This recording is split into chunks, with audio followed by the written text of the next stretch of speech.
either directly or through an aggregator which is community owned. In the initial stages, we might need to have aggregators which are social enterprises, well-meaning startups, etc., which is a more equitable sharing of spoils in between, and as a middleman to ensure that this engagement happens. In terms of the recommendation committee was, when you get into selling your stuff, the easiest way of selling, or the way you should start, is selling locally. Then become a wholesale supplier to the government, NGOs, corporates, if you are able to scale up, and then get into B2B and e-commerce.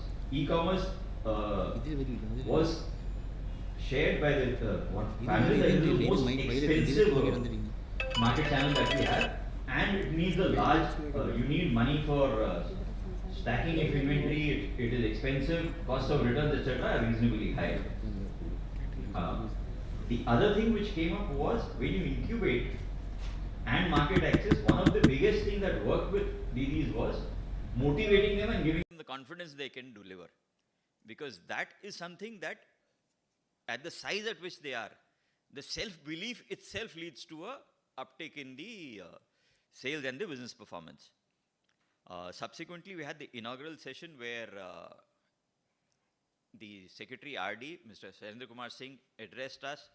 He talked about making the next round of NRLM 2 as a place where we would want to work on livelihoods and entrepreneurship.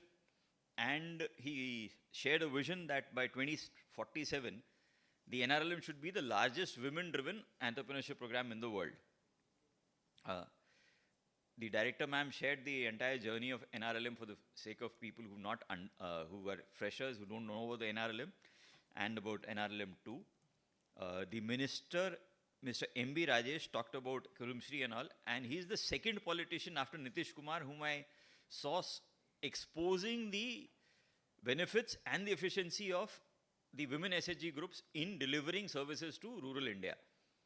And that was heartening, because we internally do recognize the fact that the SHG movement is very strong, has the ability of doing lots of efficient last miling, but for the political leadership to understand, means there is worth in it, because my livelihood comes at the end of the month.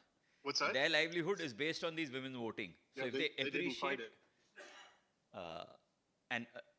If they recognize and appreciate the power of these of our SHG members, it is a validation that this is a very powerful movement and needs to be sustained, and we need to keep delivering whatever the evolving need of the SHG members are.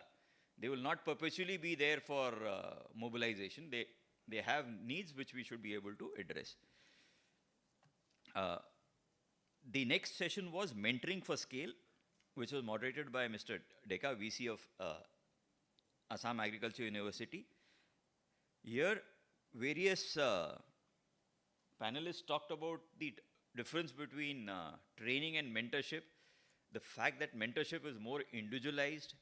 Mentorship cannot be a standard one-size-fits-all program, should not be done mechanically. We need to have mentors with different specializations. One mentor cannot mentor an organization, because an organization, when it's in scale-up mode, needs inputs in finance, in HR, in operations, in sales, and different people with different skill sets different mentors should be involved in this thing. There was also a discussion whether digital can help speed up the entire process of mentoring. The final discussion from the conclusion from the panelists was, digital alone cannot help. Digital merged with some degree of offline mentoring can definitely help increase the efficiency of mentoring, but it cannot be, you can't wish away the one-to-one interaction of a mentor and the mentee. The last session for the day was Tech as an Enabler, moderated by Shajivna ma'am of TNSRLM. Here the panelists talked about the various technologies which are appropriate for rural enterprises. The Chironji de-Haller, for example, by Sitara. The WhatsApp being integrated with AI being used for businesses by some enterprises.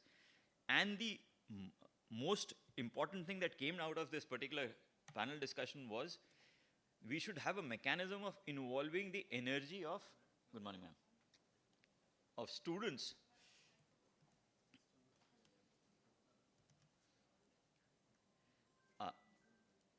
Yeah, so we should be,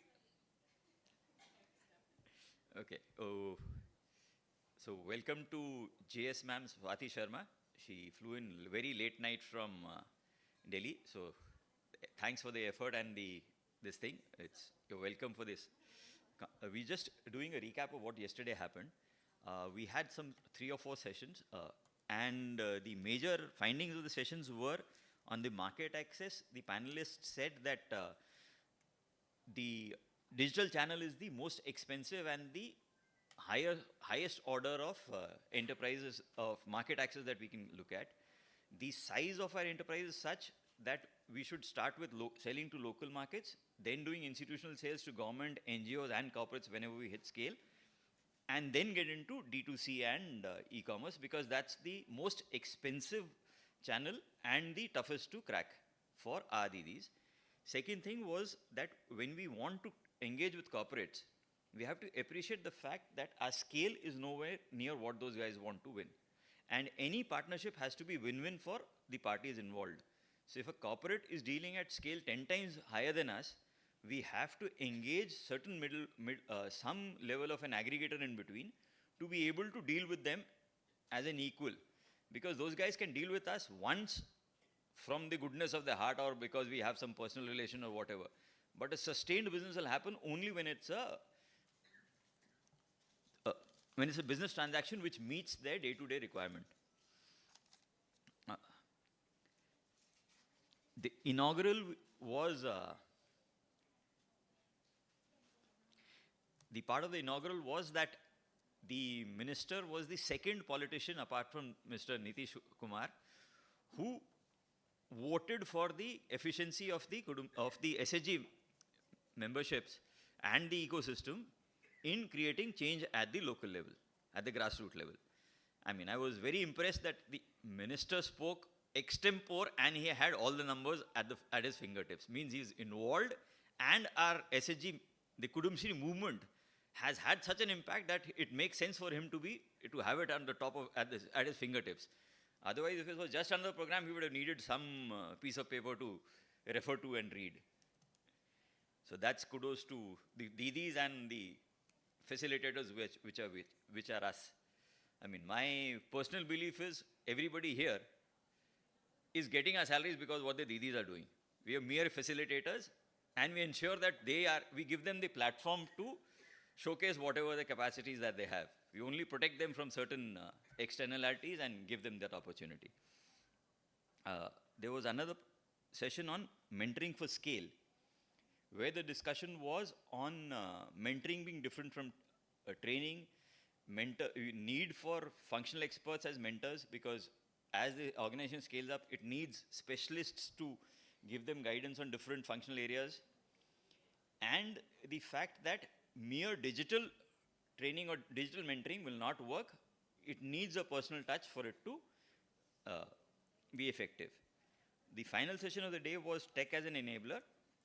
And here the conversation was around technology being developed, but there being a gap between what is being developed in the labs or by the academic institutions and what is available to the last mile at the grassroots level. There was a suggestion, there were 2 suggestions. One was to create a common portal where all these technologies could be listed so that the users can take it. Maybe MORD will have to take the lead on developing this portal. And the second part was on involving students in the form of hackathon or creating some mechanism within our system that we use the creativity of students to solve some of the challenges that rural enterprises are facing. So that is it. In case I missed out anything, rest of the participants are free to add to it. The good morning didn't work. Everybody's gone back to sleep. Anyway, thank you very much. And now.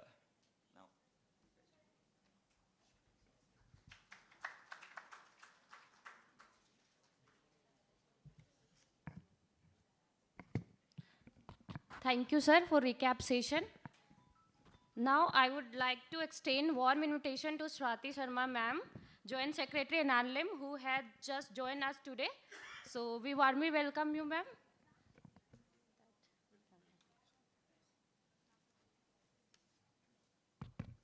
Good morning, all. I'm very happy to see that JS ma'am has joined us for the next 2 days. I don't think she needs any introduction to you. She's the most energetic and vibrant officer under MORD. We all are eager to know from you, ma'am, for your seeking your words. So, in order to formally welcome her, I would request our esteemed Executive Director to come forward to formally welcome ma'am. Ma'am, please.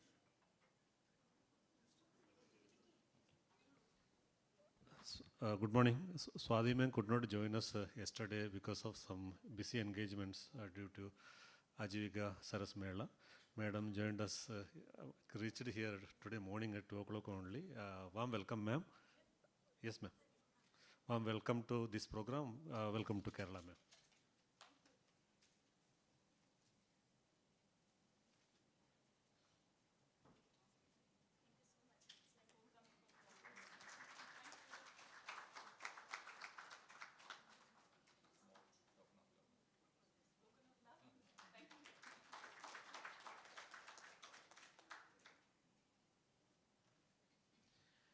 Now I hand over the platform to ma'am.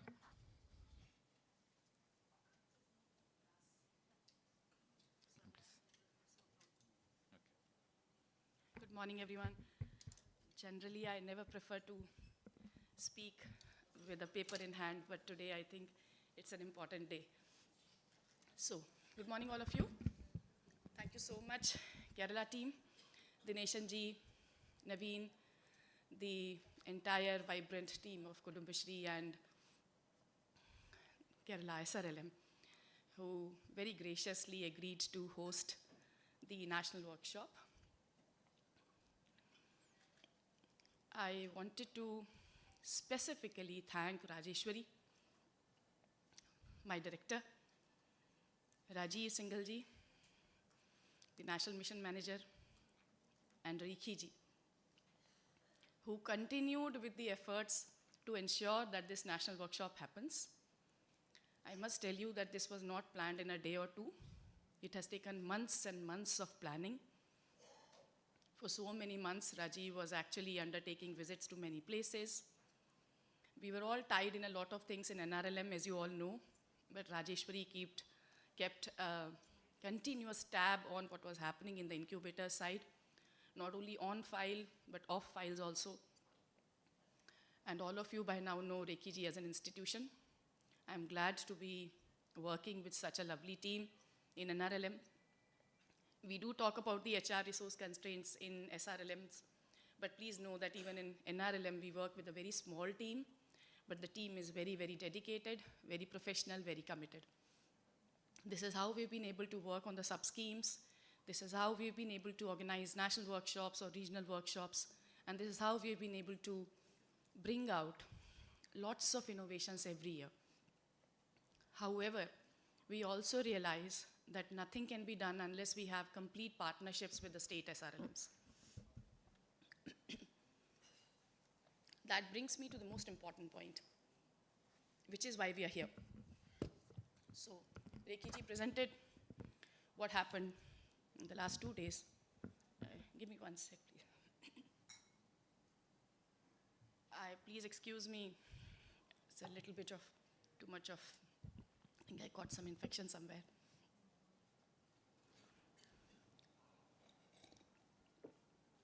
Not in Kerala though, before I landed here. So, she was so, entire day before yesterday, she was in Saras Mela talking. it's okay. That's Part of why, life. even then, she has made to it. You're really. Thank you so much, Rajeshwari. All of you must have been doing a lot. It's good to see Anjani ji here, Preetam, lots of places where, you know, all of you are there from different states. I can see Bihar, I can see all other places, Tripura. Sanalji is also there. Nileshi is also here. Wow. Good to see a lot of faces. I might not be naming all of you, but please know that you're very close to our hearts. And we know what it takes to actually do some work on the ground. It's easy to work on some guidelines. Maybe it's difficult, yes. One has to go through a lot of consultations and discussions, but ultimately implementation is by you, which is not an easy work. Because when you work in a system like NRLM or SRLM, we know the constraints. The constraints of market, constraints of technology, constraints of training and capacity building, mentoring. And also, when we talk of this, the constraints of market linkages. And all four of them come together when we think of incubators. So I would like you to go back a little bit. Just pause where you were. I won't take you 2 steps ahead of what 𝐸𝐾𝐠 started with, as to how the day actually is planned and what are we going to do in the workshops. I'll ask you to go a step back and reflect and pause on why do we need incubators. Do we actually need it? If you don't feel like it, then this workshop is of no use. But what is the critical role that incubators play is very, very important when you leave these premises in the next 2 days. And that brings us to the core question of what are we doing in terms of not only sending proposals, that is something which is more like an administrative thing, but what are we doing in working on the incubators? So 2 questions. Why do we need incubators? What role do they play? And 2, if all of us agree that yes, there is a need for incubators, then the strategy has to be clear. These are the only 2 points which I think should be the main outcomes of the 2 days or 3 days discussions, including your field visits. I've been speaking to Rajiv Singhal personally, Rajeshwari also, 𝐸𝐾𝐠 also. Last night we had a very long discussion, Rajiv and me, on what is the status as of now, what is your take? And with my internal team, what I feel is that, say, close to 13 states are already there, some proposals in some stage, some are under development, 19 plus states are already thinking about it. But the way we are pushing from the national level feels that maybe you are not ready for it. Maybe you are not proactively pursuing it. Maybe you are not tying up with the institutionalized, the localized systems. So we go back again to the 2 questions. What is the role the incubators play? And if we all agree, how do we go about it? What should be our strategy? Can we have a 3 to 4 point strategy, a 5-point strategy on which all of us work? So coming back to the same question, role would be extremely significant.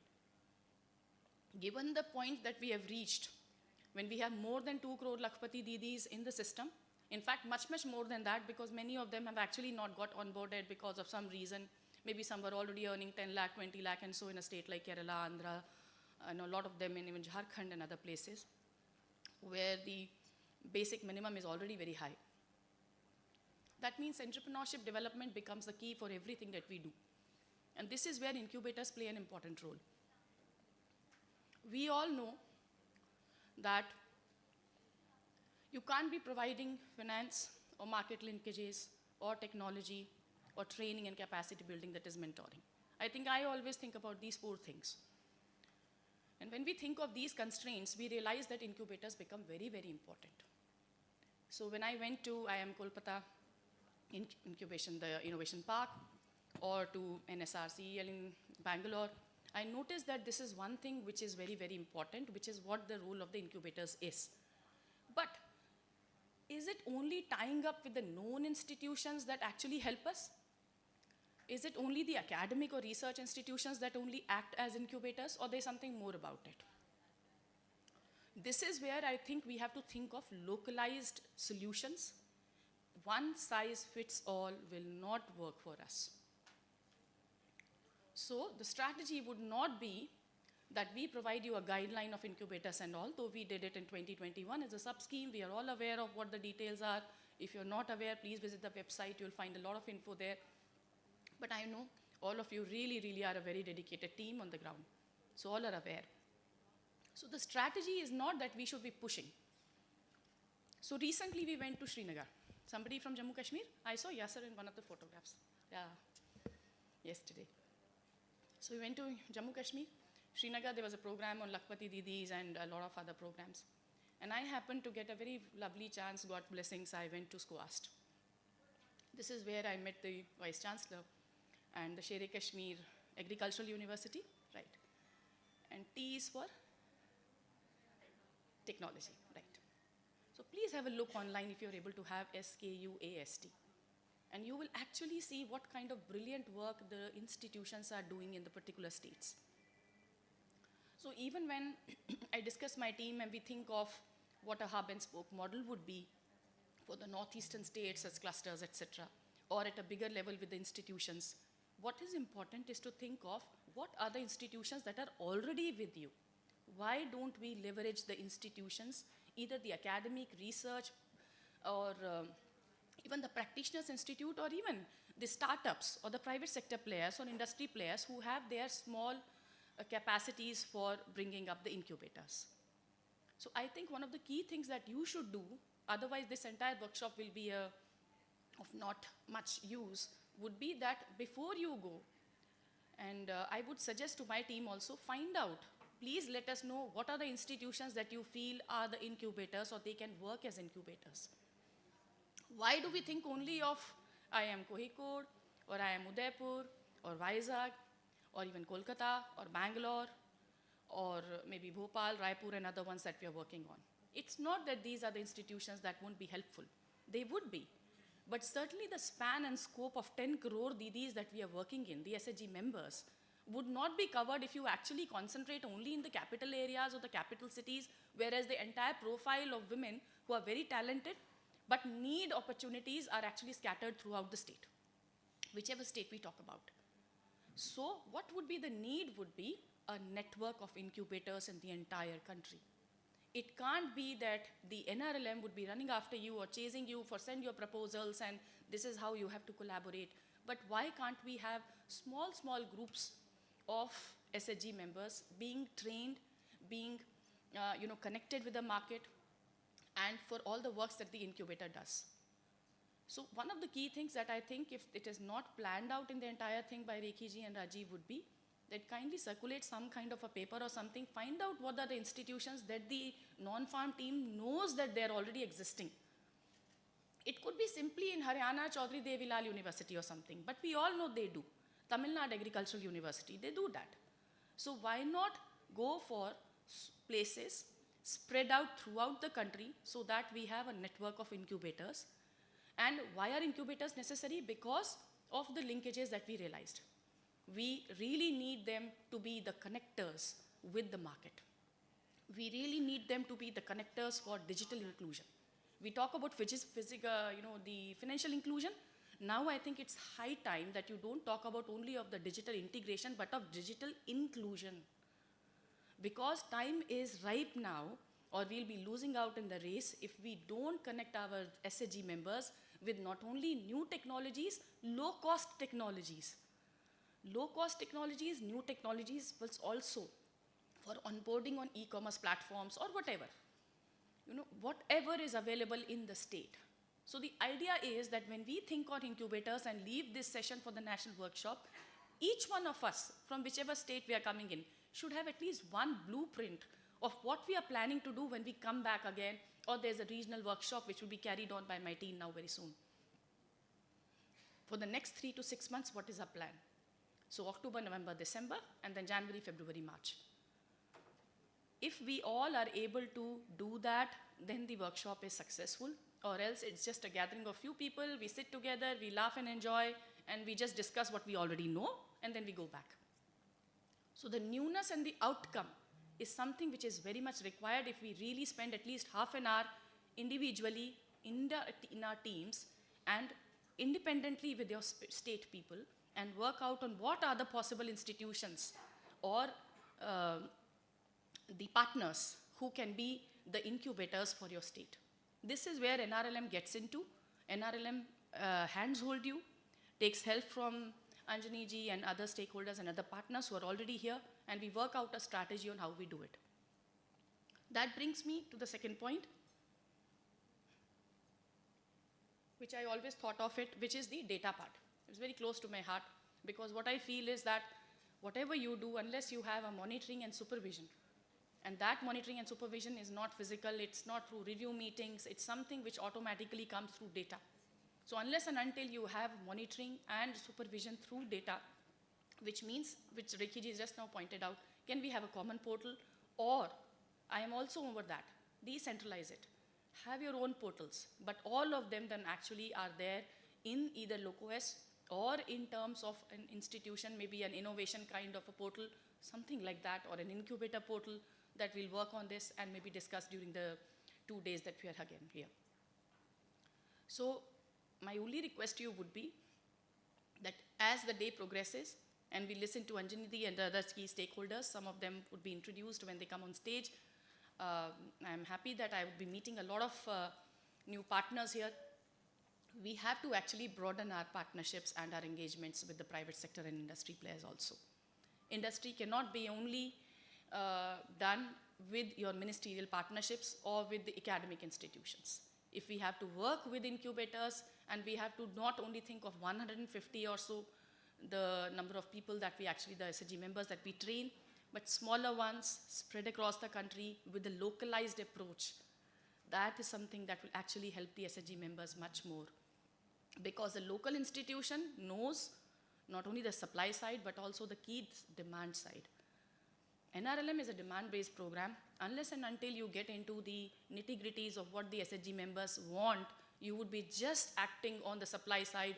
This is one partnership we have done, choose, pitch, and go there. Many of them will be left out.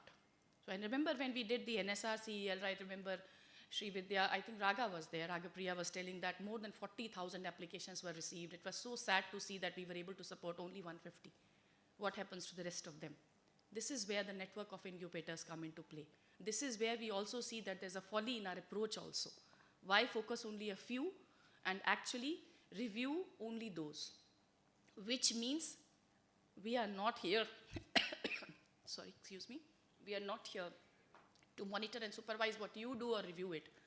We need to find out what exactly you are capable of doing for your SHG members. Each one of you, I'll request my team to collect, maybe on a page of paper, tell us the names of institutions that you would like to partner with, what kind of support you would be expecting from NRLM, and also, if there is any innovative idea out of the block solution of how we go about these incubators, it would be very, very essential. And last, why I'm saying this is that it's been a long journey for organizing this national workshop. The team has been working very, very hard behind the scenes, but I don't think that it should be run by NRLM just like that. Unless and until you actually hold the reins, you give it a direction for your state. Jammu Kashmir decides whether it is SQUAST or any other area.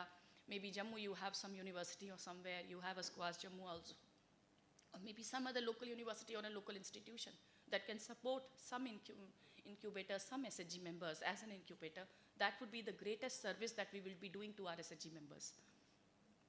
That's all from my side. Wish you all the best. Please be in touch with NRLM. Please keep on sharing your views.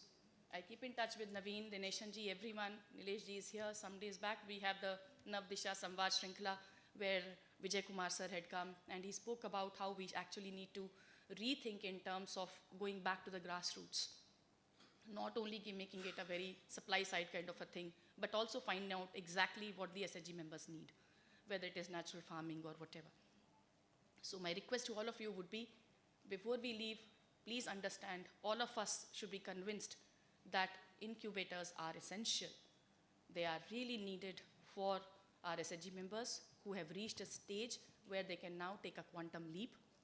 Number two, the strategy has to be very, very clearly borne out by the discussions that happen here. It should not be just like a panel discussion and we say, okay, yeah, that is a good thing to know, unless and until it boils down to one sheet of paper. That is something, a strategy which we'll be actually working on for 31st December and for 31st of March. So all the best to you. I'm eagerly looking forward to listening to what the panelists have to say about it. And my only request to the panelists would be, for that side, led by Anjani ji, would be please focus on localized solutions. Tell us what are the institutions that can do, rather than talking of big, big things, big enterprises and all. Because we know when we work on the individual enterprise loan applications, etc., it's only 10% or so who are actually coming up to actually avail the benefits. 90% of them feel that they already have enough and they would not like to jump to a higher level. If that is so, that shows that there is a whole lot of work that we have to do. So individual enterprise financing, plus what are the ways we have to do, and I'll be no one can be better than Anjani ji to know exactly what we have to do. But the idea is that when you discuss, the panelists, I'll request to focus on the localized solutions, localized approaches, local institutions, and how we can have a network of incubators in the entire country very soon because of all of you. And the last request to Rajiv, Rajeshwari, and Rekhi ji and my team would be, we really need to work on simplifying the procedures of applying for an incubator facility in NRLM. The procedures have to be very simple. It can't be, it's taking 4 months for developing a DPR, then we are analyzing it, and then we send it back with a lot of comments. It actually results in a lot of wastage, and somehow I feel it is guiding the state in which it is actually much more better placed than all of us at NRLM. Because they know the local issues, they know the local challenges, and they also know the local strengths. So to the NRLM team, that was my request. To the SRLMs, I placed one request, and to the expert panelists, I had one request. With that, thank you so much. I was looking forward to it. Got late, I missed out on the sessions. I would be requesting Naveen, in case you have recorded the sessions, please share with me, because I would like to know what happened yesterday verbatim, rather than a summary snapshot which was presented by Rekhi ji just now. Thank you so much. God bless you all.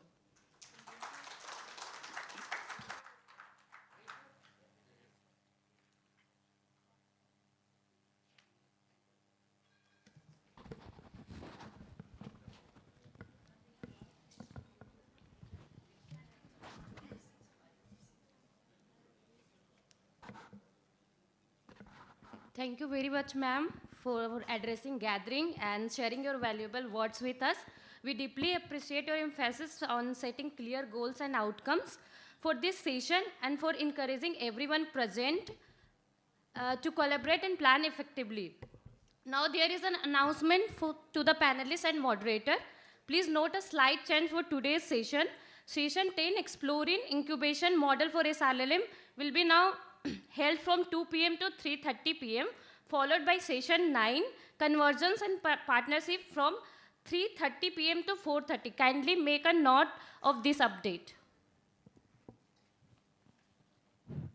And 4:30 onwards, we will be having address from, or the concluding remarks from Additional Secretary, sir, for half an hour, 4:30 to 5. Moving on to our first session of the day, Financing for Sustainable Rural Enterprises. The panel will explore innovative financing models, credit linkages, and support mechanisms that can enable rural enterprises to grow sustainably and scale effectively under the NRLM incubation framework. This session will be moderated by Mr. Anjani Kumar Singh, Senior Program Officer at the Bill and Melinda Gates Foundation, who has closely worked with inclusive financing models. Our esteemed panelists for this session are Mr. Ramakrishna N.K., co-founder of Rangde, a pioneer in social investing for rural India. Next, we have Mr. Paul Basil, the founder of Willgrow and a strong advocate for social entrepreneurship in India. Mr. 𝐑𝐮𝐫𝐤𝐬𝐡 from Benzai 10 Investment Ventures, bringing insights on venture investments in rural enterprises. Next, we have Mr. Emmanuel Murray, from Caspian Ventures, an expert in impact financing and sustainable development. And then we have Dr. Dibyanand Ghosh, CEO from Tripura SRLM. Can we have all the panelists on stage? With this distinguished panel, I now hand over the session to our moderator, Mr. Anjani Kumar Singh, sir. Thank you.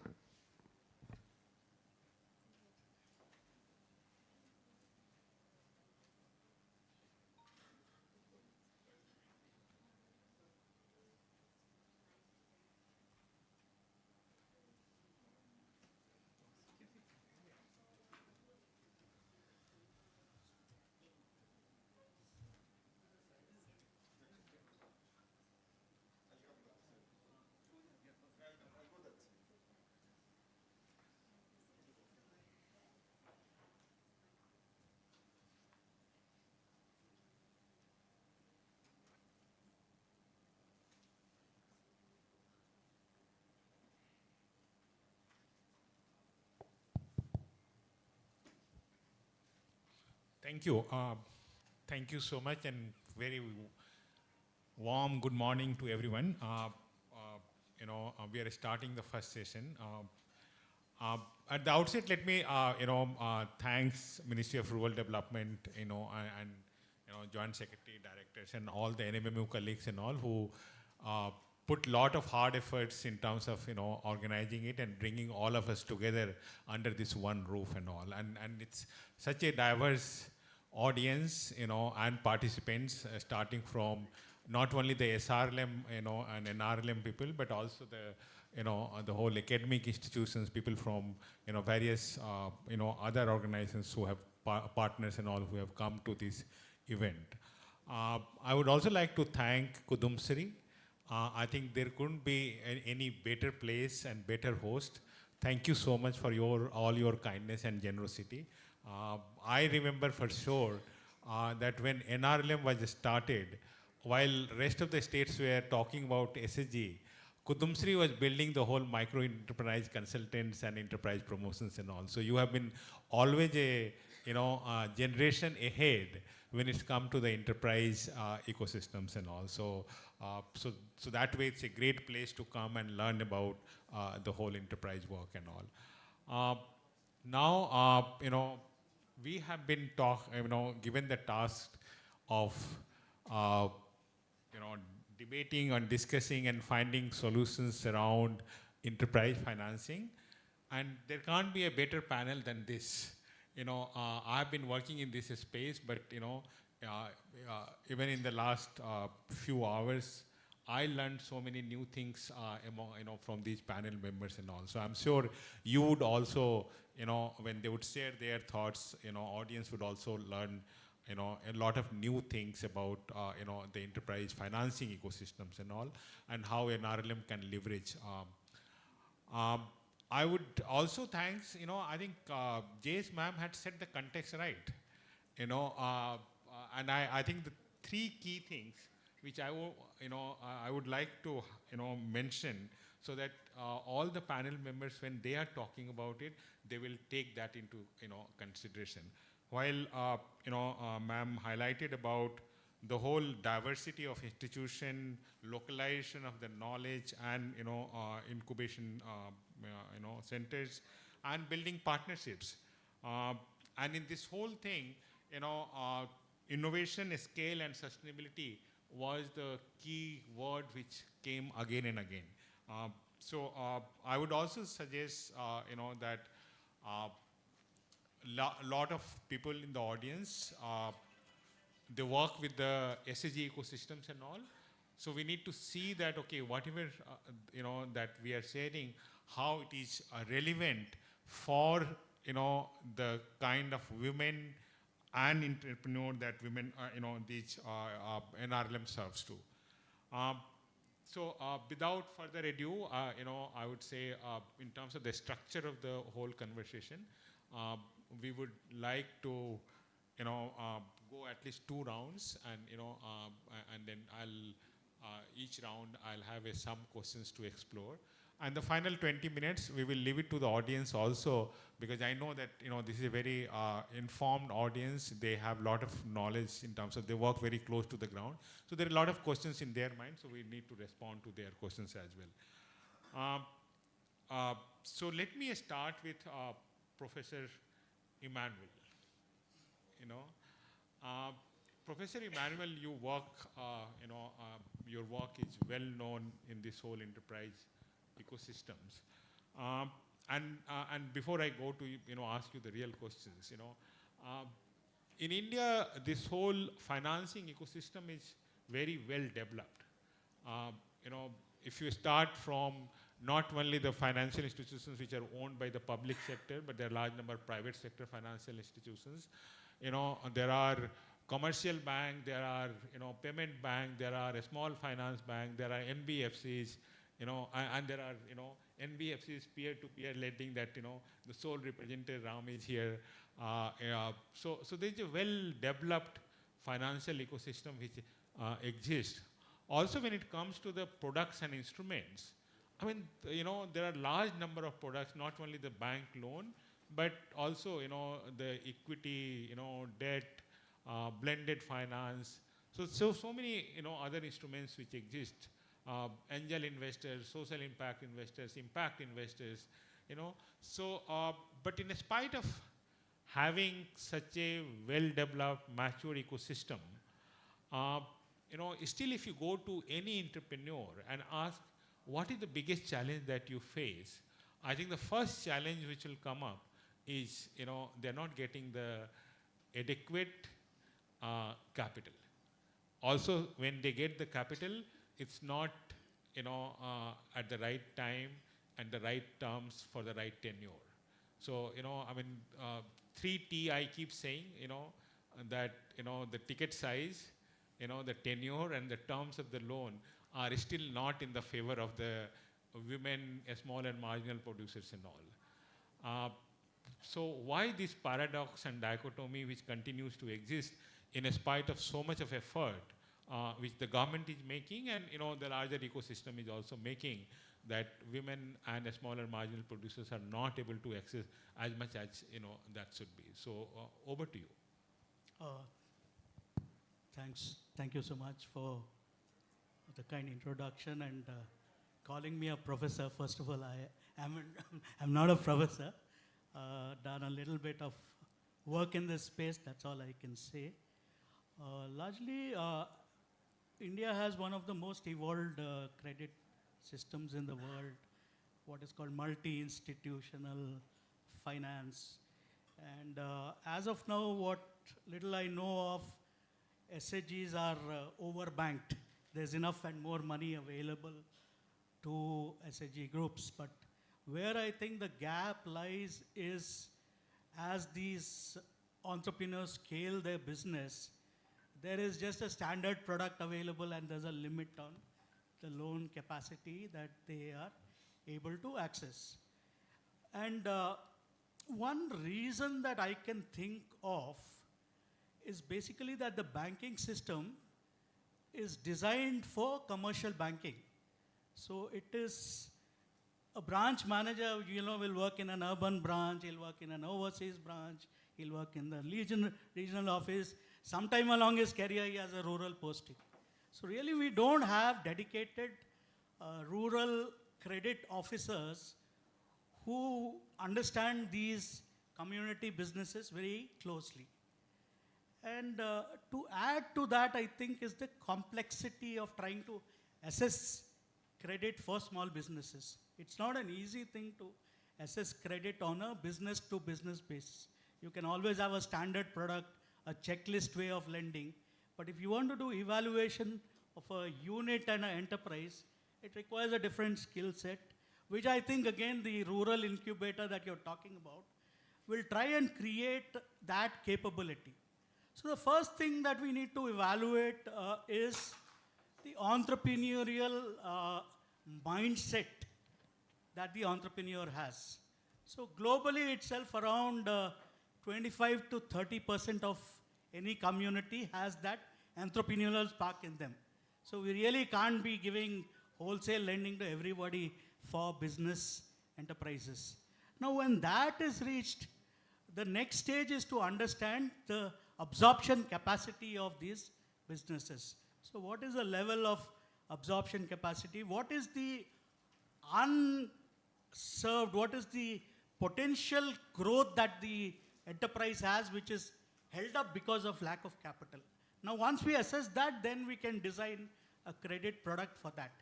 Now for cost of credit, again, cost of credit has three functions, three components to it. One is the lender's cost of funds, the operational cost of doing a credit, and then the risk cost. Now we can work towards adjusting all of these, and I think the government of India has multiple schemes whereby they provide interest subvention. So cost of funds can really be brought down substantially through various mechanisms. The other thing is, of course, de-risking this credit. So how do we develop products that handle downside risks when they happen? So one of the mechanisms for that is proper selection at the initial stage itself.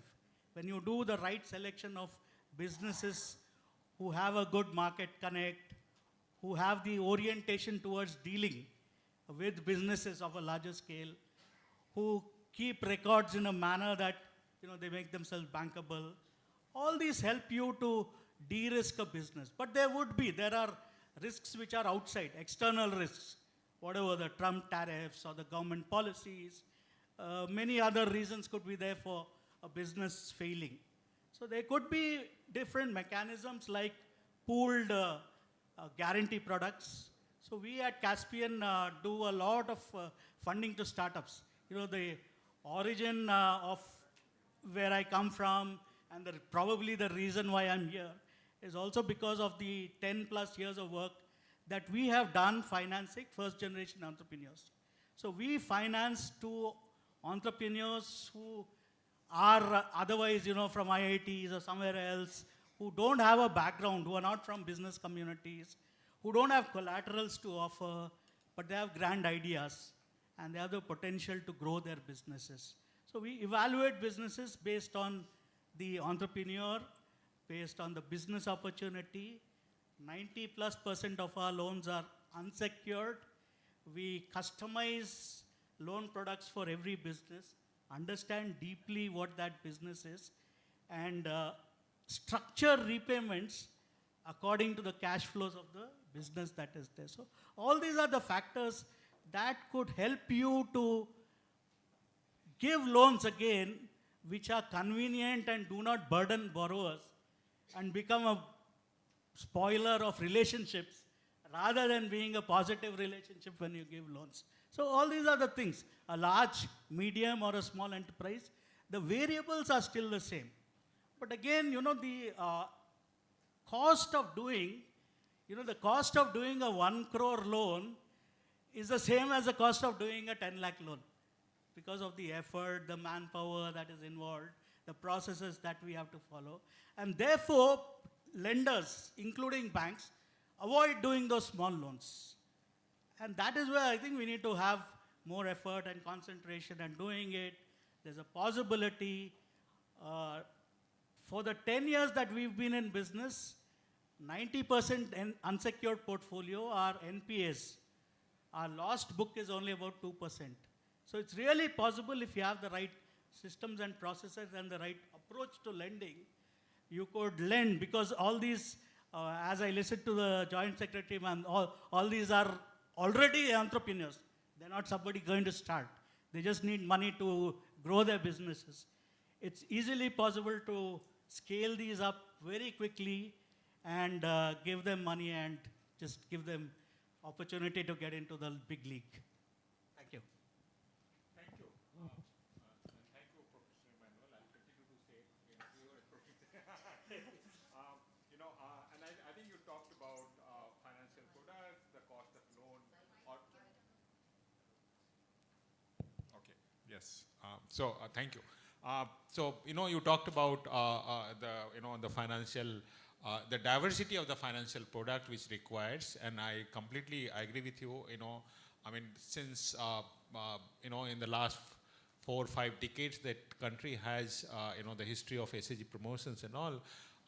Largely it's dominated by the one single vanilla product called SAG Bank Linkage, and very recently, because of the NRLM continuous effort, finally the RBI circular has incorporated the enterprise financing as additional products and all, and now there are a lot of banks are also coming up with a dedicated enterprise financing product which would work for the SAG ecosystems and all. But still there is a lot in terms of the diversity of the financial product which will work for bottom of the pyramid for the women entrepreneurs. I think there's a lot to be done, and I think it will be helpful if you could help NRLM in that journey and see what kind of various products which will be relevant for this.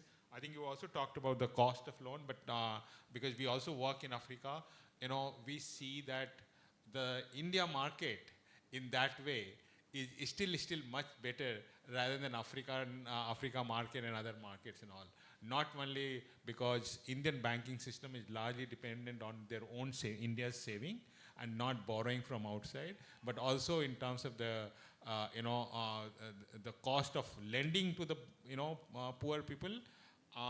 We know because of the SAG ecosystem, lot of RRBs have become profitable which were running in losses, especially who have lent enough to the SEG ecosystems and all.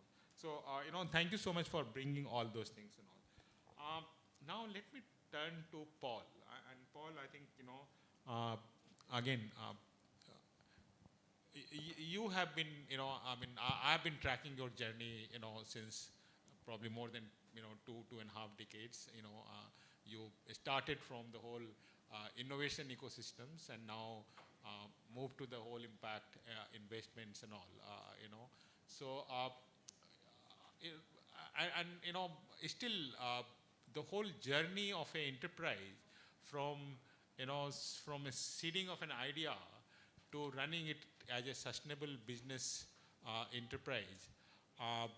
You have been, very closely watching these ecosystems and all and investing in this.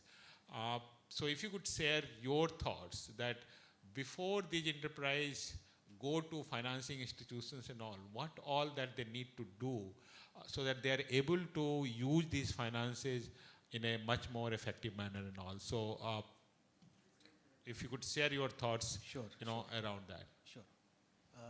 Just a little bit of a context. I founded an incubator called 𝐶𝐭𝐲𝐬𝐻 many, many years back in 2001. And that journey was a very exciting journey. And a couple of other people who we met in that journey are also here. So it's even more refreshing. The first 5 years of that journey of setting up an incubator was working with grassroots innovators and entrepreneurs. And I literally got tired from 2001 to 2005 doing that. So I'm not surprised that Joint Secretary Ma'am, you're urging the push needs to happen. It's a tiring journey. And I'll talk a little bit about how we can address that. But 2001 to 2005 was working with very grassroots entrepreneurs, village level entrepreneurs, at the panchayat level and so on and so forth. At 2005, I called that off. I said, I can't do this anymore. It's really, really painful. But the reason why I called it off was not because of the effort involved. The reason why I called it off because I wasn't able to see scalability of these enterprises. I wasn't able to see an entrepreneur from Gopichettipalayam Taluk in Tamil Nadu, their enterprise being picked up and being supported and scaled, at least to the levels of the panchayat. Let not think about Erode district, but at least at the panchayat level, I wasn't seeing scale. I was asking myself this question: if these enterprises aren't scaling, is that the best use of my time, effort, and resources? And I came to the conclusion that maybe it is not. But NRLM, the Rural Incubator Conference here, is actually thinking otherwise. And I think I applaud the effort that you're putting into it. And I have a few thoughts on how to do that at size and scale. But that first journey, after that, I started focusing on more scalable entrepreneurs. And that journey has been a very, very interesting journey. But the first point that I want to make is, I think Anjani was alluding to the I's, my engagement with the word, the letter I. And I think the first piece that I would really worry about is inspire. If you really need to create entrepreneurs, you need to inspire them. They're not necessarily because of funding that happens. You have to inspire. And at the SRLMs, at the incubators, if you don't have programs that actually inspire. And that could be of different types. It could be a convening like this. It could be blogs. It could be libraries. It could be different ways of inspiring people to take to entrepreneurship. To me, the first pillar of a very strong village level, national level ecosystem is inspiration. If you don't have inspiration, you don't have hope. Entrepreneurs thrive with optimism and they need hope. And for that, they need inspiration. So I think level one of that is inspiration. And the question that you might want to ask in your programming is, how much of inspiration do you have in order to support entrepreneurs? The second pillar that I would really focus on is immersion. And the reason why I say that is because not everyone is cut out to be an entrepreneur, like Emmanuel was referring to. There are only few set of people who can really become entrepreneurs. But you're not, so before that, take a step back. what's the difference between an entrepreneur and a businessman? And I think it's very important to understand these nuances. Entrepreneurs take serious risk.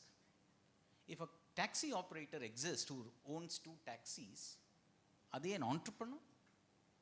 My answer to that would be no. They're a businessman. The essential component is risk, the levels of risk. The higher the risk, probably the bolder the entrepreneur. So the question is, in order to take risks, how are you going to immerse people? And there are interesting models of immersion available. In at least in my younger days, in order to actually understand impact and social impact, the easiest immersion was take a motorbike and just travel into the hinterland. That was the best way to actually get immersed. But today, there are internships, fellowships, yatras like the Jagrati Yatra. Think about in your programs, do you have a very strong immersion program? You can create a bus yatra taking your Didis to more scaled up enterprises. But the point that I'm making is differentiate between entrepreneurs and businessmen, create programs that actually create immersion. And at the end of that immersion, at least if they come to the conclusion that they're not cut out to become entrepreneurs because the journey is tough, they can't scale, they don't want to scale, so be it, no problem. Let them remain small. Small is also beautiful. So the second pillar that you might want to focus on your programming is, are you doing enough levels of immersion? Which I think you might be, but also keenly differentiate between entrepreneurship and any business. The third piece that I would really suggest is, then comes incubation. That's when you all step in. So if you're picking up people who are not inspired, if they're not immersed, you can't do a good job of incubation. So build it up is what I would think. And incubation, therefore, is about the readiness question that you're talking about. And then comes investments. Emmanuel can lend or invest out of his equity fund into enterprises if they're ready. If you are able to invest and grow your enterprise, you create significant impact. When you create that impact, all of our lives are better, and there are enterprises which have done that. But the 2 I's I would add in the front and back is, this is for India. This is to create a Bharat that is much more prosperous, much more wealthier. But it is you and I's here who are actually going to make that happen. So I would say 4 I's or 6 I's from I, each one of you here, to inspire, to immerse, to incubate, to invest, and ultimately create impact. And I'll take a minute more. But readiness is at different levels.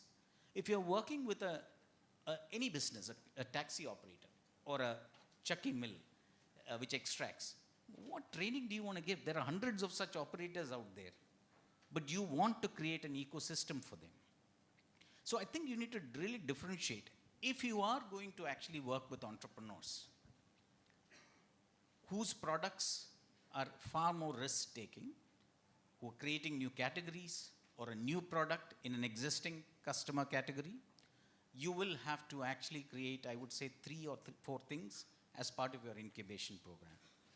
One is you've got to fund them appropriately to establish problem-solution fit. And this is just jargon a bit, but the solution of the entrepreneur has to address a problem.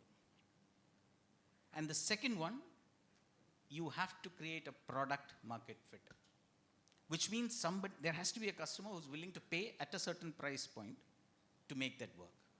And the third one, as an incubator, if you have to build readiness, you have to establish what is called unit economics. So for example, if you're opening a small health clinic, and that's the business of the local entrepreneur, at the clinic level, at a village level, the clinic should start making money or demonstrate that it can make money before they scale up to 100 clinics. At an incubator level at SRLM, if you can create a product problem solution fit, product market fit, and some levels of what is called unit economics, I think you would have successfully incubated an entrepreneur. I have a totally different take on businesses. I really don't think they need support. They will, come by. I don't think they're going to get benefited by yours. So I'll leave that at that, but I'm happy to discuss more on these. Thank you, Paul. So your affair with I continues, and and now you have added few more I's, in the whole, the lexicon of, the I. But let me assure you, having again associated with the NRLM for quite, some time, both the inspiration and immersion, I think it's very much, it's DNA of the NRLM. That's how they have been inspiring these 100 million women. And if you talk to them, you will, I get the inspirations from their journey. And the large number of immersion that they organize, through the CRP visits and all, and 𝐶𝐭𝐫𝐤𝐬 can talk more about it, how CRP possibly can, visited from Andhra Pradesh and Bihar and all the way to northeast states and all, and spend there, to learn about it and promote self-help groups and all. But certainly in the enterprise ecosystem, the more that, they can do and all. Now let me turn to, 𝐶𝐭𝐫𝐤𝐬𝐬, and you have been leading this angel investor Benjai 10. I think among all the panel members' work, if I am the least educated in about anyone's work, probably it's about your work that you have been doing and all. But I think in the yesterday's panel, you mentioned one important point, and which also I feel is super important, that while these micro and nano entrepreneurs are very much relevant for a livelihood program like NRLM, but there is also need to have the missing middle which is there in India. How do you create an enterprise which are basically create a pull factor for all these micro and nano entrepreneurs and all? So if you could elaborate more on that front, and also talk about the work that you have been doing, how NRLM can leverage and connect, and SAG members who are there in large number, how they can connect and take advantage of those kind of a work that you have been doing. So just to tell about what I do, I think what made them invite me to this panel is because I am a partner in something called Benjai 10 Investment Ventures. It's an agribusiness fund, and it is a SEBI registered AIF fund. It is actively managed by other partners, but I'm also a partner there, and they invest in agribusinesses. But a lot of those businesses would kind of fall in the kind of category that Paul talked about, which are scalable. They might be in agri or any domain, they're scalable. So let's call them as probably social startups, okay? So they have a social impact, but they're a startup which is scalable. Just to differentiate them from many of the businesses or enterprises that the NRLM and SRLMs would deal with, we could call them social enterprises, just to differentiate the two. So one is the scalable, and another is the one which could grow into more livelihood creation kind of a enterprise. So that is what, so Benjai 10 focuses on that, but the other parts of my work are around building an ecosystem, because whatever Emmanuel Ji as well as Paul said was, you need an entire ecosystem to solve these pieces. So the main part of my work through SOBUS is the platform I run, is called, stands for social business. So how do you solve at the ecosystem level to bring these pieces together so that finally the chain works? At the end of it, every piece working individually, optimized, might not work in an optimal chain. So broadly think of SOBUS as a Amazon of social incubation. Like Amazon is a multi-sided platform which gets people together or the agencies together in a win-win. That's what SOBUS does. I'm also associated with few other organizations because ecosystem building needs that. I'm associated in a senior capacity with the Art of Living Foundation. So actually last 20 plus years I live in an ashram. I live at the ashram in Bangalore. So access to the grassroots reach of the art of living. While I'm also on the board of something called Wheels Global Foundation. These are IIT alumni who want to give back to rural India. So Wheels stands for Water, Health, Energy, Education, Livelihoods, and Sustainability. So all of these, I'm having a finger in all of these because these are the pieces needed on the multi-sided platform. Someone brings the grassroots reach, someone brings the capital, which is 𝐵enzyTen, someone brings in the mentoring and the go-to-market support, including outreach to CSR, which is the IIT network, and so on and so forth. So that's broadly the kind of work that we do. And coming to what is the context yesterday we discussed, I feel that we will need a separate financing method for the startups, social startups versus social enterprises. Because the drivers are different, the expectations are different, the quantum of investment is different, readiness is different, size of market, it's all different. They are business at each level, but the complete ecosystem is different. So as 𝐵enzyTen, often we might not be able to, like similar to what Paul said, invest in those SRLM related enterprises. But can we create an ecosystem including for finance that includes SRLM? So I'm working on something called loosely the Social Business Fund. The idea is to fund those businesses which are not the typical attraction, but at the same time we have to make sure that LPs, basically limited partners, are the people who actually put money in the fund. So they can't be the typical investors who want that kind of a return. Then again, there'll be a mismatch. So putting these pieces for the financing is important, but now who do you give this finance to is also important. That's where the missing layer, in my view, comes. Because many of these small enterprises, first of all, they're struggling with either lack of resource, lack of exposure, lack of access to market, all of that. You can't expect every SRLM entity to be a Superman or Superwoman. That they learn everything, which is so difficult. So, for me, the idea which we are working on, we are supporting a few of these ventures is, can those intermediary startups work as aggregators for the SRLMs? They are the ones who can build the brand. They are the ones who can go to market. They are the ones who can sell the story and cater to the broader audience outside, but also interface with the SHGs. So that is the layer, and possibly with all of these are wicked challenges, I call them. So just by talking about it, it won't get solved, but possibly the incubators we are setting up, instead of directly, the incubators could look at funding these kind of startups in the middle, who will then bring in the skills, knowledge, everything to the social enterprise as a part of their business, not just as some social service. Yeah? I'll stop there. Thank you. And I think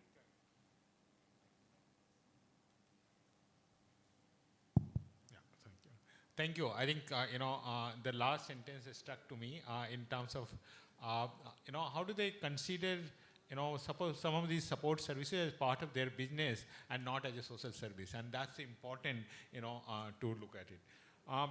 Ram, I'll come to you now. And, you have been, working with this ecosystem very closely.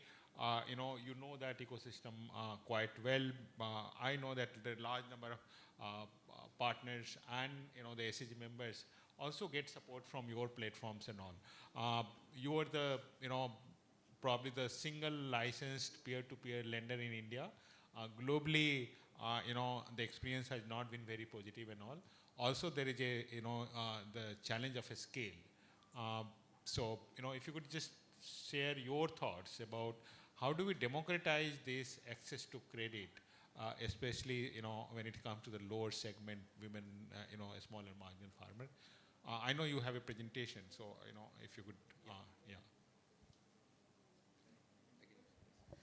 Yeah, thank you so much. Can I use the podium? Okay. Yeah. Yeah, thank you so much, Anjani ji, and thank you so much, Rajeshwari ji and Swati ji. I just want to actually quickly also talk about, there's some, many of you may already know this, the Prime Minister of India on 31st of August spoke about an entrepreneur, 𝐸𝐵𝐾, who's an entrepreneur supported by 𝐸𝐵𝐾. Now, she actually ended up getting a Rangde loan. So many of you may not know this, but I just thought I'll share that.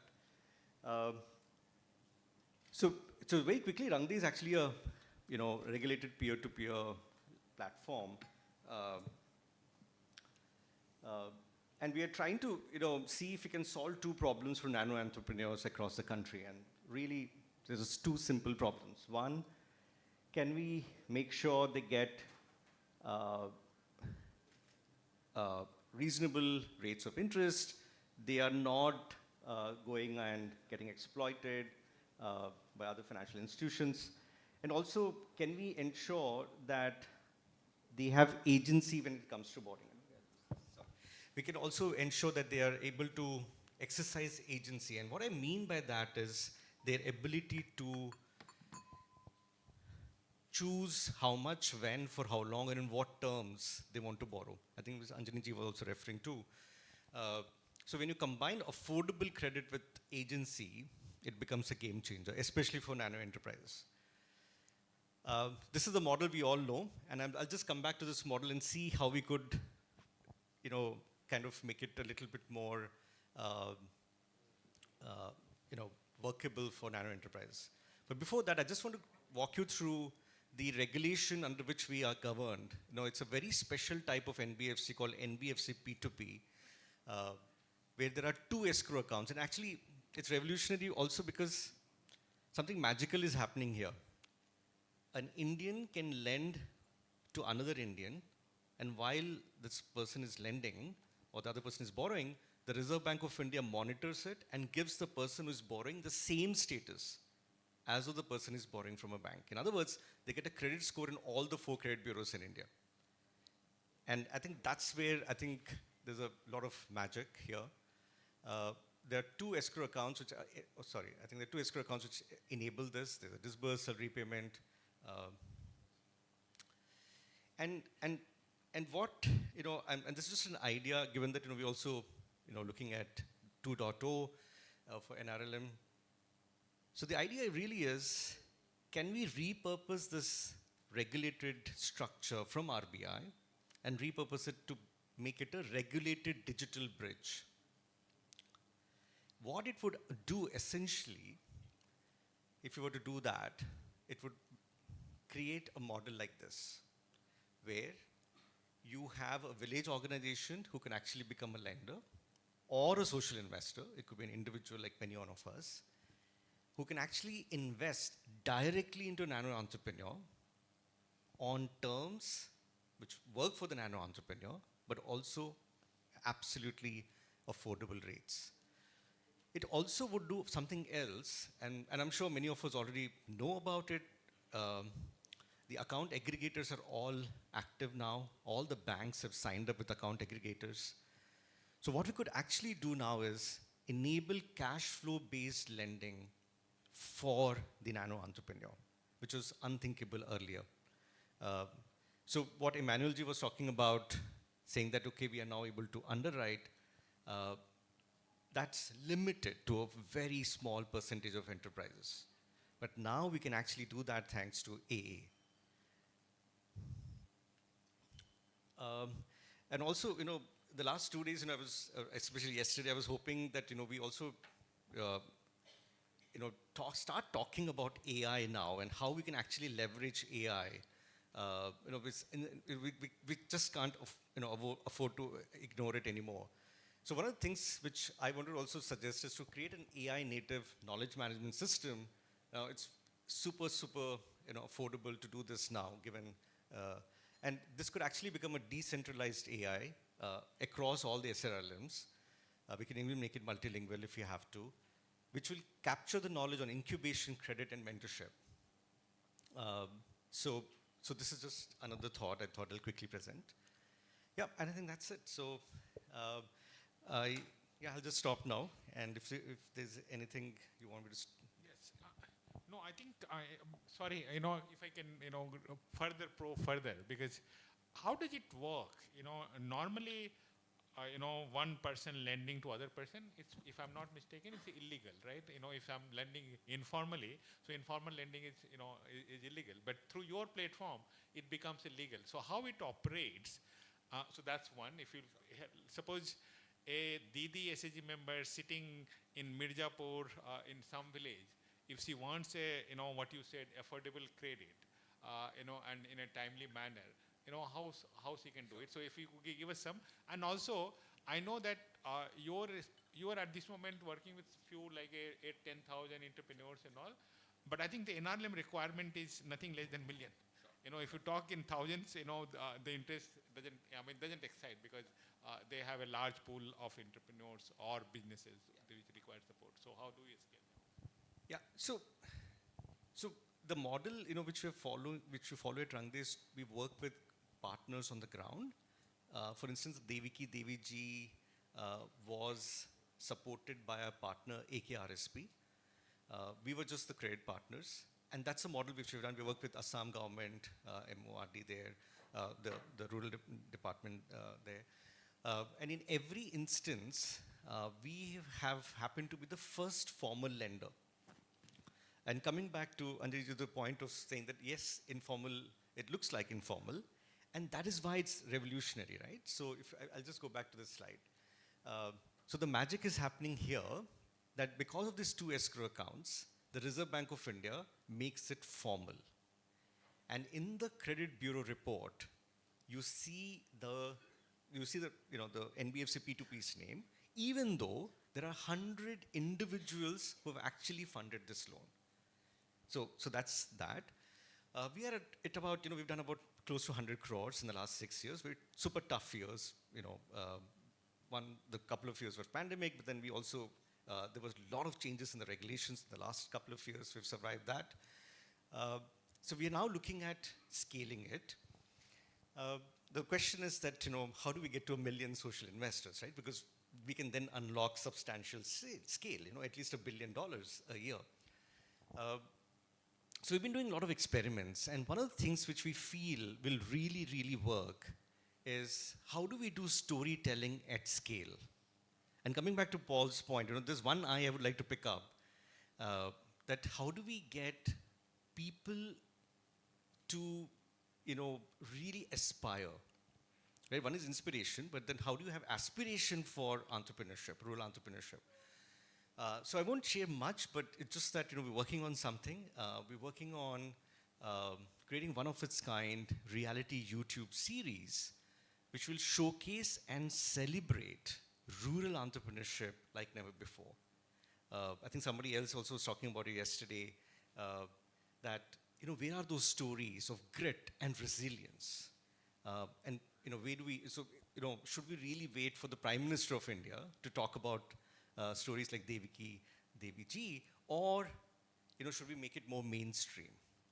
So we've been working on, we're collaborating with some of the world's finest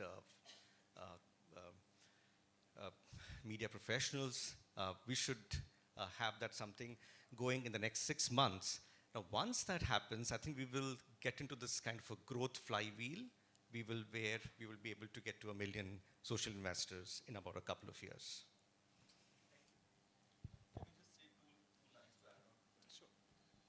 So what I also feel, and this is what the Joint Secretary Madam was also saying, many of these things will only happen collaboratively.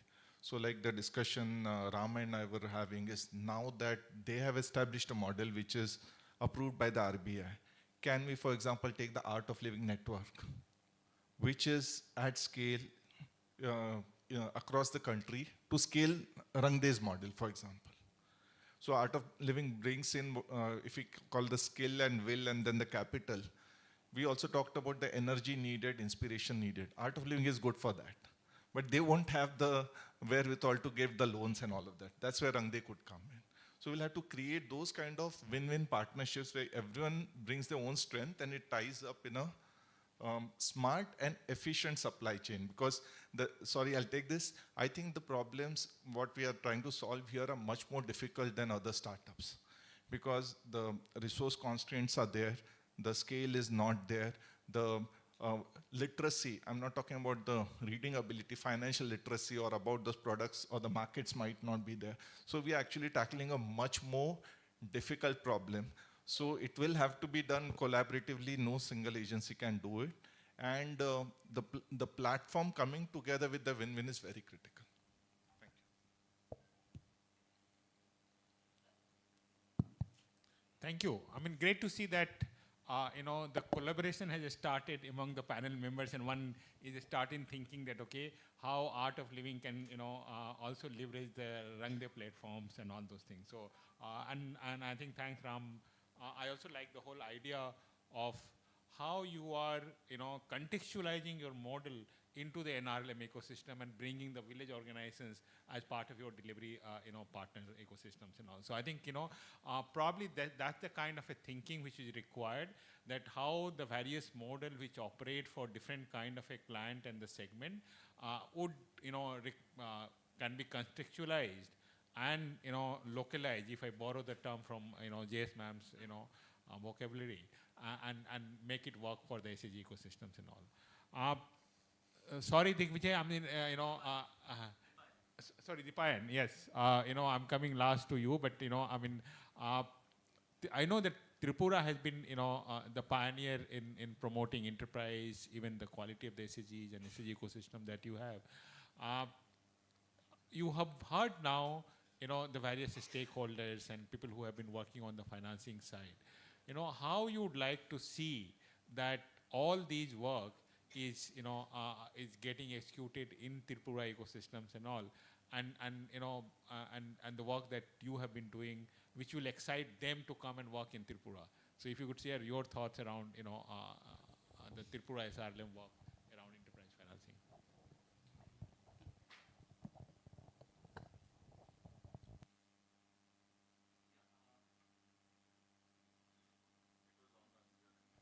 Hello. So I think what we have heard so far, these are the experiences of different kind of models being executed by all the stakeholders here. But the real problem in the field is quite different. Because as I come from the field, like when we deal with the scales, so there are a lot of challenges are there. Now, if we closely look at the situation, what we are envisaging, just from livelihood augmentation to we are talking about the enterprise. So as of now, what we did is that the augmentation of the livelihood activities. What our SAG Didis or rural poor village women was doing. We have just added something, or we have encouraged her to take some new livelihood activities. But enterprise and the challenges associated with it is quite different from basic livelihood augmentation. So if we look at the existing scenario, what kind of products and services is available for the enterprises, so we can divide our the credits available in three kinds of a segment.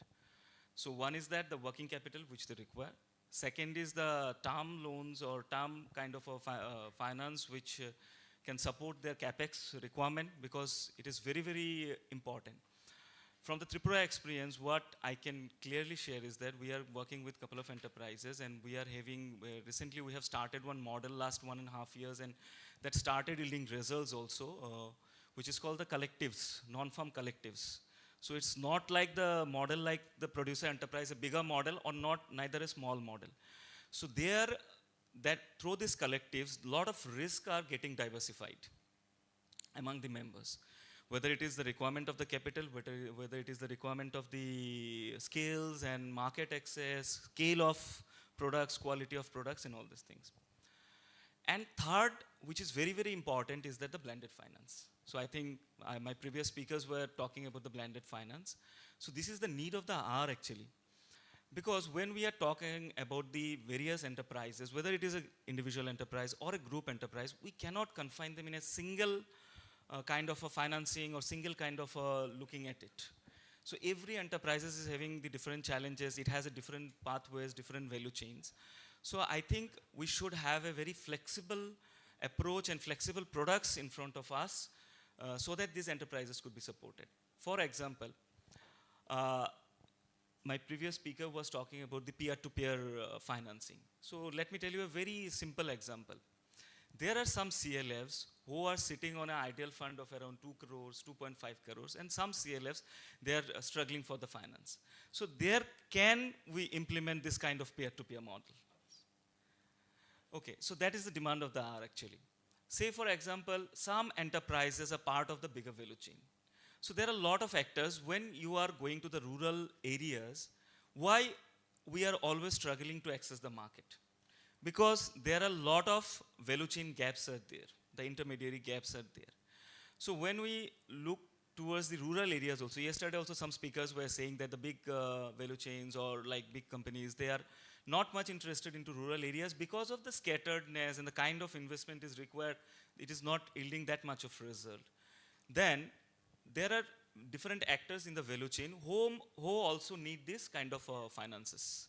So it's not only Didi, even the Didis who the mentor is supporting or some aggregator is supporting, they also need to be supported in this model. I think yesterday what we have learned from the incubator model, this kind of things were thought of in the incubator. So these are very, very important. Now, when it comes to the products and all, I just want to share one more example of Tripura. We were struggling for the enterprise financing a lot. So in front of us, the major source was the corpus available at the CLFs and VOs, which is our own fund, own systems fund. But that is not sufficient. If we see the size of the enterprises, at 2-3 years old, like Didi who is trying to strive into the entrepreneurship, she requires roughly around 1 to 5 lakh rupees funding over a period of 2-3 years time or 2 years time. So, and if we see the existing solutions are available, you can search that the performance of Mudra. So around 55% Mudra loans are the Shishu loans, the primary one, and the average credit offtake is only 20,000 rupees. So I'm sure that with 20,000 rupees, we cannot think of a good enterprise. Then next come to the other products of Mudra. We know the performances and the growing NPA also, which is a biggest challenge in front of the banks. So when we are talking about the ecosystem, the kind of ecosystem has been developed in the financial inclusion arena created by the NRLM and all the SRLMs. It is wonderful basically. Over a period of I think last 7-8 years, 11 lakh crore credit mobilization on an average 1 lakh rupees credit to the SAG members. It is really a wonderful performance. But at the same time, when we look at our performance, when we introspect our performance, it is more of supply driven. How we are generating the demands and all. So there, if we really need to create the demand, the ecosystem need to be created. And that approach, I think when we have started initially the NRLM, the CRP models and all these things, I think that need to be again reiterated for the entire enterprise ecosystem. And there has to be a huge buzz to be created for the enterprise promotion in the entire country as we are looking towards the Vikasit Bharat by 2047. So when we talk about this enterprise ecosystem, there are a lot of actors, starting from banks to SRLMs to other private partners also, and especially the CRPs. So in Tripura, we were struggling, as I have mentioned, we were struggling for the enterprise financing. So we have reached out to all the banks that what additionally you can offer to us, because what is your concern first? So their concern was the KCC rolling. Their concern was the growing NPA of this thing. They were saying that, okay, we can increase, if RBI is saying that up to 6 lakhs, no, we can increase the DP limit up to 10 lakh rupees. You take it and divide into the enterprise SAG members, but it should be the group loan.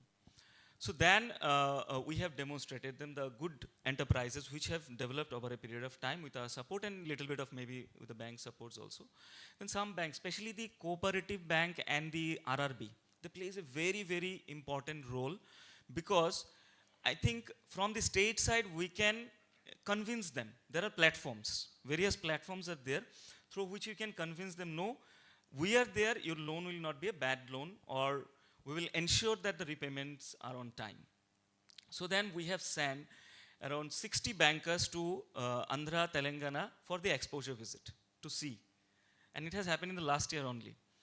So when they saw that, no, there are other kind of models are also there, they started believing, and the Cooperative Bank and Grameen Bank, they have started coming up with newer products for the enterprise financing. So say for example, we are having a product called Aditya. So recently I think 1,000 enterprise financing we have done in the month of August, out of which around 270 was for the livestock and remaining for the non-farm enterprises. Similarly, cooperative banks are coming up. They are going to support us for the PG and FPO financing up to rupees 1.5 crore with a different product. So these kind of things are happening. So mostly I just want to say is that there are challenges, but there are solutions also. So how we are looking at it and how we can create the demand by creating the entire ecosystem, that is very, very important.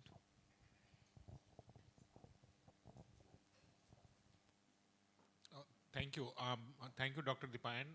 I think the 2 points which struck to me from your sharing, one is how do we move from, demand side, from supply side to demand side, and also in terms of how do we also invest in the banking systems and banking institutions in terms of the exposure, immersions, and all those things. I hope that next time onwards, other SRLM would take their bankers to Tripura and see, how Tripura is doing the, the enterprise financing work. But Paul, you wanted to interject something,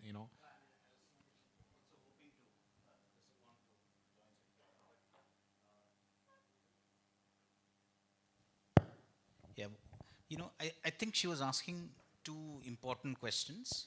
Why incubators? What is the role and relevance for incubators?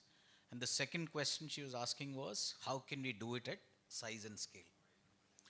And these are two very relevant questions, and you were alluding to the local context, large numbers as opposed to smaller entrepreneurs, smaller numbers of more scalable entrepreneurs. All of this makes sense. I think for the SRLMs and NRLM team members and other incubators here, the other incubators might be more familiar with this. There are 4 things that we've seen that good incubators and countries which have good incubators have done. 1, they create jobs. There is no way large-scale industry can create jobs for various reasons. So entrepreneurship is a must, and if entrepreneurship has to happen, incubators have to be there. So job creation is definitely one key reason why incubators should exist. The second reason why incubators should exist is it creates private wealth. People get richer.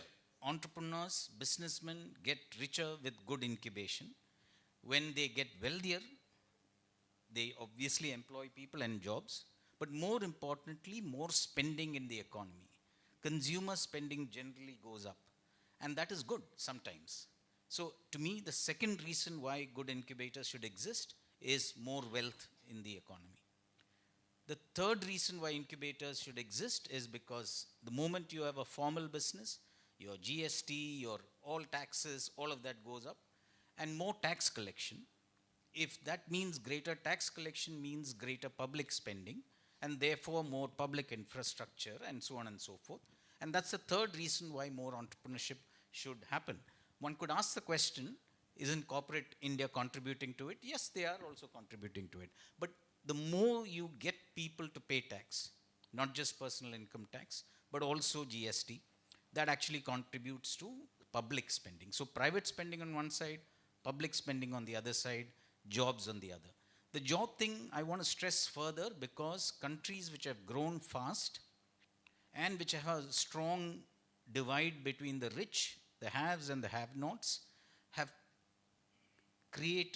lost their social fabric, created turmoils, and therefore all kinds of antisocial terrorism and all of that.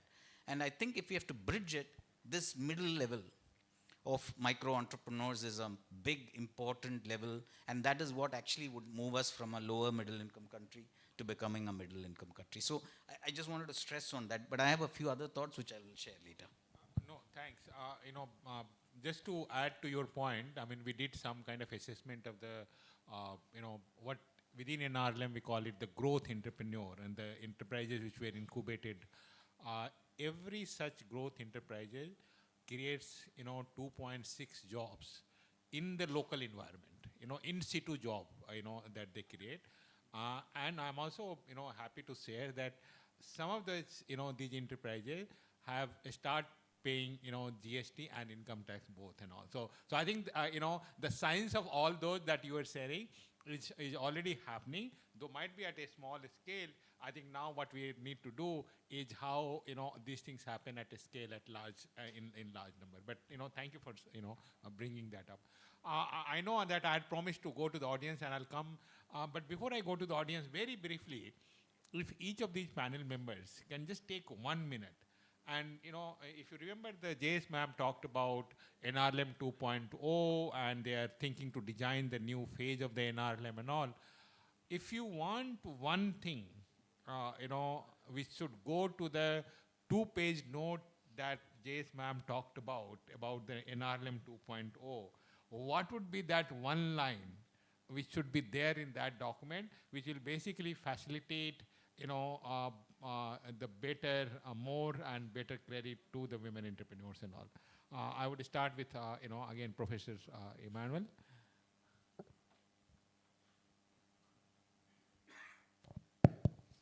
So, but let me brief so that we go to the yeah, we will be very brief. First of all, let me say that there are more than 800 incubators in the country promoted by the government, and a majority of those are struggling to be viable. So it's a question to think about. Do we need to create more of these unviable entities? But one thing that needs to be held, again, disagree with Paul saying the innovation part has to be very important. To us, enterprise growth is the key. Innovation may be there, but even if it's not there, it's fine, as long as there's a growth potential in the business which needs to be funded with capital. And to do that requires equity. If a business is 90% bank loan, it is actually owned by the bank, not by the entrepreneur. And therefore, the risks get transmitted to the loaning entity. To de-risk that, the entrepreneur needs to have capital, which has to come in the form of equity or any other form. And there are different mechanisms to do that. And if that can be done and it can be leveraged for debt, that will be a great help to make these enterprises bankable. Okay. So I would say that it's wicked problems we are trying to solve, and that cannot be done individually. So the ecosystem needs to work. If you look at the ecosystem, 4 levels, I would say: the creators, integrators, aggregators, and the orchestrators. So orchestrator is the government which is putting the policies and some of the key decisions. But for each of those 3 levels, we need to build support to make it work. The creators would be the actual SRLMs who are doing that. Integrators might be at the block level. They could be the startups we talked about. And then the orchestrators could be the incubators which help this. And then the 4th part of the stack is the policy or the orchestration. So all need attention if the stack has to work. Yeah, I think my recommendation would be to take incubation online, set up virtual incubation centers. Now this is a great time to do that because in India's we have a lot of tech talent, a lot of product talent, but we need to really leverage that talent to build a world-class product which can connect well-meaning individuals who have a lot of time, who are willing to connect. So this is coming from our experience of running Rangde for 17 long years. We have seen some insane amount of support coming from individuals saying that, okay, we have invested, we have lent money to an entrepreneur in Nagaland. Now, can you do something with our skills? Can you do something with our time? So we are actually launching this month in Rangde. It's private beta. So we're launching a mentoring initiative. But a small design change in that. So instead of having a one-on-one mentorship, we're doing a mentorship panel with people who bring in different skill sets, and they're all virtual. And then we're mapping them to entrepreneurs who have aspiration, but they don't have, you know, the wherewithal to take it forward. So that's something. So I think we should really, really make that part of 2.0. Virtual incubation.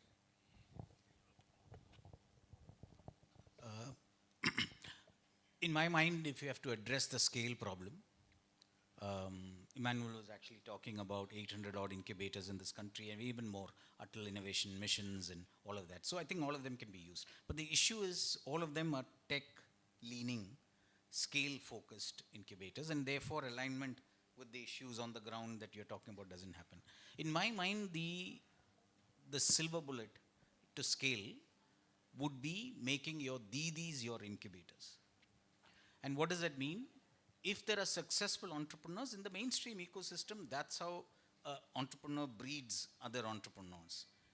In my mind, if the incubation focus shifts from incubators to your DDs and empowering them to become incubators, equipping them with the tools, with the ecosystem that was being referred to, I think you are in business of size and scale.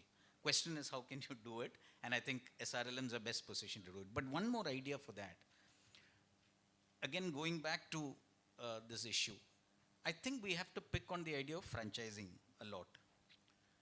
Banking industry grew with banking correspondents. The automobile industry and the transportation logistics industry grew with individual entrepreneurs and got to become Swiggy, Zomato riders and so on and so forth. Hindustan Unilever got their consumer products into the market with Shakti Ammas. I'm not suggesting that consumer products should be pushed to rural areas. But picking on the theme of value chains and franchising might be a good way to achieve scale with the DD entrepreneurs who are role models now playing the role of an incubator. I think I like the idea. DD, incubation center, which is run and managed by the DDs in themselves. Dr. Deepan.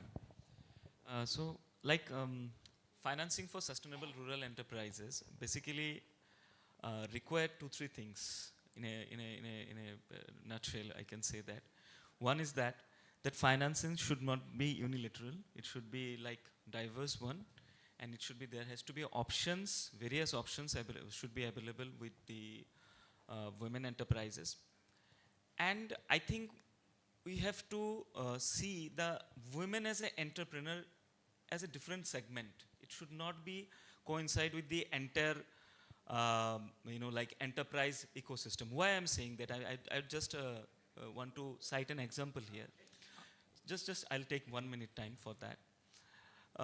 If you are going for an enterprise loan from the bank side, the first question bank will ask that whether the enterprise, who is the ownership of this enterprise, whether the Didi or somebody else. So they will ask for the ownership document, maybe whatever in form, maybe the RAN document or this thing. So many a times the Didi with her family is doing wonders, but because of these documents, they are finding difficulties to get the credit. So I think you can understand that where I'm sharing this thing. So as we are going for a huge scale of women-led enterprises, I think we should have multiple products. We should have specific enterprise products for these enterprises. Thank you. I think that's important, bringing the gender element into the whole enterprise, financing work and all. Thank you so much. Let's go to, audience. We'll have not much time, but for 2 questions, yes, please. Please introduce yourself, and also if you have a questions to a specific panel member, please do share that as well. Thank you very much. I am Madhuban Pandey from 𝐶𝐭𝑧𝐭 Livelihood Foundation. It's a Delhi-based Section 8 company. Thank you, panelists, for bringing the great insights over here. What we learned, we need more eyes in Paul's language than the F's. F is the financing aspects over here. And it was also a great idea to understand from the budding entrepreneur's perspective. It's very important to have the uh, internship, right? So that maybe we can think and take through. What we also learned, like we have. What is your question? I'm just coming in one point. From the financing perspective, it's coming like there are many more options available from the NRLM, banks, and pushing through the rural schemes and programs, etc. I want to understand like what is the challenges in terms of financing to the nano entrepreneurs or the micro entrepreneurs to whom we are talking about. I think many of the panel have already highlighted, but can you just, anyone want to take it up and reiterate? Okay, go on.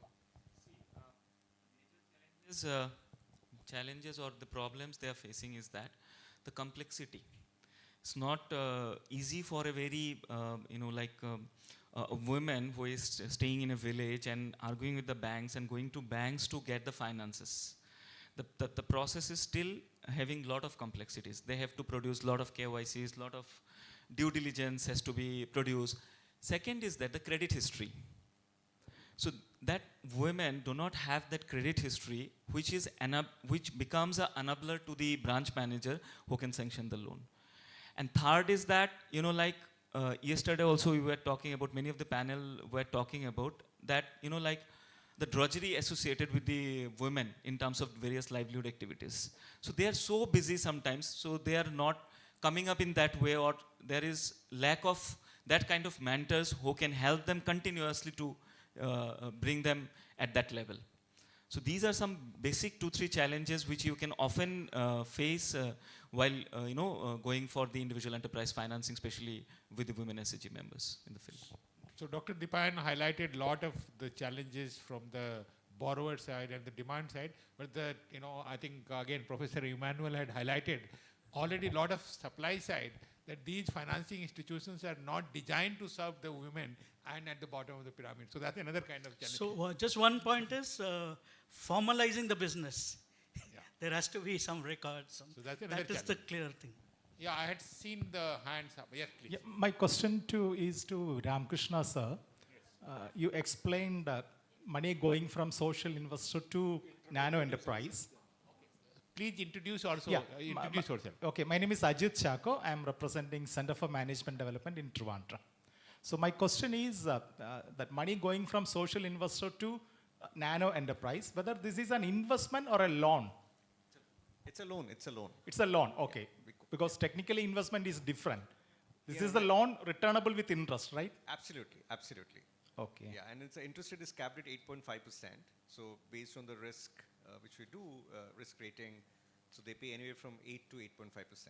So my next question is related to that. Actually, this system was existing in India for a long time.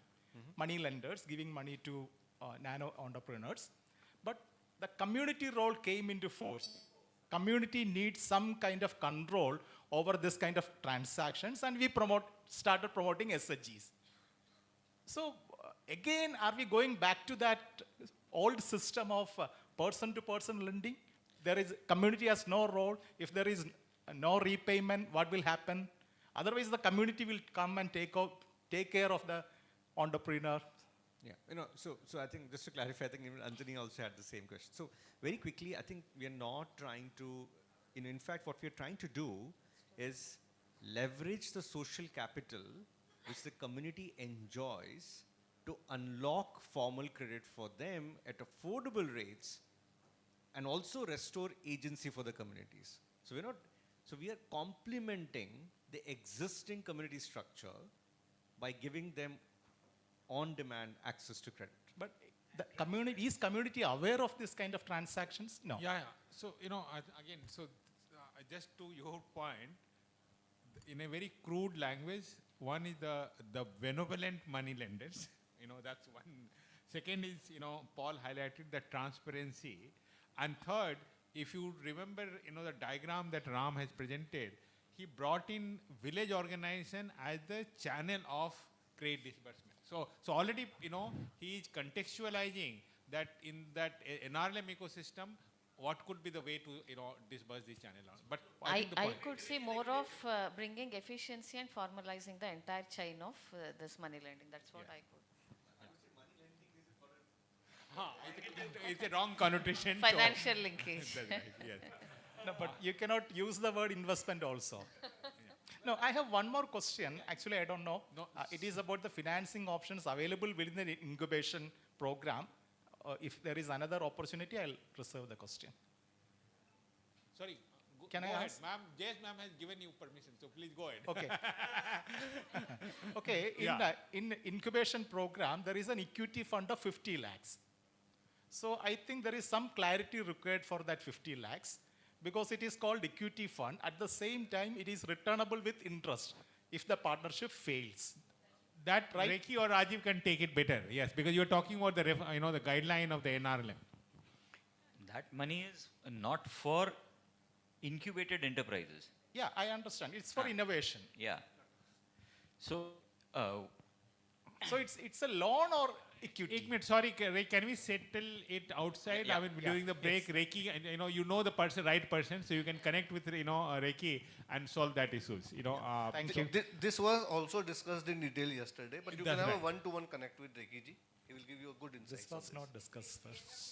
Sorry, the last question, please. That's the last one. Yes. Hi, this is Mir from BITS Pilani, Hyderabad. So we are talking about financing for sustainable rural enterprises, but we are not talking about the robust system because key metrics is about getting the robust system and the success of enterprises. So is there a robust, the reason why enterprises go to private money borrowing is it's faster. But is our robo system such faster because incubators have very fast milestone deliverables and the reaching out to the enterprises on a very fast pace. But can SRLM or NRLM adapt that robust system which we can give them the money faster way? So you're talking about the time taken, Yes. in terms of disbursement of Yes, credit yes, and all. yes. I mean, there has been, work going on. Ma'am talked about the LOCOS, so and she can further highlight that in terms of how do we, more efficiently and timely manner can, extend these credit lines to the SHG members and women entrepreneurs and all.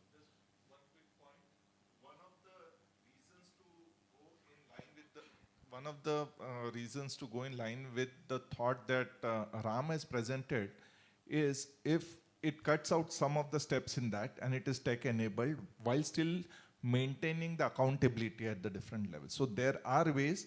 One is money coming in, that is one problem. Another is the disbursement side. So both have to be fixed.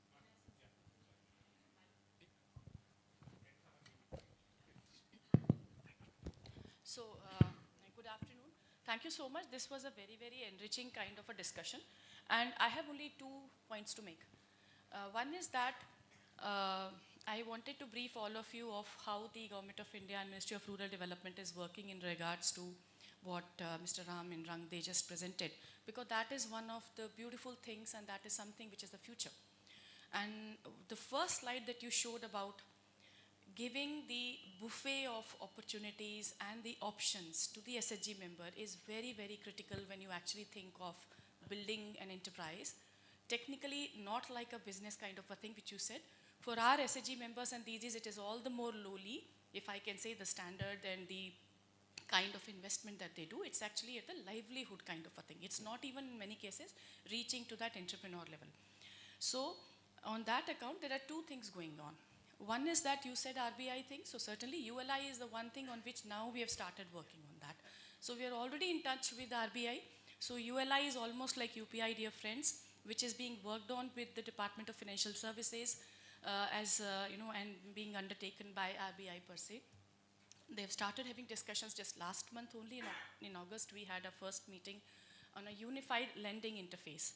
Just to have a payment interface, the UPI one, the ULI is also where all the SHG members get that buffet of options so that the offers are available and the SHG member is not dependent on one or the other branch, or a particular bank. Apart from that, the offers are all visible. This is the most beautiful thing about ULI. It would take a bit of time, but yes, one of the key things is about the second point, which one of you mentioned, is on the data. Because when I said about digital inclusion and all, we all understand that unless and until all the data is at one place, it would be very difficult for any of the SHG members to make use of that. This is where LocoS is right now working very hard on, and we are right now working on the online individual enterprise loan application. We would have launched it on the 1st of September, but for some technical issues, and those technical issues were not the technical architectural issues, but the fact that the banks were not ready to get on board on the platform. I really wanted to share with you, when you go back to the States, that even when 𝐶𝐚𝐿, we are working with 𝐶𝐚𝐿 and also if the LocoS, the DIC team and FI, I wanted you to make sure that when you go back to your states, you have to ensure that the states get onboarded on the platform. The problem which the banks are saying that they don't get onboarded is that they are saying the amounts are very less. They are saying that only it will be for a small amount, so why should we get onboarded on the 𝐶𝐚𝐿 and then finally get into the individual enterprise loan application system. So this is one thing which is a major takeaway for me personally, and I'll be discussing separately with my team on the DIC part, the MIS part, and also with the SRLMs on how we make the individual enterprise loan applications successful. One thing that we have decided as of now is to go in, and if I can say terminologically, an offline mode. It's not offline per se in terms of a manual paper intervention, but if all the banks are not getting onboarded, the solution we are giving is that once the SHG member submits an application, and if the BRE is not available because the bank rule engine says that you have to have all those options there, she can herself choose the bank which she wants to apply in. We are one step still behind what we thought of having a buffet, but still she has an option to choose the particular bank where she wants to do. Though I would not, I would go with something like you, that the buffet is available, she sees the offers and picks up. But that is one step they are working on. So I just thought that ministry is working on that. And the second part is the ULI thing, which certainly we are in talks of, so I'm sure that that would work on. Third thing, I'm sorry I'm taking a bit of time, but I think it was such a beautiful discussion that I wanted to bring the ministry's perspective on this. Rangde, for the first time I heard you, Mr. Ram, and I was very happy to feel that, this is where I could really see the connect of the CLFs and the VOs and the SHGs also. And somehow I think the kind of work that you are working on in terms of the escrow account and all is something that is being envisaged and we're working on. So maybe we can get into better, deeper discussions on how we actually work with SRLMs, and some of the SRLMs can get into those details. We'll also moderate for you. As regards the 5 I's, I'm very happy to know that and happy to share that right now we are at a stage when we are working with 100 million SHG women. The Inspire part is something that is already taken care of. The impact and the investment is something that we have to really work on. So they are already inspired, and the way I would suggest NRLM works with the SRLMs is that there are 2 brackets of SHG women. One that are still on the subsistence part, and the others that are already into the growth part and really on that mode where they're already earning 20 to 30 lakhs per month and much more, and they are much more articulative about their needs, and they communicate it well also with the banks. So that is particular thing where maybe we would need to connect with you much more in terms of what is that category that each one of you can assist in. Like you said about the Art of Living Foundation and all, maybe we could work on, and you could actually get in touch with the specific SRLMs where you're working, if it is Bangalore, maybe Karnataka and all, where you can find out which are the SHGs that actually are on that stage where they can just fly. The subsistence part is something which you did say that you got a little, if I can use the word, demotivated or something, but that is something that we've been working for so long. We know that this is a tiring work, but we know that it is a continuous mentoring work, a continuous hand-holding work. We at no point of time can say we stop here just because it is not reaping results. We still have to work with the women, and we continue, and that's why Deepan and all other colleagues who are here are helping out in terms of those kinds of categories. To quote-unquote Professor Emmanuel, it was so good to hear you about the investment and other things that you talked about the Venture One, and also, because I think unless and until we talk amongst each other, we would also be restricted with the few ideas that we have right now with SRLMs and NRLMs. So my request to all of you would be, and Anjali request Anjani ji to do that. If we can have another session, a virtual session or something with each one of them separately, and I would like you to moderate it for us from NRLM, so that Even if we get two action points from each one of them, that will be the biggest benefit of this session, rather than just leaving it here. And Thank you. last, my thanks to Dipayan, because I think that is where he brought out the challenges very well. It's not only about the scaling up of the enterprises, it's about the scaling up of the impact. So what we are working on is not the enterprises who have to really grow big and become big businesses, but how many of them actually impact the society. So the scaling up impact is something that we are working more on, scaling up of enterprises, because that is the first part of the journey. And during that journey only, the enterprises are all, anyways, the ones that are already bigger are able to make that kind of a jump to scale up. Thank you. Thank you. Thank you, ma'am. No more question. Thank you. You can, connect with the concerned panel members outside, and then, get them clarified. Thank you so much. I think it was a fascinating conversation. I certainly learned quite a lot. I hope you would also found, meaning in that conversation. Thank you, my, all the co-panelists. I think it was great to have you all. And as ma'am said, this is just a beginning. Probably we will reach out to you, have more such conversations, either in a group or in a one-to-one basis. Thank you so much once again.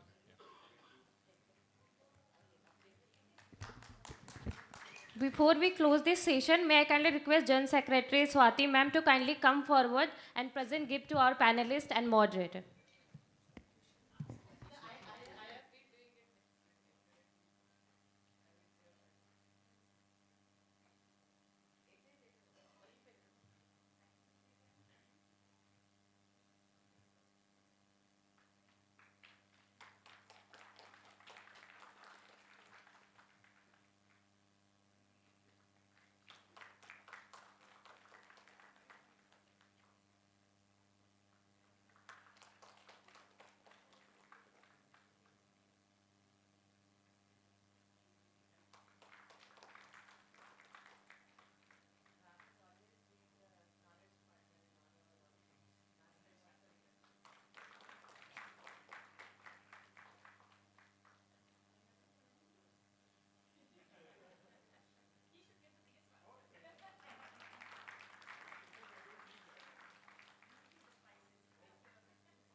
We shall break for tea now and kindly return by 12:20 p.m. for the next panel discussion.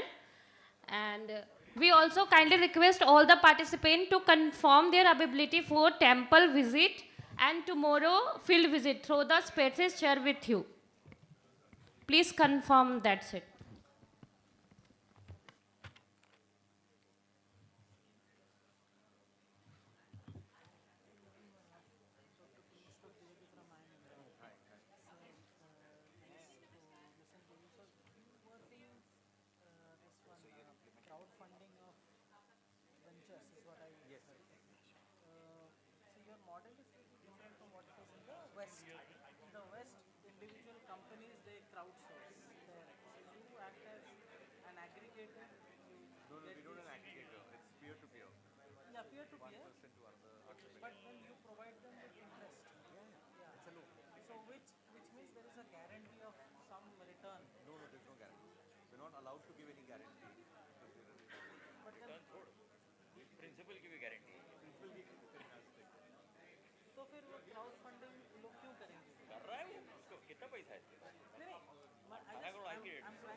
Social capital, purest form. Because in my panel, it's on incubation model for such SLI.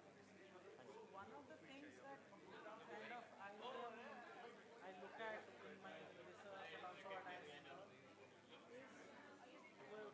scaling up, right? So what exactly does scaling up mean for a rural enterprise? We have not defined it because let's say this pickle guy is outside selling, right? What stops Priya from doing that at a larger scale and driving them out of the store? Like Kudumbashree, we can't have a Priya, right? So Priya is a Priya, right? So create entrepreneurs who can create hundreds of jobs. That's fine. That is it. That's For fine. them, there is no growth there. That's saturated. Growth, you know, the cancer cell can grow करते रहो. So you will die one. You know what I mean? See, growth for the sake of growth is meaningless. So if you are able to serve the local community, the local, it's good enough. No? You're becoming a lakpati in true sense.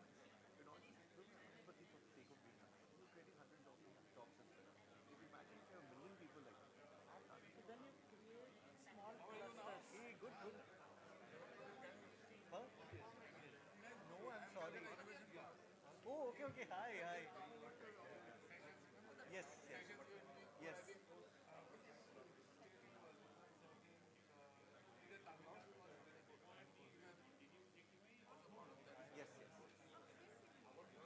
Yeah, I heard that. So now everything is spread out. Yeah. So last year was like a big Agni Pariksha. RBI ने इतने changes कर दिए. It was not up. Fault of us. हाँ, ये violations बहुत हो रहे थे. Then now we are. Irony is कि we are the only ones now. Every motivation ही नहीं है. well-intended financial product has always been like that. आप microfinance देखे SKS ने क्या करा? That was started with a great idea. Yeah, correct. Microfinance started as that. I'll just come. I'll see. Sure.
This panel will share from the National NRETP Incubation Program, which piloted innovative approaches to scale women-led enterprises in selected state.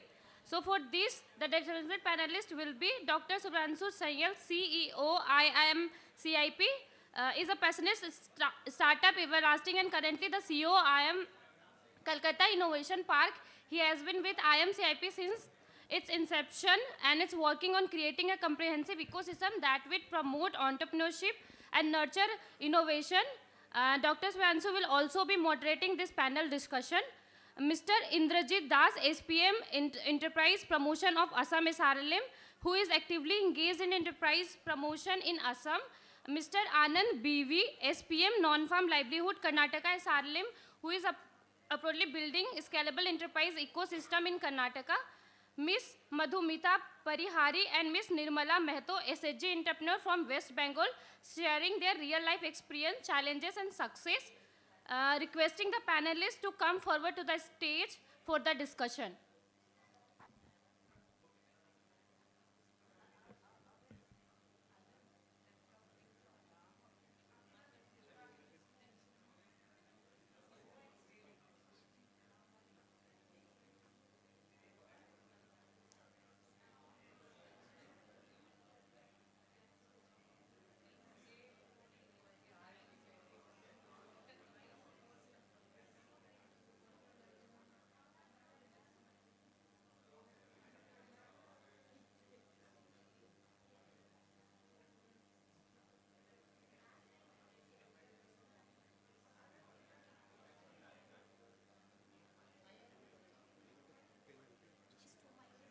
No, I'll just get a pen and paper.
Good afternoon.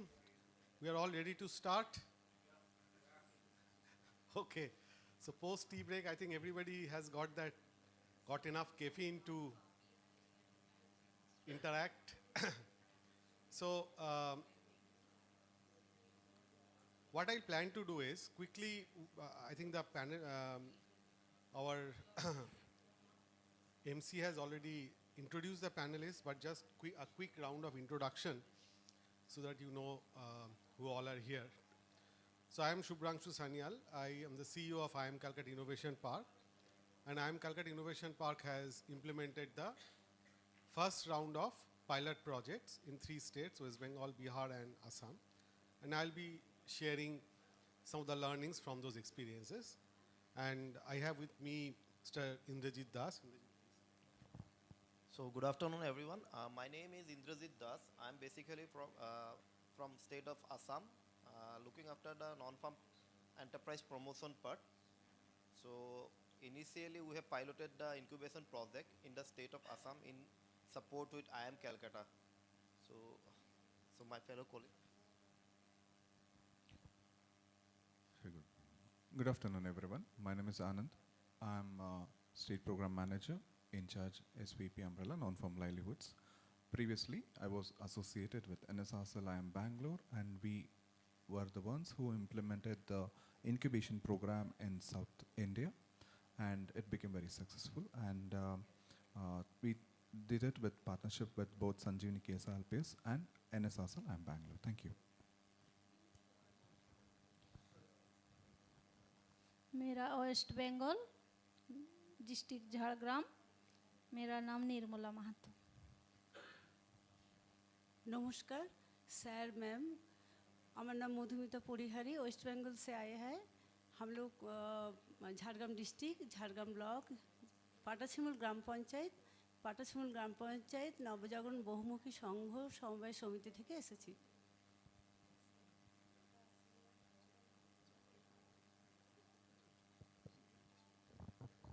Okay. So I thought that before any one of us who are from the implementation side, whether the incubator or the SRLM,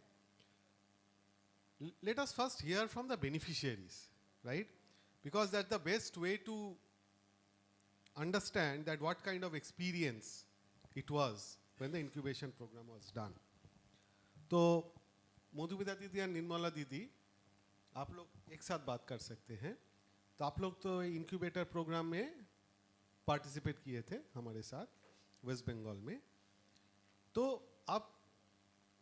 आपका थोड़ा story बताना है कि incubator के पहले आपका क्या situation था, आपका बिजनेस का, धंधा का और जो ग्रुप का, थोड़ा सबके साथ शेयर कीजिए। और इंक्यूबेशन में आप क्या सीखा और इंक्यूबेशन के बाद अभी आज के तारीख में क्या सिचुएशन है, ये थोड़ा सबके साथ आप दोनों मिलके शेयर कीजिए। नमस्कार सर मैम, हम वेस्ट बंगाल से आए हैं, बांग्ला ही ज़्यादा बोलते हैं तो हिंदी थोड़ा थोड़ा आते हैं, थोड़ा सा भूल त्रुटि हो ही जाएंगे तो समझ नहीं पाएंगे तो सर है बोल देंगे, ठीक है? हम ट्रांसलेट कर देगा, बताइए। नहीं, आप बहुत अच्छा बोल रहे हैं, आप बोलिए दीदी। हम लोग जब संघ तैयारी किए थे तो 8 साल में, तो 8 साल में सब हम लोग सेल्फ हेल्प ग्रुप जो है हम लोग उनका यहाँ पे ग्राम पंचायत में तो 100 ग्रुप था। तो 100 ग्रुप को लेकर हम संघ क्लस्टर जो है क्लस्टर तैयारी किए हैं। तो काम कुछ नहीं था तो क्या काम करेंगे करके सोचे, तो हम लोग जब शेयर मनी है, शेयर मनी को हम इकट्ठे किए, उसी के साथ हम लोग फॉरेस्ट एरिया में रहते हैं। तो फॉरेस्ट के जो महिला है वो फॉरेस्ट से पैसा नहीं लगते, ऐसे सालपत्ता लेकर बेचते हैं महाजन को, तो थोड़ा कम पैसा देते हैं। तो हम लोग सोचे जो ये पत्ता को लेकर हम सिलाई करके स्टिचिंग करके जो बॉल बोलते हैं और प्लेट वो सब हमको बना के वो सब बाज़ार में सेल करेंगे। तो इसमें सेल करने के पहले हम मार्केट देखे हैं कहाँ ये सेल होता है। तो ये पता लेके लोकल मार्केट में जहाँ पे प्लेट और थाला बाटी जो बिक्री होता है वहाँ पे गया। तो हम लोग बोले जो हम यहाँ बेचेंगे कैसे करके देंगे, कितने पैसे कितना करके बोरा में डालेंगे, पैकिंग करेंगे, ये सब उन मार्केट में जाकर सर्वे किए हैं, गोल बाज़ार मार्केट में, झाड़ग्राम मार्केट में। फिर उड़ीसा में हम गए थे वो मशीन लेने के लिए, तो वो लोग भी हम लोग उनके पास से वो पता लेकर वो लोग अपने से बनाते हैं। तो हम लोग उन्हें से एड्रेस लेकर आया, एक थाला की मशीन, एक बाटी के मशीन लेके आए, आकर हम लोग शुरू किए। 20-25 लोग मिलकर शुरू किए हैं। कोई सिलाई करता है, कोई डाइस करता है, डाइस करना पड़ता है। सिलाई करने के बाद उसको पैकेजिंग करके बोरा में 500 प्लेट डालते हैं। और जो बाटी है उसको हम 2500 एक ही बोरा में हो जाता है पैकिंग। तो इसको लेकर हम खड़गपुर मार्केट में पहले दिए हैं, लोकल मार्केट में दिए हैं। तो महाजन को जो देते हैं तो अब थोड़ा सा कम पैसा दीदी लोग को मिलते हैं, तो हम लोग 5 रुपया 10 रुपया ज़्यादा ही देते। फिर जो लोग कलेक्ट करते हैं वो लोग उनको 10 रुपया ज़्यादा मिलता है 1000 पत्ता में। और हम लोग जब सिलाई करके डाइस करके उनको हम जब पैकेजिंग करते, पैकेजिंग करने के बाद उसमें देखते 200-250 रुपया ज़्यादा ही आता। तो वही बिज़नेस हम शुरू किए। उसके बाद थोड़ा थोड़ा पैसा होता है तो हम लोग वो पत्ता कलेक्ट कर लेते, क्योंकि बरसात के टाइम नहीं पत्ता मिलता। क्योंकि पाता सुखाना पड़ता है। जो पाता कलेक्ट करने के बाद उसको धूप में सुखाना पड़ता 2-3 दिन। उसके बाद उसको वो लोग गिन कर हज़ार हज़ार करके बंडल करता। तो उनको हम पैसा स्टॉक रखने के लिए हम लोग जो प्रॉफिट होता उसमें हम डाल देते। तो फिर यहाँ पे 25-30 लोग को पैसा मिलता है, वहाँ 100 लोग पाता कलेक्ट करके उनको थोड़ा पैसा मिलता है। ऐसे करके हम शुरू किए हैं। शुरू करने के बाद माओवादी पीरियड आया, हम लोगों का यहाँ पे थोड़ा सा मशीन टूट गए थे। हम लोग वहाँ पे लैंडमाइन उस लोग ये किए थे, लैंडमाइन बास्ट किए थे। उसके बाद हम फिर दूसरे जगह पे शुरू किए। तो फिर दूसरे जगह पे शुरू किए करने के बाद वो जेहेतु दूर है, हम लोगों के पास एक गाड़ी आया पिकअप वैन से पता लेकर वहाँ झारग्राम में शुरू किए। झारग्राम में हम लोग वही करते करते थोड़ा सा दीदी लोग भी ज़्यादा हुआ और काम नहीं है ये करके महिला लोग आते हैं काम करने के लिए। सेल्फ हेल्प ग्रुप का मेंबर जो है उसके बाद उसका बच्चा लोग को पढ़ाती है और दारू पीता हस्बैंड लोग, इसीलिए वो लोग ही संसार में पैसा देते हैं। तो उसके बाद हम लोग जब थोड़ा सा बड़ा किया और झारग्राम में एक थोड़ा सा बिल्डिंग बनाया अपने पैसे से। तो स्टॉक करने के लिए जगह रखना चाहिए क्योंकि 6 महीना नहीं मिलते पता।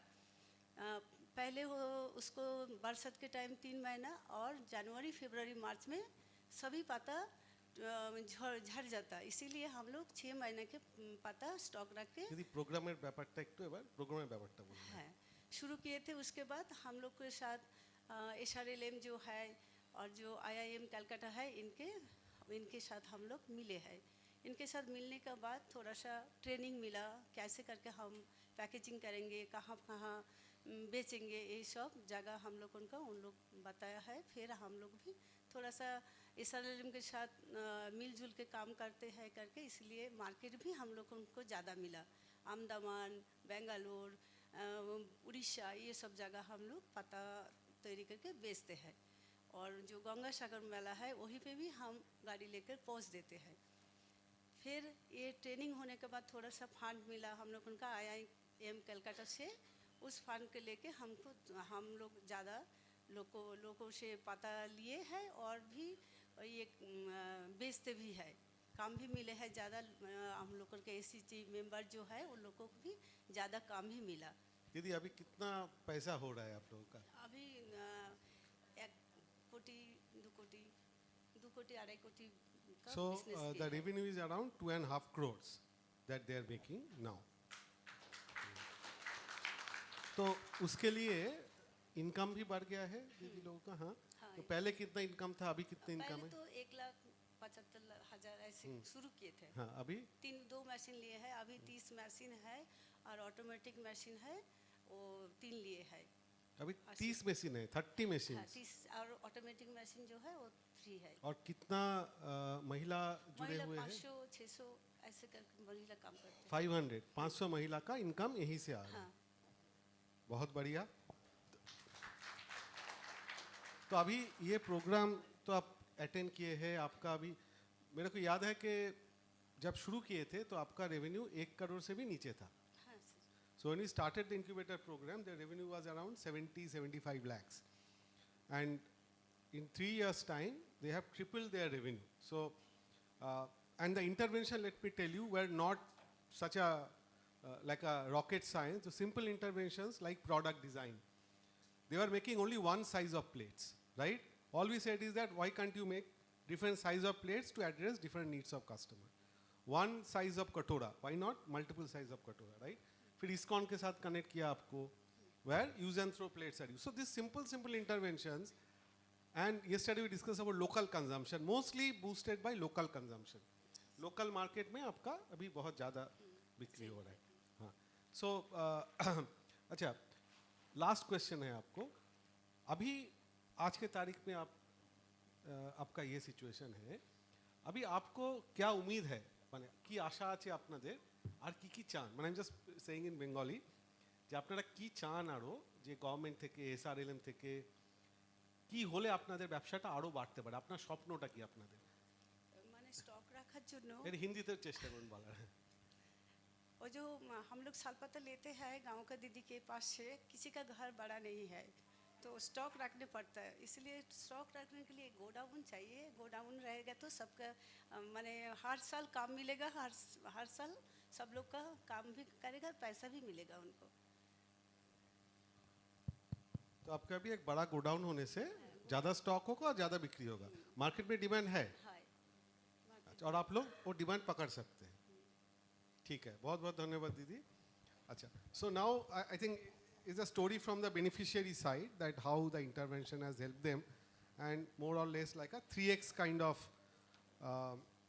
multiplier they could achieve in terms of revenue only, and impact is also equivalent.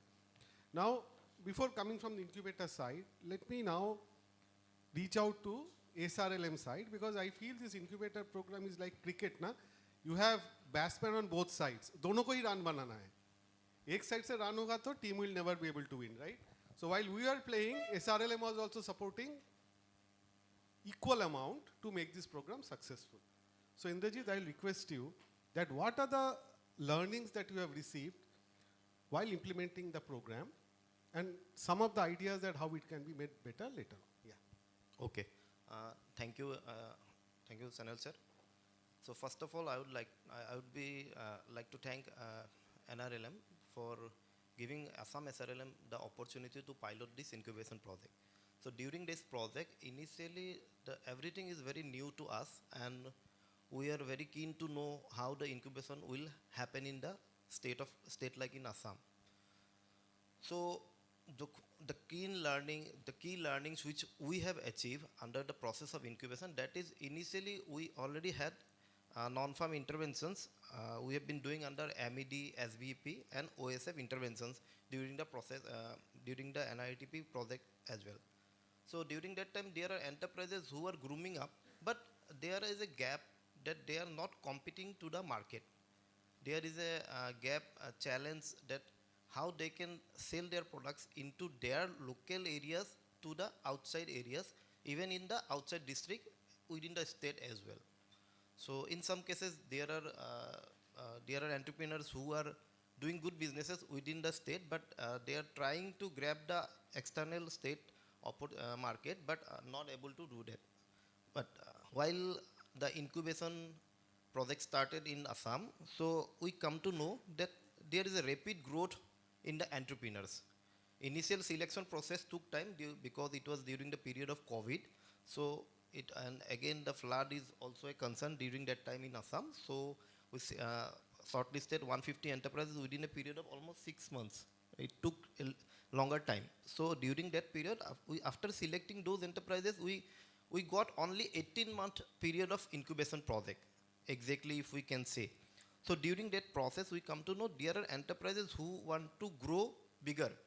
Initially, we just have an fair idea like short and small type of enterprises are there. They are not wanting to have such kind of interventions. But while the IIM Calcutta come over there, they train about the pitching session. They train about the modalities, how to grow up, what is pitching, how to present their business for the external stakeholders. So they come to know they are very keen. They want to come up. And initially, first, I can say it's a kind of lollipop that what we showed that the amount, the funding pattern, the grant part and soft loan part. Initially, that was the main objective of the attraction of the entrepreneurs, that they are coming up initially. But later on, while they come to the process of incubation, they come to know they need to do the pitching process, and for pitching they need to know about their own business. So what is there in the business? They then know that what they are doing, there is a gap, and they can do more such interventions for a particular business activity. Small, like branding was not there, so we can go up with branding. Business plans were not made earlier. They did the business plans. They come to know what is the exact amount of funding requirement. Initially, they thought that for a business, we need to do the infrastructure activities. Not only infrastructure is requirement, but later on they come to know if we do grow in the business, we can make the infrastructure with the support of the profit under the incubation. So that is the one impact which come to see among the entrepreneurs, because they are coming up with the for getting the support of incubation. First one is the guidance for taking the bank loans again. So after preparation of the business plans, they come to know there is a requirement of so and so amount of money. In the process of incubation, we have provided some grants to some of the entrepreneurs and then soft loan to the entrepreneurs. They did the businesses, and there is a gap of means some lakhs of amount, some amount of money is lagging. So at that point of time, Calcutta supported them to get the bank link, and convergence was one of the key parameters, because if we do convergence only, then the amount which is required by the enterprises, if not been supported through the incubation aspect, we can make it cover up, sir.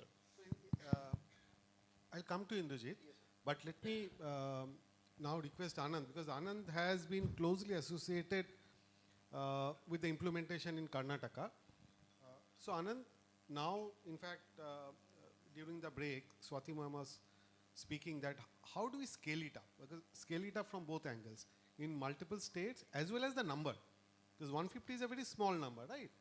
So there are two aspects, how do we scale up? So what would be your advice from your experience, that what are some of the things that an incubator should do in order to scale it up? Some of the pointers that you feel would be useful for all of us. First of all, good afternoon, everyone, and thank you for this opportunity.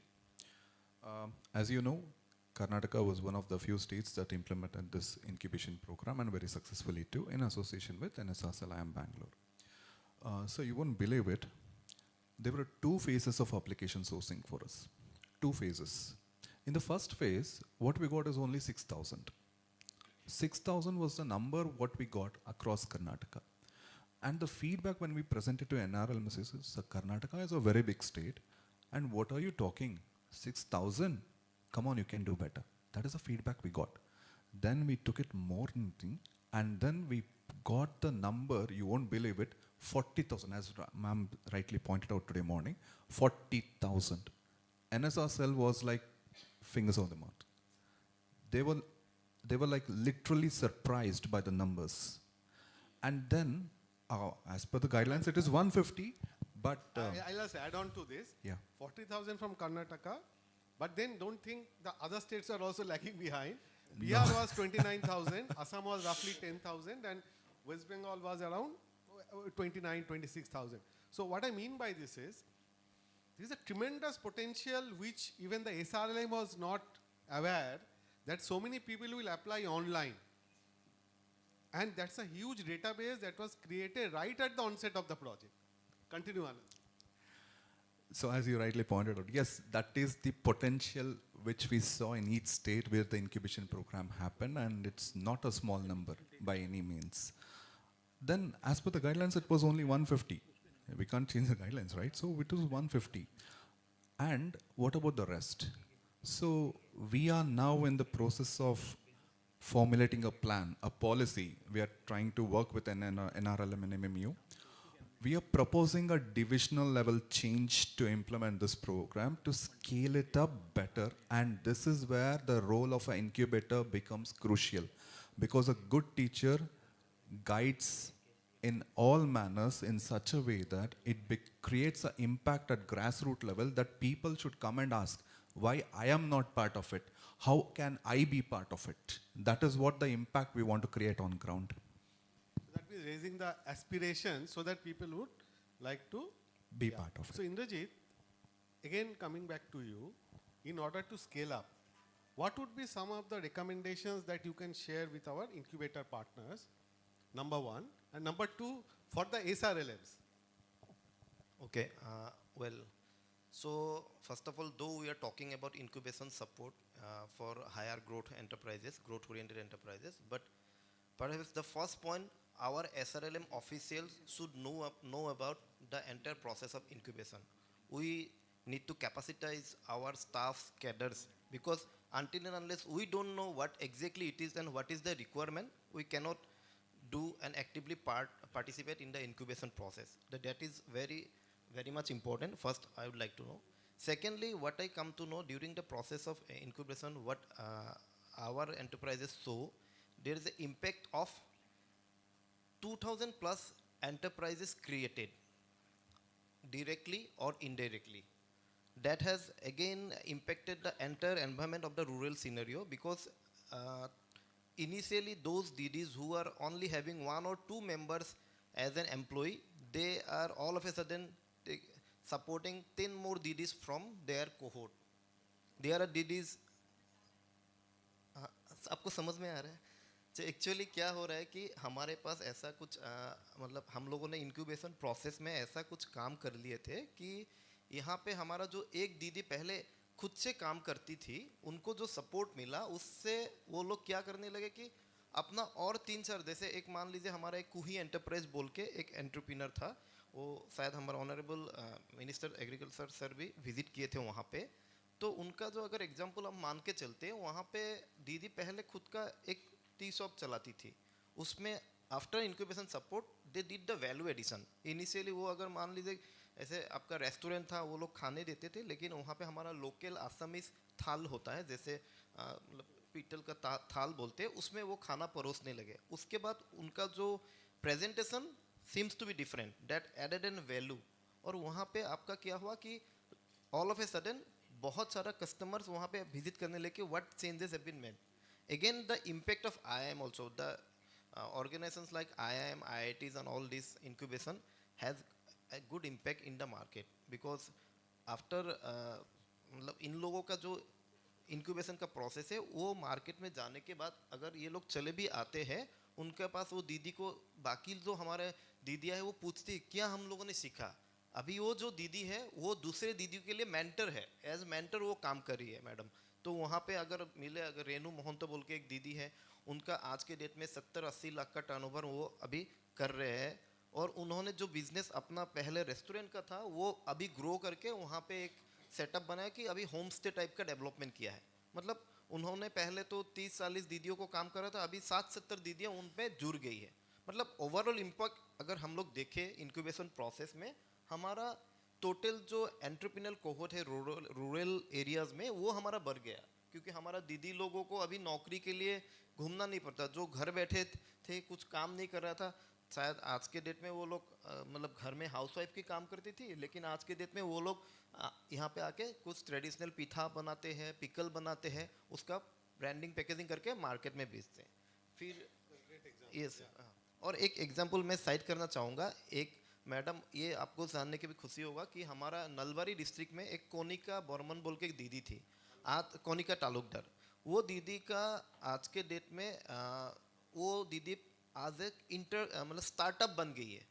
पहले तो incubated beneficiary था, आज के date में उनके private limited company खुल लिया, और आज के डेट में वो एक दूसरे जैसे स्टार्टअप ऑर्गेनाइजेशन है वैसे वो काम कर रही है। और हमारा डीजी क्या था उनका? हाँ हाँ प्लीज़ सर। हाँ ma'am.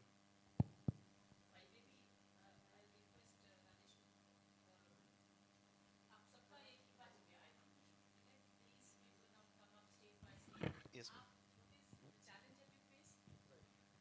Since we have heard each one of you once, if for the for brevity and I think for a better kind of a discussion, my request would be now maybe you could all take a break, and state by state then let's ask 2 questions. What are the challenges and what is the solution that you feel in which all of you can guide? Ground plus the planning plus the mentor. So if you can just Sure, change it for a while, because that is the best reflection that you will get from here. Sure, I think we can do that. And then right at the end, I will, because I have not shared my insights, Yeah. combining Then this, you I will can- share then my you can- insights yes, right at the that's end. what I said. That what is the way forward. Perfect. Great perfect. idea. So I think Maybe एक बार हाँ, let us open Rajiv up. can state by state लेते जाइए. Ask them 2 questions. For all the discussions what we had yesterday and also to be having today, this session answers most of it. So we yesterday discussed local small level of branding is not required, or scales, what is the issues with scales. So for everything of our, all our pointers, I think you are the people who can answer well. And I would like to say the big question is what happens after 3 years of incubation. So Karnataka and both Assam, these 4 states can answer to that points very well. And Karnataka is a step ahead where they have already strategized. They have taken policy approvals as well. So that is very interesting to understand. I'll open for that.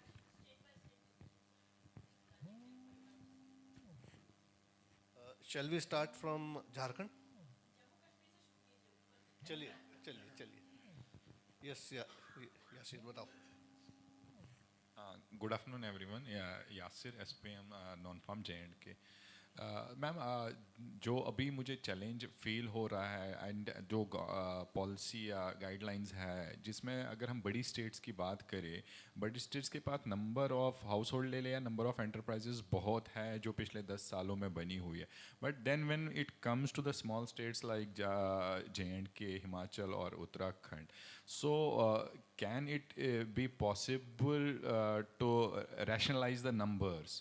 Because if as in a J&K we have to take this project, we are aspiring for this project, but the challenges which we will find, like they had an application and they got the 6,000, 40,000 responses. So the number of enterprises for J&K are not that much number, the nominations they got. So I would like to how we can facilitate that challenge on the ground.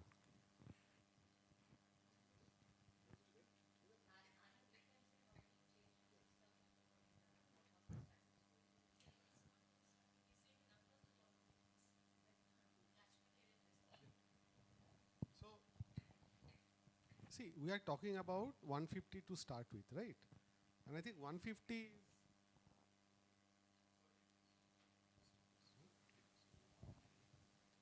Yeah. So honestly, I feel that whatever is the total number of SHGs, 150 is not a big number as such. So you should consider it as a pilot, number one. And our experience tells us that even the SRLMs doesn't know how many enterprising women are there in the state. And let me tell you, and our SRLM functionaries can also support that, the list that we got. So, but how to do it? You need to have an application process which is open, accessible to everybody, and fair. And we can share our learning, how we have done it. And Anand can also share how this was done. Yeah.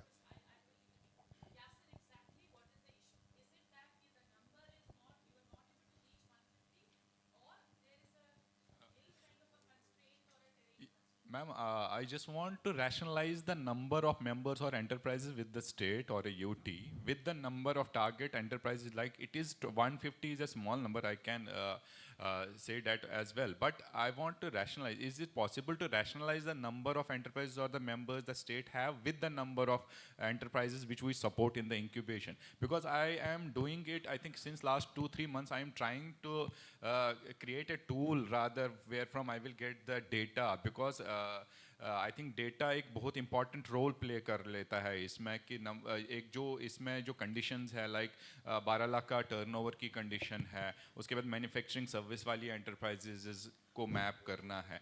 सो उसके alignment में अगर हमें क्या कोई relaxations और क्या वो challenge को और कोई तरीका है मिटिगेट करने का. लाइकवाइज सर अभी बोल रहे हैं कि मैं you can share the tool which you use it for getting the applications, so maybe we can also explore that tool and if possible we will get the number as well.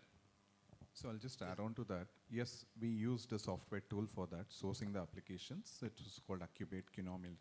So what it did was, when we started going to door to mobilize for this program, it gave us an insight wherein the entrepreneur, the SHG woman, when they fill the form, we know their background in terms of educational background, what they are doing, the sector in which they have taken their business. So we had a complete overview before we even scaled down and did the venture profiling. Okay? So that is where the tool, the software tool, if you can go with that, it will help you give an oversight. So once you have that oversight, then you come up with the step 2 and step 3. Okay? That is my add on to this. And let me tell you, all my suggestion would be, why don't you invite Jammu Kashmir to you for just to have a look at what was the procedure you followed for identification by using data, etc. Yes, ma'am. I'm open to that, and I'll surely do that. Yeah. And I'll add one more point. All the 3 states we worked, though they were larger states, none of the states could give us a list of enterprises which fix this on day one. In fact, through the process, they also discovered. So, don't worry. Just go through the discovery process, right? To this, Indrajit, am I wrong what I'm saying? Yes, sir. Actually, there are screening processes of the enterprises. While if we go through the guideline, we are considering only the manufacturing service sector. And even there are so many detailing in the guideline where we can filter out those enterprises based upon there. And later on, in case of our incubation process, we did the field inquiry from the field officials as well. So that helps a lot. Exactly, we come to know what exactly the business is and what exactly DDs are, because initially the tool was open to all and everyone is filling up the form, and there are so many incomplete forms were initially there. Then screening of the forms, later you come to know that is not again coming under manufacturing and service sector. So these are the things which definitely will be there. So after screening only from a list of 10,000 enterprises, we got 250 or 450 enterprises which we need to validate whether these are coming under the cohort of incubation process. So this thing always be there. We need to design the tool in such a way so that we can segregate the enterprises which basically we are looking after. And if similar kind of enterprises are there, like after going beyond 150 enterprises, there are more than 100, 200 enterprises. Yes, we can support them other way around under SRLM cohort. Just to add to that, see what the status where J&K is right now, they have not yet started the incubator. What we have explained is, at the time of, when you roll out the incubator and you invite applications and then you go with the incubation process. To plan the incubator also they need this information. We have devised a tool for that based on the experience of the previous incubation thing. Now this is the enterprise and product tracking module which is now available in NRLM MIS and states are using it. They should know, for not only for incubator, for other NFL activities also, they should know what the cohort is. Right. What approach they have to take for MED, for SVP, for OSF. If they don't know the cohort, they won't be able to plan properly. So the very first plan activity which every state has to do is to map the cohort of the rural enterprises in the state. If you enrich that module with all the data, whatever you can capture, then maybe you can plan which tool to use, which sub-schemes to actually work on. If you think beyond, after that also, that the state is not yet ready to take up the incubation program, okay, wait for some time, enrich the data further. दूसरा, ये पहले 3 state में जहाँ इन्होंने data लिया था through an open application, it exposed the fact that as SRLs we think we know what the SHG members are doing, we don't really know. जब आपने ओपन एप्लीकेशन डाले, वो 40,000 का नंबर आया, हम तो NRLM में हैं, I've been associated with all these states for almost 10 years now. I was skeptical कि इतने नंबर नहीं आएंगे, क्योंकि जितना हमको MIS आपने शेयर किया है, the known knowledge within the ecosystem of NRLM, SRLM does not have that data. We never captured that data. और दीदी लोगों को हम अंडर एस्टिमेट करते हैं, दीदी लोग बहुत कुछ कर रही हैं जो अपने को नहीं पता. यदि आप ओपन तरीके से एप्लीकेशन लेंगे, it helps you build your own database. It is a fallacy to believe that we are know all just because we are there. We are there in that physical space. We've not done the mapping of non-farm enterprises. That is something, once you open it up, DDs themselves apply and then you get to know what is available. PMFME is another example of it. We also, when we rolled it out initially, we didn't know that this much big this portfolio is going to be. Yeah. Next, Jharkhand. Suggestion is Rajiv and Rekhi ji. I think what we could do is, जैसे states में एक exercise हम एक time bound way में start करनी चाहिए. Say suppose it is not even 15th of September, say end of September तक. Let them have some kind of assessment and find out through a system where they come to know from the BPMs, etc., how many of them, just like that, cursory, how many of them are actually going to go, जैसे रेखी जी ने अभी कहा, then we can actually build up on and then add on more from them. So that beginning should be there. कुछ timeline या कुछ program set May I? I understand. But we really need to support states like Jammu Kashmir and northeastern hilly terrains and all, जहाँ पर they really require a lot of handholding. Unlike say Assam and all, which are almost like so much of enterprise.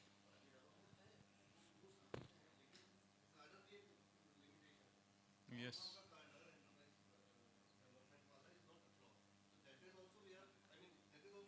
Ma'am, may I, ma'am?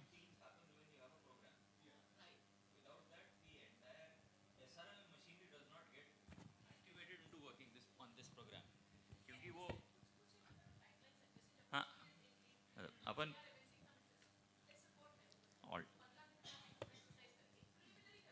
Alternatively ma'am upon pre इन सब states को in principle approval दे देते हैं, ये अर्जी डाल के दो तो आपका इंक्यूबेटर अप्रूव्ड है, तो शायद धक्का पड़ जाए कि अब ये भर के दो. मैम आई थिंक मैम जो सर बोल रहे हैं कि ब्लॉक लेवल से भी जो हमारी जैसे जो एंटरप्राइजेज हमें पता भी नहीं होते, इवन दो ब्लॉक लेवल पे भी बहुत सारे ऐसे निकल के आ जाते हैं. But for that, even though I took a orientation of all BPMs and TPMs across the state, and I think I am finding very much challenges to get the database from, because they are also activated in other, because this data is not hard binding for them to get. So it is very challenge for us to get the data as well. Actually for that,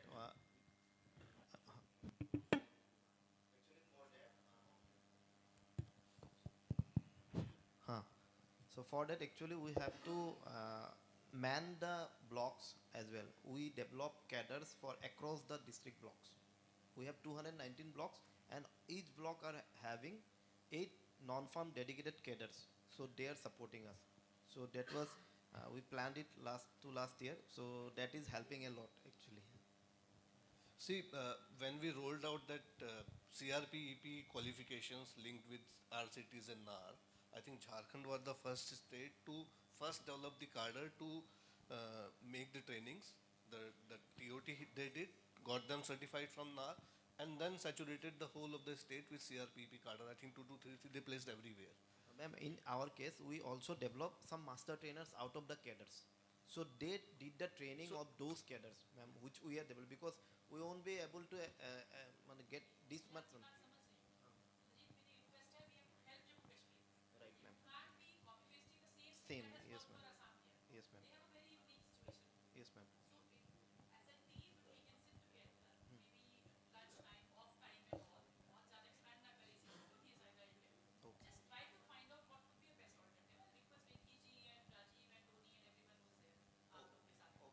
As you rightly pointed out, what we can do is we can have a discussion and find the common ground, and then we'll sit and work out the issues and hammer out the challenges and solutions for that. That will create a better platform and integrate ourselves to better opportunities.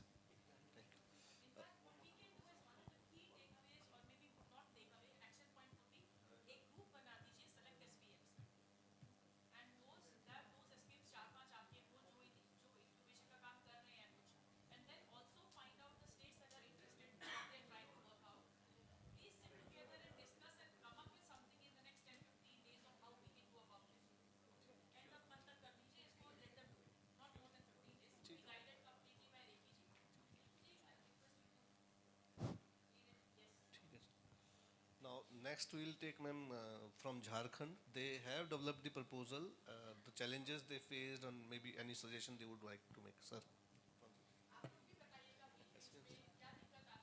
तुम बताओ, Nitish. Hello. Yeah, basically, Jharkhand, we have already developed submitted the proposal. Basically, we have started the thought of incubating right from NRETP phase, but in that phase we have not submitted. So the basic challenge now what we are facing, we want a process-oriented incubation ecosystem will be developed at Jharkhand SRLM after whatever we call the end of the project era. So that is our challenge, because our deemed incubator is already in panel Dr. Sanyal is there. So what we are looking incubator as process in best incubation process in Jharkhand. So I would like to ask that, and also it was discussed with IIM Kolkata, which in also when we had initial discussion, we should focus beyond this project. What would be the outcome of beyond this project? So we are much interested in outcome based, and we are proposing also, like the budget is 10 crore, but we are proposing 12 point something, because we want to develop some regional incubators. As ma'am has also pointed out, we have local institutions, and Jharkhand SRLM is also focusing in terms of TSA, we are promoting local TSAs. So in that way also we are looking the major outcomes. So how, as an incubator, IIM is ready after the learning of phase 1. You have done this, that we are fortunate that we have phase 1 of incubation process. Now phase 2 and NRLM 2 is having same juncture. And as NRLM 2 for growth enterprise, I personally see the entire incubation project is required. Incubation process is required in NRLM 2. The kind of target we are setting for a growth enterprise and market-led enterprise. So this should not be very specific, vertical as we did in our project mode. So our incubator, after 3 years learn on how IIM Kolkata is poised. So that's why we wanted. So I think this is exactly what's in our mind also. 150 is just a pilot, but pilot how to scale up. I have developed a model which I want to show to you, that what is that scale up model for all SRLMs. So maybe if you allow me, I'll just show a couple of slides which will represent this model of how to, from 150 to take it to 1000. If you allow me, I'll just quickly show that. Ab thoda PPT. Yeah.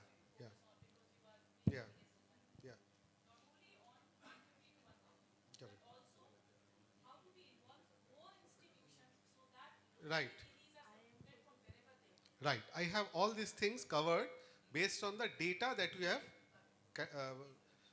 And also to add to it, we had these discussions with 𝐸𝐳𝐴, IIM also, and BITS Pilani also, PPT Telangana both. We should have the exit policy right on the very first day in place, which actually will lead this incubation process beyond the incubator duration. PPT एक बार लगा दीजिए ना, वो जो PPT बोला था, बस 3-4 slide है, I quickly show that.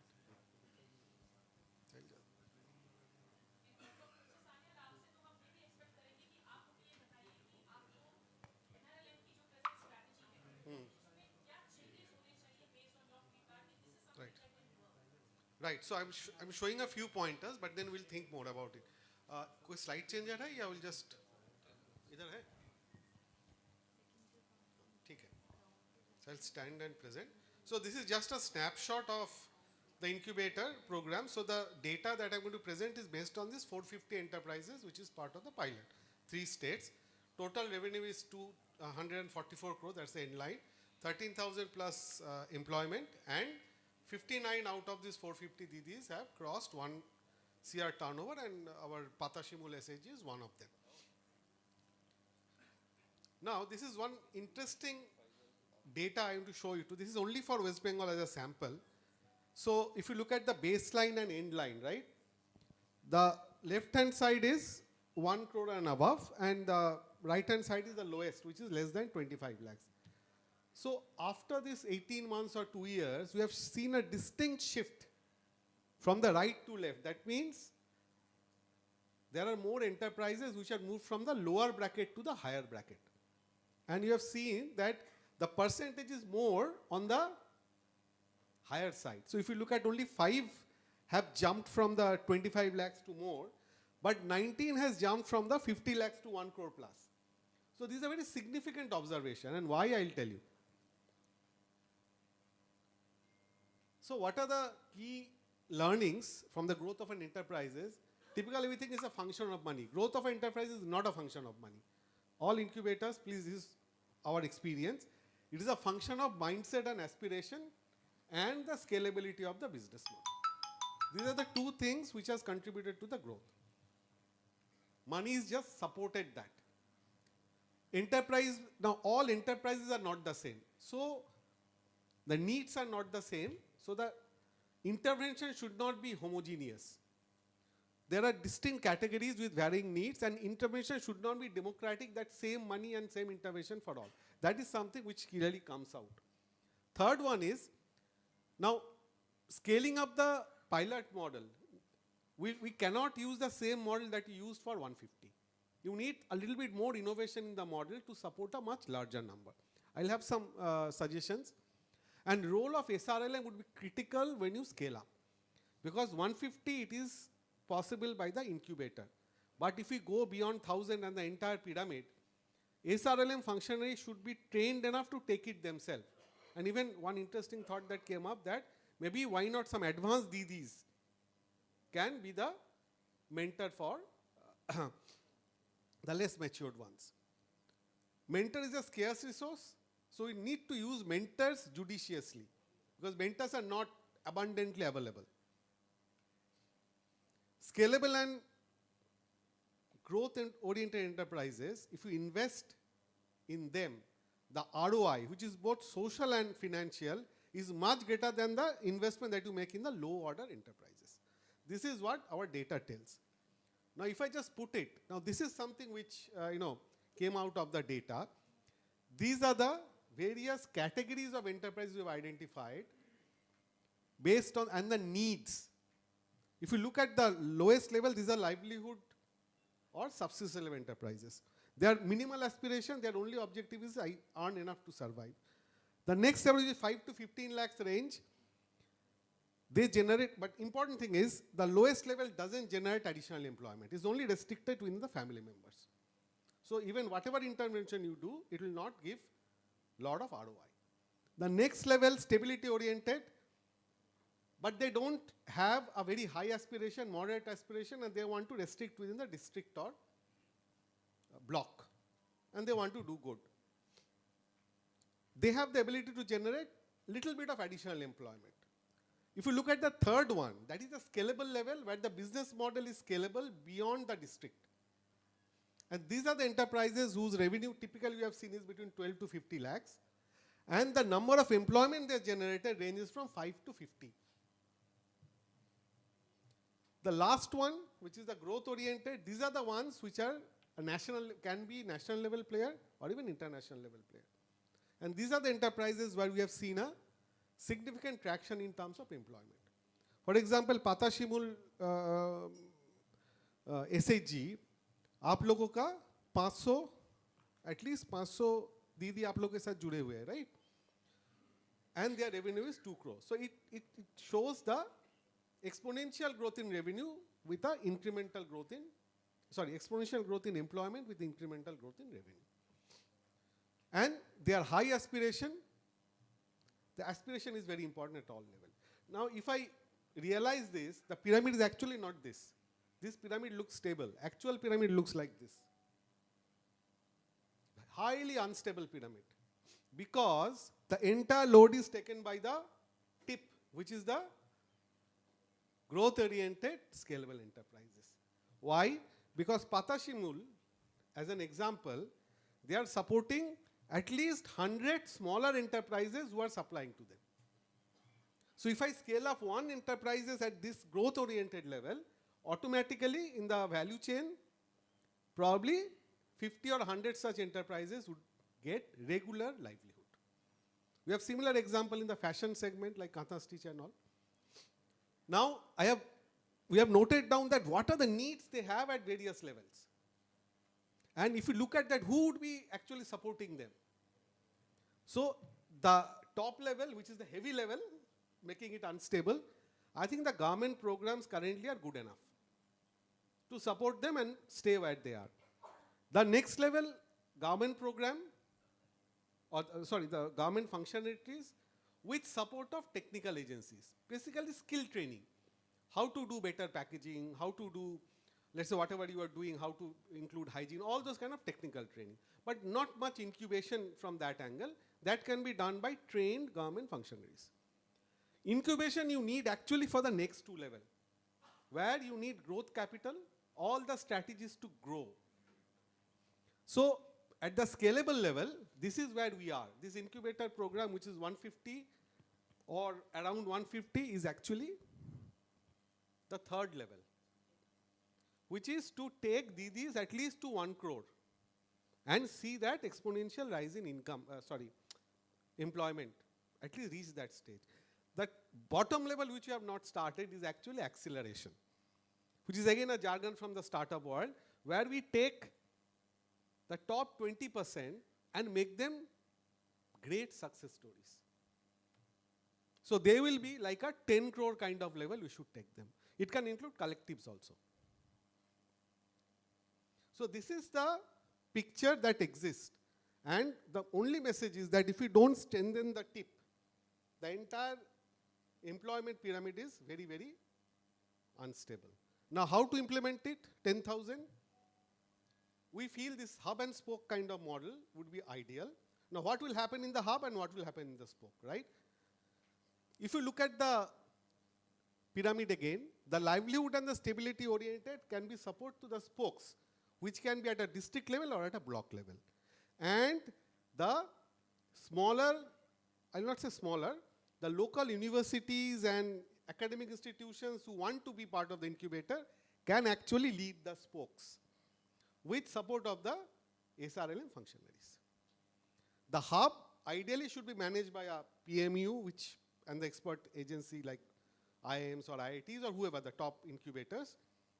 They will more focus on the acceleration incubation and only focus on how to scale up enterprises and make them big success stories, which will have significant increment in employability. So this is what we figured out from our data and a way forward, that how we can take from 100 to thousands. And here you can see a significant lead role in the spokes is actually taken over by the government or SRLM functionaries. So this is, yeah, in the previous slide? Yeah. Yeah. Yeah. Right. Correct. Yeah. Exactly. Right. Sorry, I'll just move on. Yeah. So these technical skill partners are typically not IIMs. For example, Jammu Kashmir. I think one of the high value product is Pashmina, right? And various products of Pashmina. You need a technical agency who can evaluate the value chain of Pashmina and look at what kind of technology interventions you can do there in terms of packaging, design, which will take Pashmina to a level which they are not currently.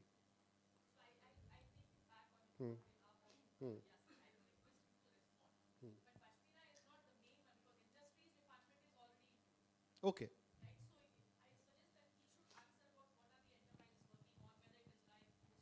Correct. I just use an example because I don't have great knowledge. ठीक है.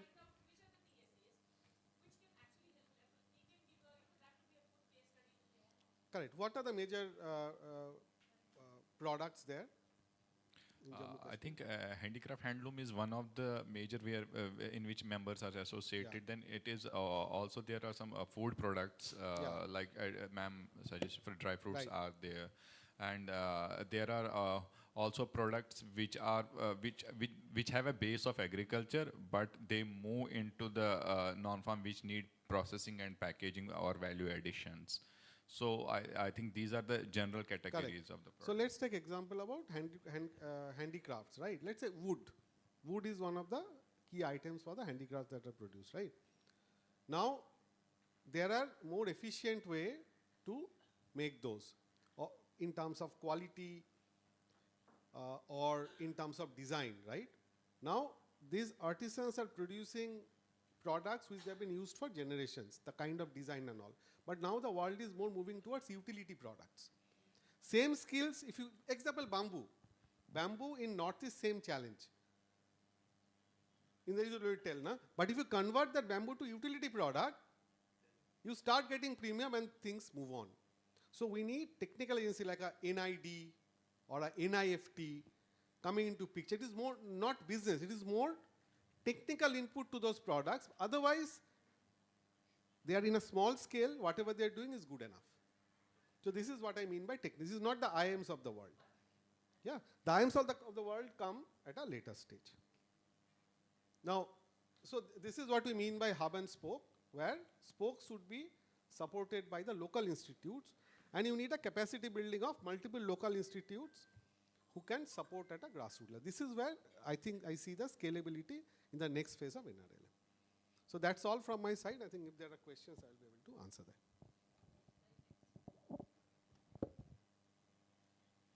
If you have time, then. Ma'am, I have also one more submission.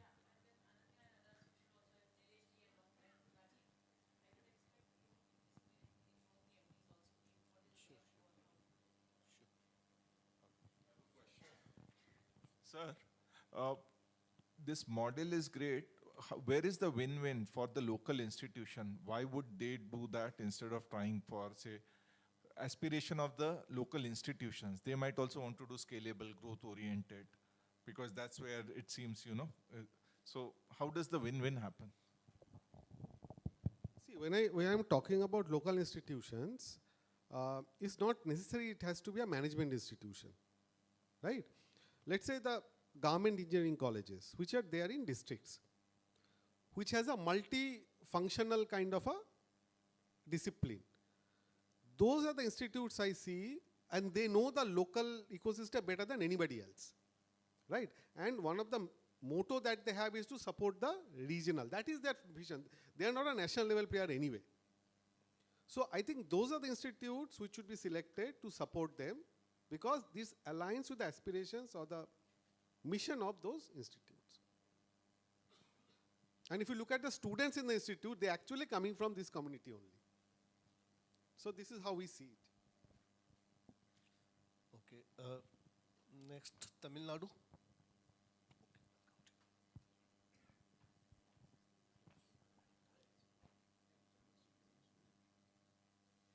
Sir, after incubation period, what are the SOPs and digital tools supported to the states?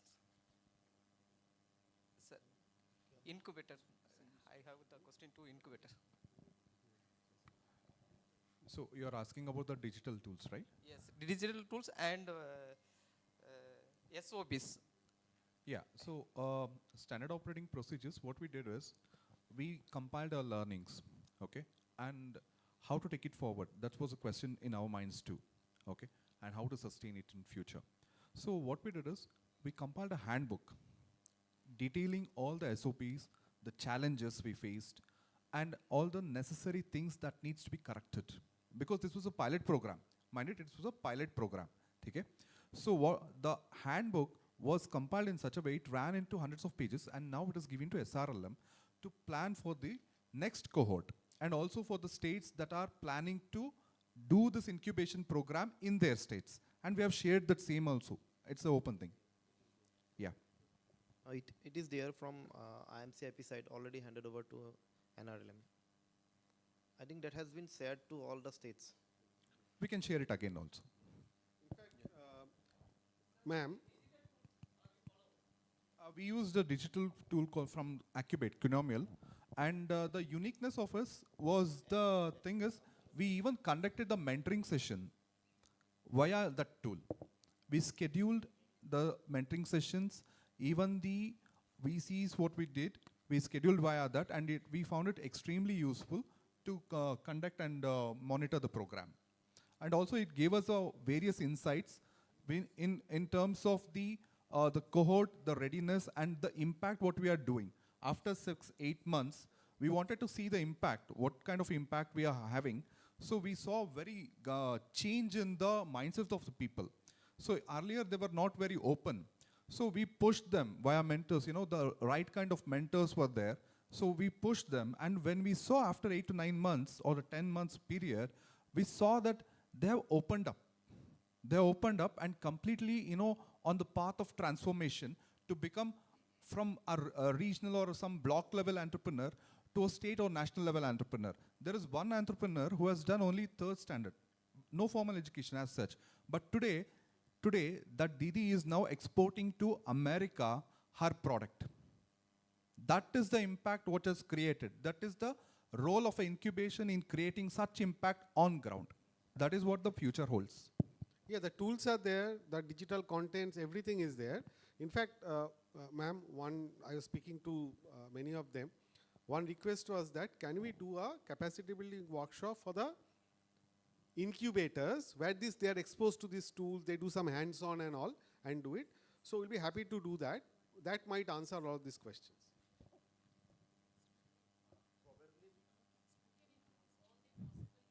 Correct.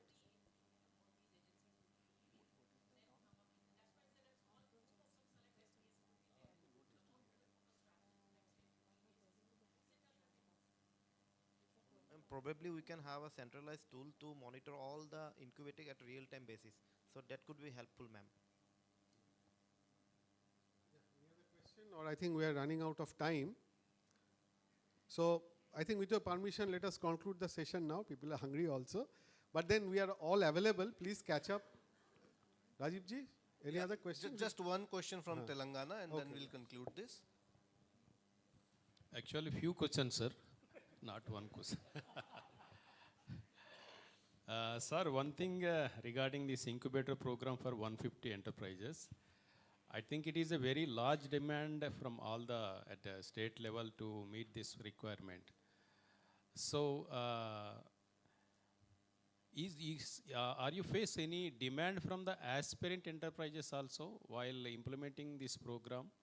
Because I think it is also necessary for the aspirant enterprises to promote such programs as we are implementing for the existing enterprises. And this is one. And if we want to scale up this incubator program within state by covering more number of enterprises, is it required to enhance the number of enterprises from 150 to some extent, or specifically category-wise incubators is required? Maybe one incubator for the handlooms, one incubator for the handicrafts, and one incubator for the food enterprises, or like that. So how can you suggest? And one more request from your side is, I think you people have already developed some technologies and softwares, maybe for getting the applications and scrutinize for the selection of the 150 enterprises and monitoring the performance of the enterprises till they reach 15% or something improvement in their enterprises development. So I request you, if you are already developed such any technologies or software, if you can share with the states, that will be more useful to implement at our level, because very recently we got sanction of the incubator for our Telangana. So thank you very much, Jayesh ma'am and Rajeshwar ma'am and also Rajiv ji. So we are at initial stage, so these things are required from your end. Thank you. Okay, I would like to answer your first query, that is about for aspiring entrepreneurs, right? So there is a provision of bringing those enterprises. I think within the guideline, we, in case of Assam, we have promoted some aspiring enterprises within the cohort. That is there. You can talk to incubator, they will provide, and it is mentioned in the guideline also. You can request an RLM as well. Secondly, there is an app that can be developed through various means. IT department can develop the app for you can customize it through your incubator partner. So they will develop the app to bring out all the applications, so that can be used post-intervention also. So you develop in such a way that during the process of incubation, the sourcing of application is always be there. Again, the real-time status of the incubators, and post-intervention, what is the impact out of it. So that can also be monitored. You can develop at the initial stages, that will be helpful.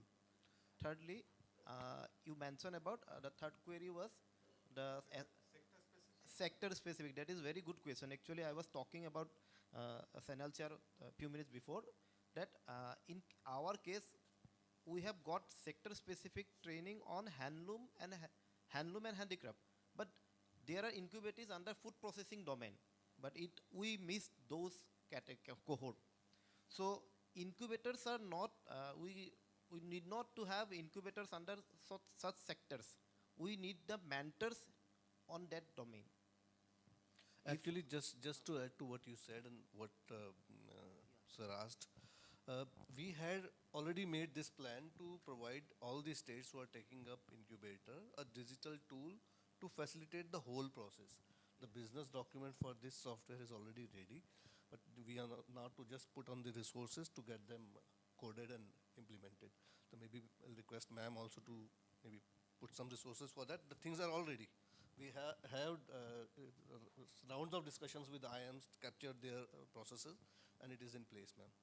So once we do that, it will be available to all these states. That will also enable the networking among the incubators, the common pool of mentors. All those things will be available.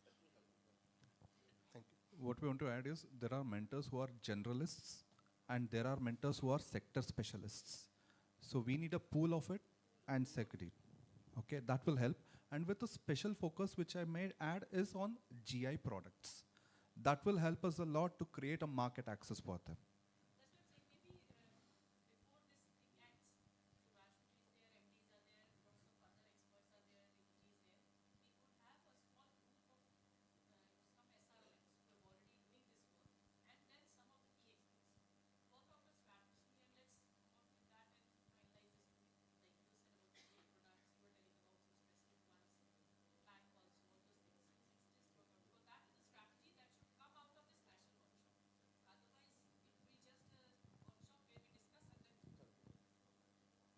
Also, I would like to one point here. After the process of incubation, in Assam, we developed some district level marketing federation to support these incubated enterprises. Because if these DDs are, the number is very less, you agreed, 150 number is out of the state, it's very less. So what we bring out those DDs to this district level marketing federation concept. We are considering district as a whole to do the all marketing aspects like rural mart, like other marketing, branding and packaging, support, all things. And we are trying to develop one rural incubation hub post-intervention. Ma'am, it is under a process of development, so I'm not sharing it right now. So if you, ma'am, note is just detailing has not been shared. Yes, ma'am. Okay, ma'am. So thank you. I think it was a very interactive session. Lot of difficult but really probing questions were asked, and that also will help us to think further. And Madhumita দি, নির্মলা দি, অনেক ধন্যবাদ আপনাদের অত দূর থেকে আসার জন্য। আমরা আপনাদের গল্পটা শুনলাম। Thank you so much. অনেক ধন্যবাদ। And I think the last question, Indrajit's remarks, I'll conclude with that. I believe even without the incubator program also, all the states are doing something very special and very good, their own way, right? If we just can accumulate those as best practices, that itself will be a great value add for the next round of incubator program. So if that group helps to create that, everybody will be benefited. So with that, I will end the session. Thank you so much.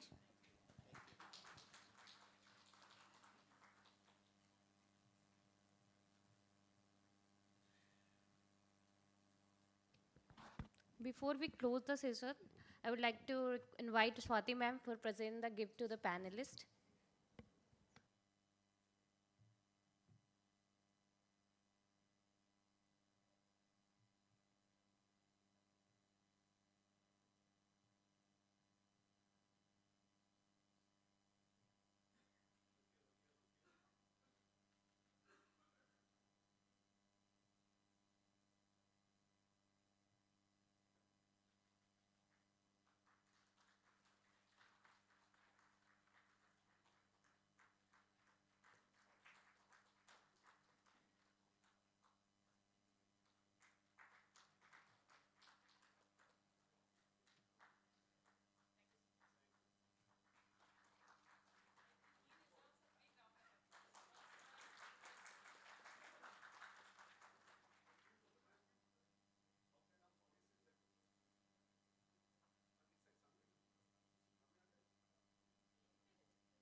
Requesting panelists and moderator to come forward to the stage, and due to time constraint, we have 45 minutes for discussion. So please come forward.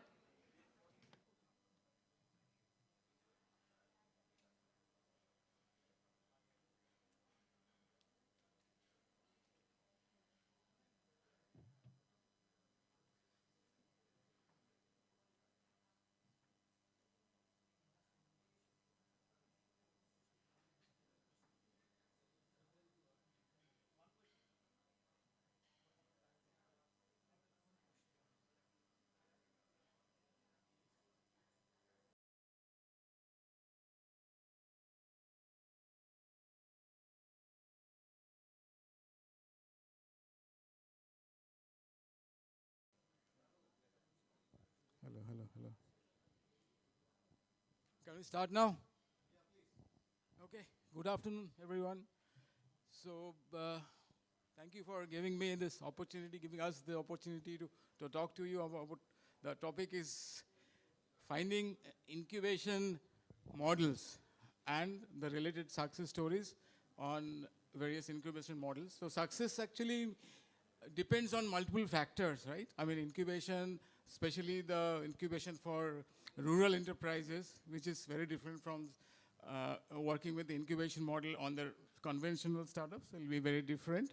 So we'll be focusing on a few things like what drives the success factors like mentoring, marketing, financing, ecosystem building, and financial linkages, of course. So we have gone through these sessions over the period of 2 days. So we had focused panel discussions on each of these aspects. Apart from that, we have stakeholder collaboration is also very important. Continuous improvement, that is the tracking the progress and showcasing the success stories. So that will probably be a motivating factor and the inspirational factor. So I'll start with our panel, Mr. 𝐬𝐨𝐽. He will talk on financial. No, you can start because I think you have a minutes to go. So Mr. 𝐬𝐸𝐽 comes with a very rich experience with 𝐼𝐺𝐭. So he'll talk about importance of financial linkages in building success stories in an incubation model. Over to you, Mr. 𝐬𝐸𝐽.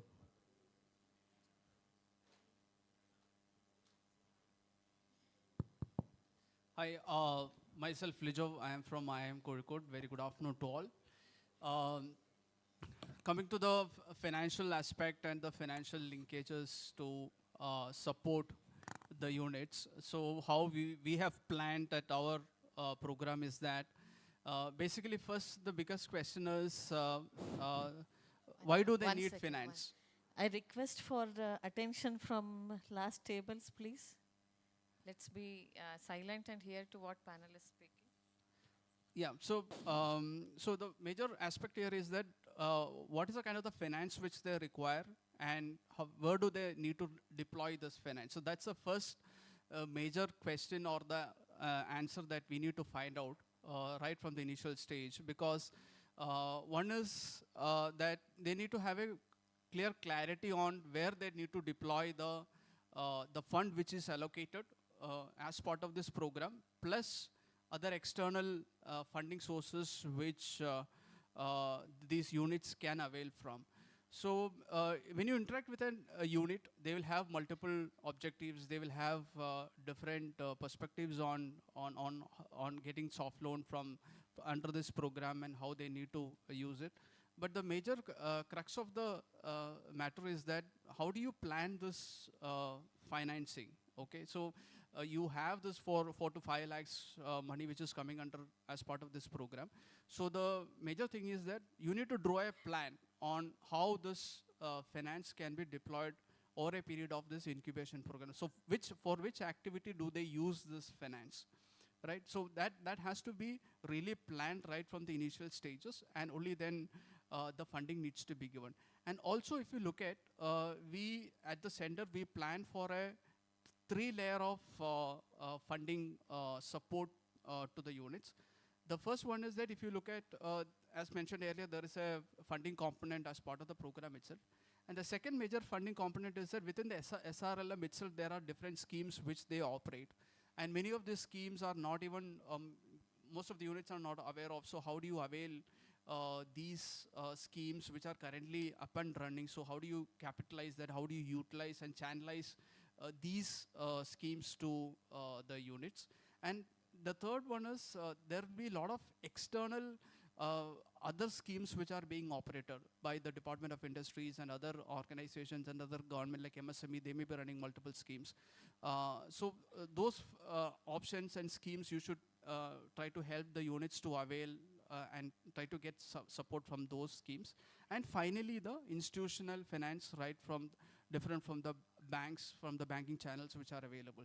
So what we have done is that we need to first create a credit history for them. So our objective was that to create asking them to do the banking, all the transaction through the banking channel. So we mandatorily requested them to open a current account and to carry out the transaction through the current account, so that there is a transaction history that is being created, which will act as a backup for lending institutions to lend them at a later point of time when they go for a scale up. Because the kind of the funds that we give through this as well as through other schemes might be limited, but for a larger scale up, you need to have multiple sources of funding, additional funding that requires from the banks and other formal channels. So for that, you need to have that credit history to be created. So that is also one of the focus areas in which we looked at, and we are trying to create that credit history for each and every unit as part of this program. So this is the way how we are targeting the financial deployment as well as supporting the units with the financial linkages. Thank you, Lizzo. You pointed out focused on mainly the sources side. Now, as a part of your work or engagement with the SHG segment, do you think the assessment is also important as to, finding how much money they need? So what could be the right way of assessing the financial needs? So tapping the sources is important from one side, but definitely that is not enough. So the need has to be also analyzed. So could you throw some light on that? Yeah, so that's a very important aspect. As I mentioned earlier, the big question here is that why do they need money, and for what purpose will they use this money, and how effectively they will use this? So that starts with have a deeper engagement with the mentors, trying to understand what the unit requires the financial support, and which area the financial support is going to be utilized, and what is the kind of the impact which they're going to create. So that starts with the baseline creation, understanding what the unit is doing, and to what purpose and activity for which they need this finance, and how much do they require, and what is the kind of the support to be given, and what time this support to be given. For certain units, we may have to give it in tranches, so that they use this finance for the purpose for which that is being released or being sanctioned. So we need to clearly draw that financial deployment map for each unit, understanding where the money has to be deployed and what is the kind of the objective which they are going to achieve as part of utilizing finance as part under this program. Thank you, Lizzo. So if I may summarize what Lizzo has pointed out, on one side you need a business plan-based approach, a need-based approach to understand the need of the finance and then connect them with the appropriate sources. So appropriate sources will remain different from different regions. So to identify which one works better for the enterprise in that particular region, and on that only will depend the success of the enterprise. Okay, so the other aspect, the other parameter that's very important also, which is the support system. The building a very strong support system for the enterprises is another factor that needs to be built into the incubation model, where the success factors will depend very much on the support system, because the enterprises cannot do their business all alone. I mean, probably they will need a lot of support systems in terms of finance is definitely one. Apart from that, marketing is very important. They need hand-holding support from the early stages. They need support with respect to the various business functions they do. In fact, right from sourcing of raw material to packaging to manufacturing, the efficient way, there are various ways. So Ajit will talk about the various kind of support system that is necessary for the rural enterprises, and what can be these support systems. Yes, Ajit, over to you. Good afternoon. I'm representing Center for Management Development in Trivandrum. It's a research-based consultancy firm under the state government. And also we are into project management of the state government flagship programs like KIFBI, 𝐾𝐧𝐿, etc. So personally, I had the opportunity to work with 2 SRLMs and also had the opportunity to evaluate some of the SRLM activities like SVP and all. And also CMD is a national level monitor under MORD. So we used to monitor some of the southern districts also. So based on my experience, I'll be coming to that support functions. The topic here is actually the incubation models. I'll touch upon it and I'll come to the support function. So based on my experience, without any prejudice or without offending anyone, I have a small story. I will not take much time. So one person, he's very much specific about specifications. He went to a hotel and he asked for a dosha. So he said the dosha should be ½ centimeter thin. There should be 10 chilies, some small onions, some big onions, lot of other things. The waiter or that supplier, he went to the chef and simply said, one sada dosha, one ordinary dosha. So with due respect to all SRLMs and incubators, and without generalizing, whether SVP or OSF or incubator, unless or otherwise the SRLM fully owns it, internalizes it, and conceptualizes it, it will become a sada dosha. So that incubation model, when we look at the guidelines, we feel it as a partnership-driven incubation model. But when we look into it deeper, it is actually not a SRLM taking a partner and partner doing it, but it's a hybrid model. SRLM has their own roles and responsibilities. Similarly, the partner incubator has their own roles and responsibilities, because this incubation model, the natural host is the SRLM, not the incubator actually. So the SRLM, they have their own networks. So the mobilization, that is their SRLM's responsibility. They already know their entrepreneurs. So that pipeline should be very clear, whom should be selected for this particular incubation program.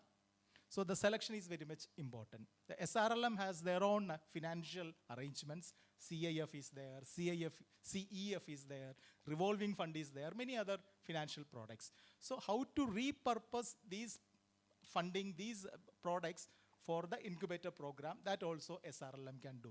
Similarly, SRLM has HR, SRLM has CRPPs, SRLM has BDSPs, SRLM has district and block level staff.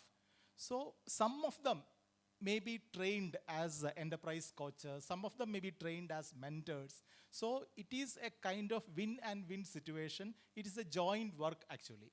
SRLM has a network with banks, SRLM has network with the buyers. So they should facilitate the incubator to make tie-up with the banks and other things. So it is actually, this particular program should capacitate the SRLM. After the program, after the exit of the program, the SRLM should be capacitated.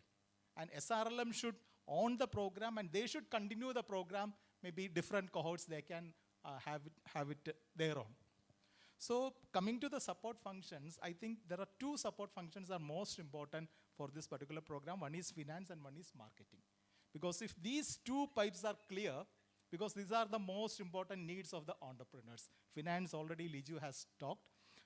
Marketing I will come to it in the second round if time is available. But before that I will touch upon some of the key support activities or support functions SRLM and incubator should look at in this model, within this model. First of all, I don't think we should take all 150 together. It can be different cohorts because entrepreneurs are different. Some of them are buyer-backed because they have some demand signals. There are repeat orders. And some of them actually need basic training different pricing, packaging is required, labeling is required. So different lines are required. Coaching will be different, should be different. So that way, this particular model should work. Another thing is practical coaching. So instead of long classrooms, that practical coaching, if possible, it should happen at the unit itself. I don't know how far it's possible.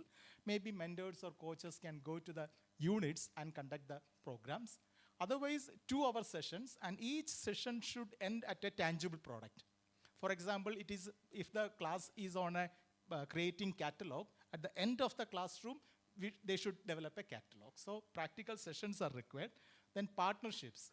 So each product category, we need two partners, one a buyer and one a technical partner. So partnership is also important. And another is shared services. So SRLM and incubator, they can together create some shared facilities, like maybe a pack house, pack for packaging, or photo corners for taking photographs of the products, some kind of logistic tie-ups they can make. So shared services are also very important.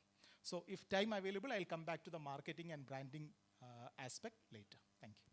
Thank you, Ajit. I think if I have to summarize what Ajit was trying to mention is that SRLM also has a responsibility to empower or capacitate the support functions adequately, and at the same time see that there is a need-based approach followed for the enterprises, what kind of support. So that assessment is very important. It's not that every enterprise will need the same kind of support. So that assessment is very important, and the guiding factor which should actually decide what kind of support is required is to identify the core competency of that particular enterprise.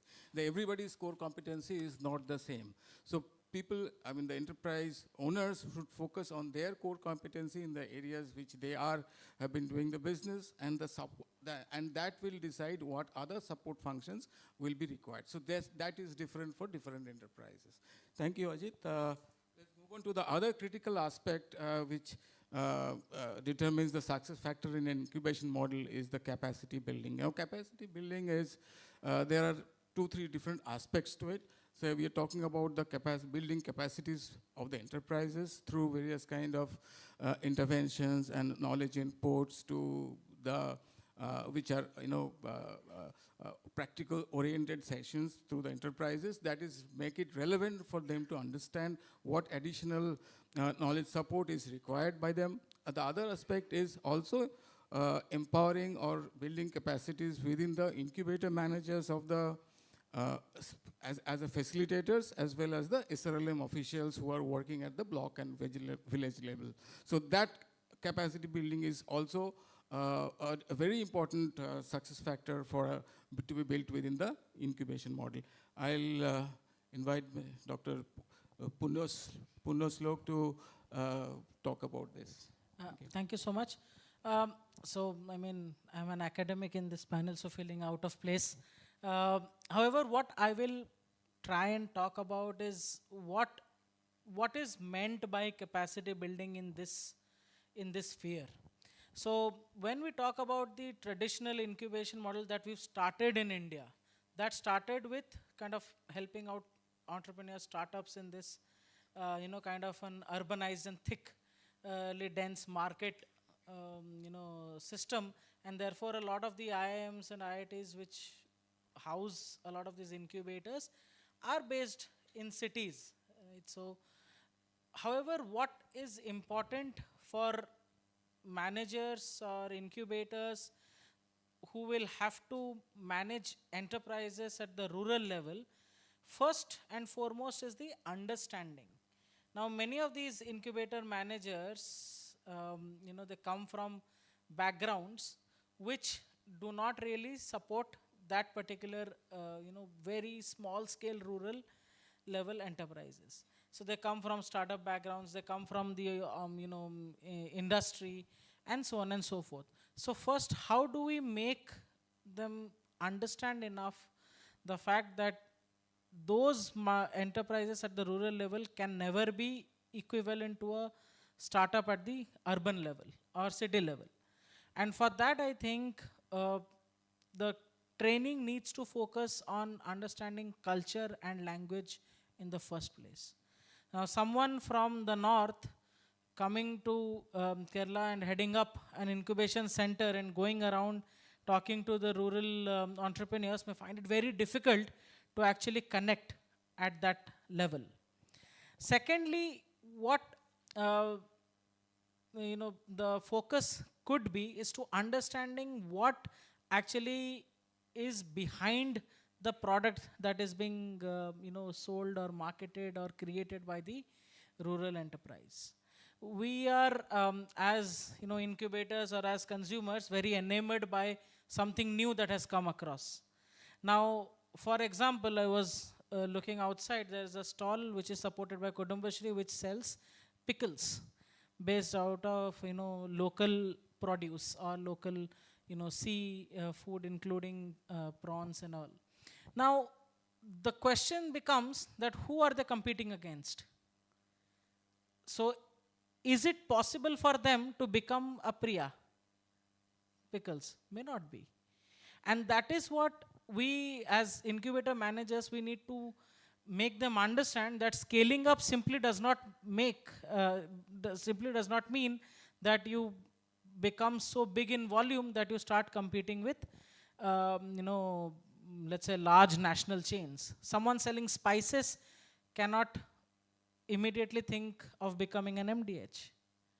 So what is it that goes behind creating that product is something that they need to understand. And in this case, I'll just take your indulgence for a couple of minutes. There was a framework given by J. Barney in 1991 where he talked about something called as a VRIN resource. So VRIN stands for valuable, rare, inimitable, and non-substitutable.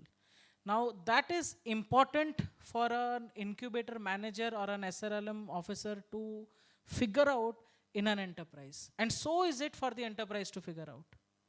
Now, the product may seem to be a result of, let's say, many different things. Now, an enterprise may think that while making a pickle, the spices are what is more important to him or her. But he or she may actually figure out that it's not the spices that is making the product different, but the quality of the produce itself. And that eye for a detail or that eye for resource needs to come from someone who is hand-holding them.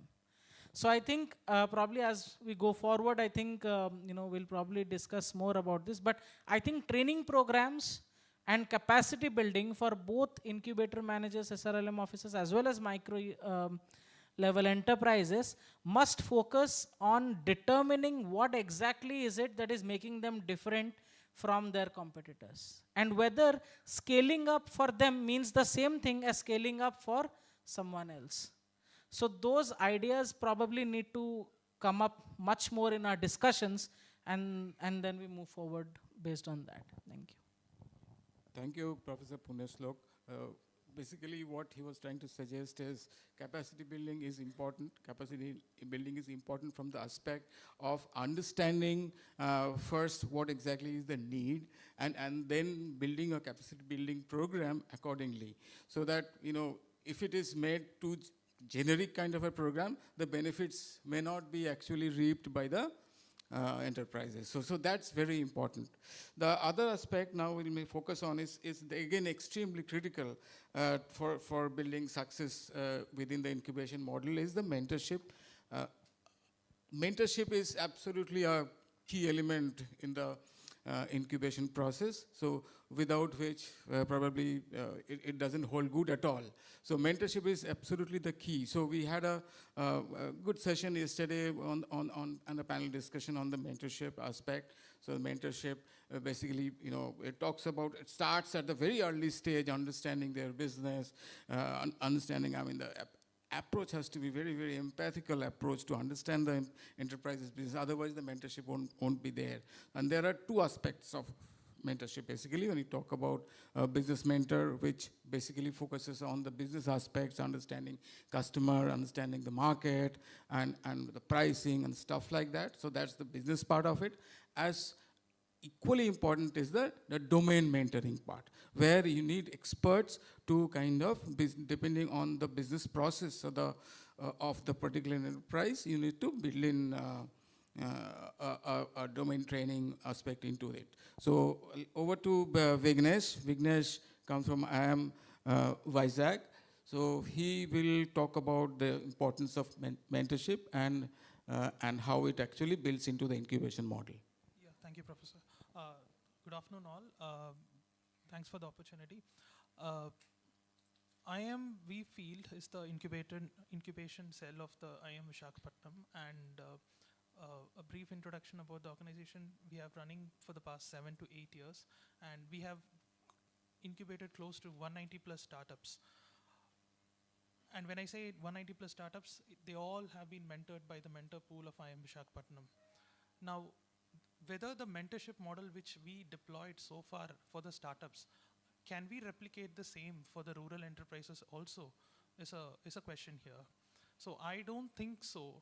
We have the same model to replicate easily what we use it for startups. So just to compare the mentorship aspect of between startups and enterprises, in startups, we reach out to our mentor pool, mostly the professors in the institute. We reach out to them, we ask for their time availability. We connect the startup founders via Zoom call, mostly online medium, and the discussion happens for 30-40 minutes via online medium, and the mentorship ends. And if there are any questions, the startup founder emails to the professor or to the incubation team, and we kind of coordinate again with them. So this is the model which startups and incubators know how to do it. But when it comes to the rural entrepreneurship, I think we should deploy a unique mentorship model where the mentorship, even in the recruitment phase of the mentors, we should be more careful about it. We should make sure the mentor is qualified enough, and we should also include the offline mentorship model. Not only online will work, the majority should be offline. The mentor should go to the field and support the mentors for the next duration of 18 to 28 months of the incubation period. And what is the ratio we are talking about, the mentor-mentee ratio? Can it be 1:10? We can hire 15 mentors for the state for incubating, supporting 150 entrepreneurs, or it can be reduced to 1:5 for better, support.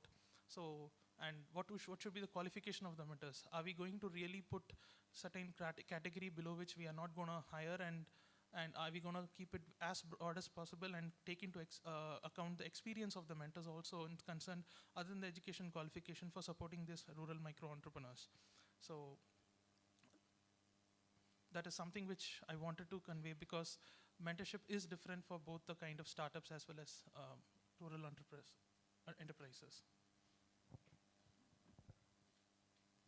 Okay, Vignesh, thank you for your valuable inputs. So what Vignesh is trying to say here is that, if you have to summarize what he said, is mentorship is to be seen absolutely on a different footing than just mentoring a startup. So in our SHG enterprises, obviously we need different kind of mentoring with a lot of local flavor. So building a mentor pool with people who understand the business at the ground level is the key. So that is the focus, and that is not an easy thing, that you need to build a mentor pool with adequate kind of exposure to the area where these enterprises operate. So if they are operating at an urban level and connect them over online, that mentoring program may not be a right one, appropriate one for the kind of enterprises that we are talking about. Okay, so Ajit, if you want to take up the aspect of marketing and branding, and how critical is that for incubation model, it'll be good. Yeah. So I think everybody sitting here, everybody knows about marketing, and they are the experts in the field. So as an external person, I would say, so if you look at any other product, the production department is different, marketing department is different. Unfortunately, our Didis, they are forced to produce and they are forced to market. So this is a wonderful opportunity for all the SRLMs to create some kind of a brand. No, I saw one product from Kudumbashree. I bought it. Yesterday also I bought one model. So if you look at this bottle, that Kudumbashree is a sticker. It can be removed. So she's a better marketing person. She knows in some markets, this Kudumbashree sticker has a low value. In some market, it has a good value. She knows it very well. Don't go and interrogate her. That's the right thing. So for Kudumbashree, utilizing this tie-up with 𝐼𝐴 Kozhikode, they should think of rebuilding their brand. They already have a brand actually. It's a very good brand. But this shows some kind of rebuilding is required. For maybe some other SRLMs, they should develop a brand. Already SVP is in the field. The same things are happening. Yesterday also someone raised that point. OSF is there. Almost same activities are happening. Then what's the difference hiring IIM or 𝐼𝐼.T for this incubation program? So SRLM should utilize this program, and it should become, after the incubation program, they should be able to create a premium brand. So the 150 enterprises coming out of the incubation program, those products should become a premium. Like that, we should see this program. I don't want to go into the specifics of marketing, but what I suggest is that we have a very good guideline. In SVP, we have a broad guideline, and later we have a guideline for CRPP. We have another guideline for fund disbursal. We have another guideline for how BNSCP should be formed and functioned. Similarly, under this guideline, maybe Rekiji, he himself is a branding expert, can come out with another guideline, some kind of market access strategy. What should be the market access strategy under this program? So similarly, if NMMU can come out with another guideline, another module, definitely the SRLMs and incubators will be benefited. This is what I wanted to convey. Okay. Yeah, of course.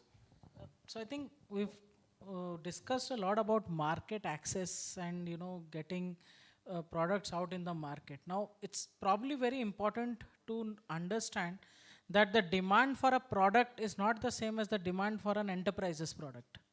So for example, spices as a product may have very high demand, but spices made by a particular incubator's firm may struggle in getting demand.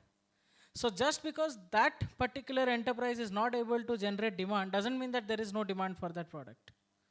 Now our role is also to make the units or the enterprises understand as to what exactly are they doing that is kind of not matching up to the demand in the market. There are certain products in the market which follow a particular trend line, and pricing then becomes an important aspect. Now there is a question about all things that are supported by some SRLM like Kudumbashree, it should be premium. My question to that would be why? I mean, as a customer, if I'm buying this versus I'm buying something else, what is the extra that I'm getting here which will allow me to pay that much more out of my pocket just because I am incubated at a particular place? Now that doesn't give me any credibility as a company on my product. It's all also about what exactly am I doing differently. Now in the morning there was a particular session where we were talking about innovation and growth and all of that, and that for some growth matters and not innovation. Now there we fail to understand as to what drives that growth. Why will anyone have higher revenues, any business? Where will that revenue come from? That revenue will come from selling. And how will that sell come? Only when someone is willing to buy. So I think training is also required in making these units understand as to what exactly is the pricing for the customer compared to what costs you are having. And then probably we'll try and assess demands for that enterprise's product. Just because that enterprise's product is not selling doesn't mean that product has no demand. So that market access is something that I think there's a larger discussion required around that, to understand what exactly do we mean by it. Thank you. Yes, thank you, Professor Punyasrok. So basically what is trying to focus is the SWOT analysis. I mean, a SWOT analysis is very important, that strength, weakness, opportunity. So that is a part of the business plan that we did with our enterprises when we did, we worked with the NRDP project in Bengal, Bihar and Assam. So the SWOT analysis actually brings about this aspect as to what are the strengths in his product, what are the weaknesses in his product, and accordingly, the marketing plan or the distribution plan and everything has to be kind of should fall in place. So business plan and the SWOT analysis is absolutely key in this aspect. Okay, so let me move to Lizo quickly. If you could throw some insight into the stakeholder collaboration, which is again very, very important aspect for a success of an incubation model, where the SRLMs, the government, the private sector, and collaboration with local communities is very important. Yeah, so we as an incubation center, we believe in the principle of building networks. So as an incubation center, we need to have lot of networks being created, basically having association with multiple governmental organizations, private entities, startups, and other individuals who can really support the startups and the units in this program. So as I mentioned earlier, when you talk about finance, if you see from 𝐼𝐴𝑚 Live as an incubation center, we already had multiple rounds of discussion with many of the lending institutions to channelize banking, finance and loans to these institutions. Similarly, there are multiple technology-driven startups who can support in helping these institutions, helping these units. So there can be digital marketing agencies, companies who can work out a lot of digital marketing catalog for them, or they can carry out digital marketing support to them. There can be agencies who can list their products on e-commerce platforms. There can be a lot of NABL accredited labs who can validate the ingredients of the product and give the licenses for test reports and other licenses. So it's always creating a pool of partners across different entities and institutions who can augment and support this program. So we reach out to multiple stakeholders, right within the private organizations as well as within the governmental organizations to take their support in helping these units, and we keep on strengthening this network, right? And why we strengthening this network is because after 18 months also we need to hand over these networks which we have built to the SRLM so that they can take forward this engagement. And even if you look at the scheme also, there is an equity component which enables incubators to engage different partners who can support the units. So we need to, it's very important that the incubator has to identify the right partners. There are already partners associated with other incubators. We should make use of these partners which are already associated with. And also at the local level, regional level, who can augment and support these partnerships. We need to go for these kind of associations and networks. So that's one of the core area in which that we are working on. And before I just conclude, one more thing which I want to just share with you is that in Kerala, what we have seen is that there are a lot of good units who are trying to build good products and trying to sell the products, but they're not able to find markets for these products. So there need to be something that needs to be worked out from the marketing front, some kind of an incentive, so some kind of a soft loan kind of a support that can be given so that they can focus on marketing, building that brand and promoting that brand in the best possible manner. So that will act as a sales pipeline for them in the long run. So there is something that can be worked out in supporting, in giving some kind of a financial support. Currently there is a program, what's being told, what is our understanding is we are giving around 25,000 rupees per product for marketing the product, but that might be, that has got limitation, but it should be something much higher than that so that they can really take forward their products on the marketing side and find new customers and market access for them. Thank you. Carry on. Yeah, one small point which I missed out on the mentoring aspect is, once we hand over the project, the incubated enterprises back to the SRLM, the mentors are going to be the ones who are closely associated in SRLM. So when it comes to the mentoring aspect, it is also important to kind of give a training for the SRLM officials also from the IIM side, which can be very helpful in future and understanding the incubation process and how to take it forward once the program concludes. Hello. So thank you very much. You have a point, Ajit? Yeah, just one thing regarding marketing. So we cannot expect that we can brand our products in a way that our products will be available in all shopping malls, in all shelves those products will be available. But at least during the incubation, they can ensure that for each product, there are two bulk buyers. One is a local buyer and one is an institutional buyer. And also yesterday we talked about local marketing. I agree, but at least 30% of the market should be non-local. That's all. One point. Yeah, Sorry. please go ahead.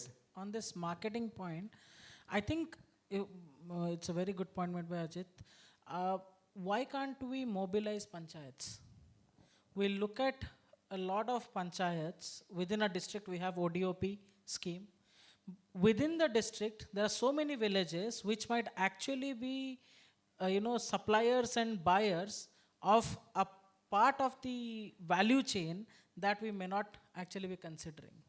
So let panchayats be asked through the government mechanism to procure some of these items from their own enterprises that are incubated in their local areas, and the state through its incubator can actually help the panchayats with capacity building in understanding their own ventures, and also have, let's say, one or two people sitting in the panchayats and helping them out in procuring these. Of course, you follow the government procurement rules, but that doesn't preclude them from actually buying many things from their local enterprises who can be part of the value chain, and then you kind of take it across multiple districts, multiple villages, and then create an ecosystem of the same product. So that I think can help the marketing in a lot. Yes, I think that actually gives credence to the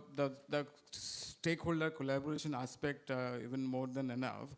That people need to build that kind of a strength within the system, the local system, where there is a fair amount of marketing, distribution, packaging. So this kind of support is provided through a collaborative approach. So that is the key actually.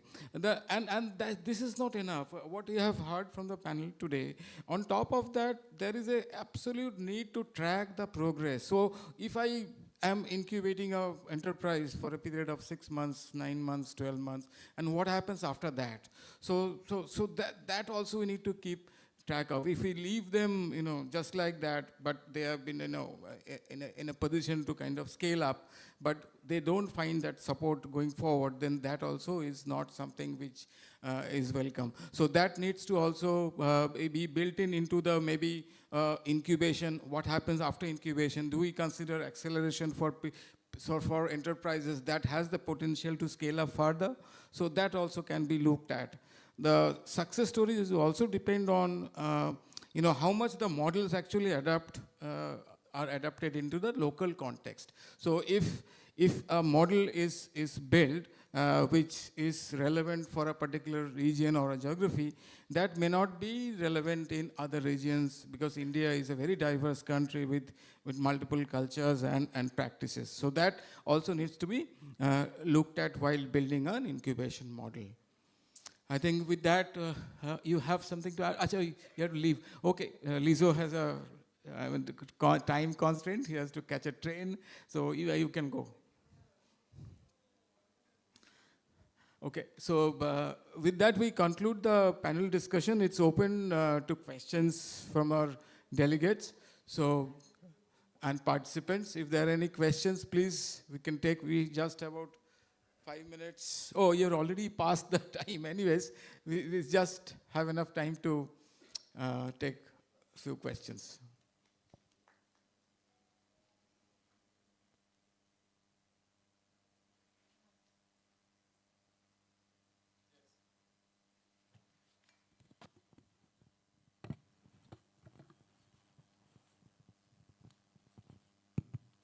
Just one very small question to Ajit. He said 30% market should be coming from the non-local, right? So do you have data or some insights how this percentage had came across? Or it's just a random thought?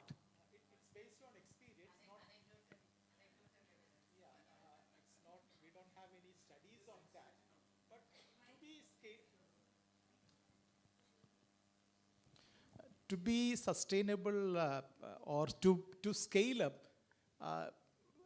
at least 25 to 30% should be non-local. Otherwise, the scalability is doubtful. It's based on my experience with 2 SRLMs, I made that point.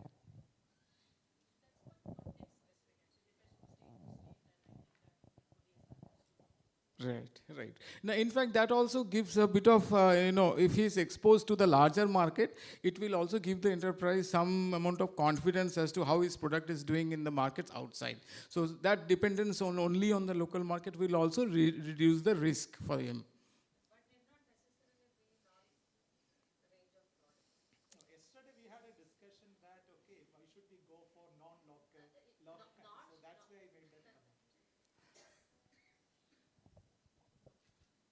Any other questions?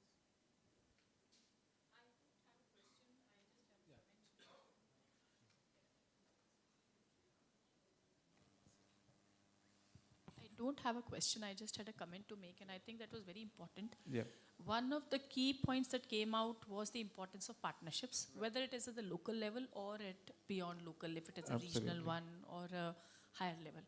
And the second thing, which I think Lisa also pointed out, and Professor Luke also, if I can call you as Luke, so was that there has to be an identification, the SRLM of products that are either for subsistence use, that is for a particular clientele, and the same product being used by some other persons. So there the quality of packaging and the other things that he just pointed out, Ajit, with the bottle thing, it actually is very important, because the quality should not be sacrificed because it is for a different set of people, but the quality of packaging and other things could be worked out using either low-cost material and the other ones. Yes. So I think that is a call which the SRLM will have to take depending on the local resources and others. So that's the insights on the value chain that was probably missing so long, that needs to now come out, so that products can be used at a different market for a different market segment, different customer segment, and that has to be kind of packaged and marketed accordingly. I would suggest that here, I think we have Jharkhand and Maharashtra also here.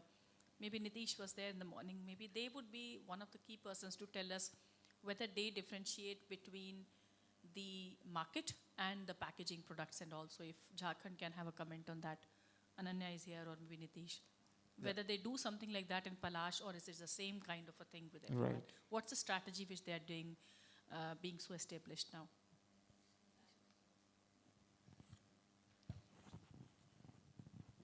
So, ma'am, Jharkhand in Palash, I would frankly say that we are struggling with this particular aspect, that there is no particular niche marketing, or the product differentiation is not there.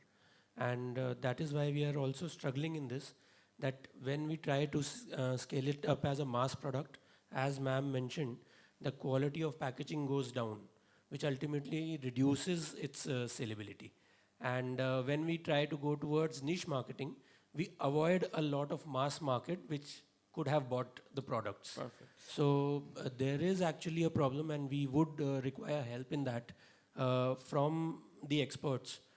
It's good that you identified the area where the intervention is required. Yes. So that's very important. So that can be addressed. Yes. So we'll definitely be getting in touch after the workshop with the experts and getting their feedback on this. Sure.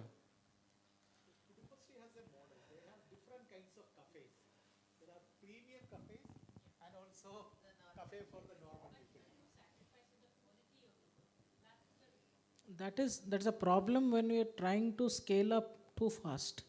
The problem becomes that, you know, I can only create for 100 people. Once I start creating for 1 million, I don't know from where will I get that, the resource to create it, because I haven't identified them for 1 lakh people. It's like, you know, asking a home cook to prepare a meal for a Kumbh Mela. So we don't want home cooks to prepare for Kumbh Mela devotees, right? We'll have to first make them, you know, they should have the capacity enough to create that much.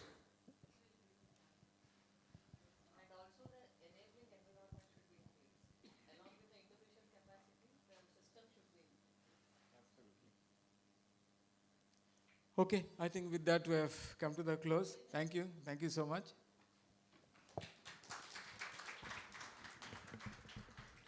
Before we close the session, I kindly request Rajeshri ma'am and Ananya Mittal sir to kindly come forward and present gift to our moderator and panelist.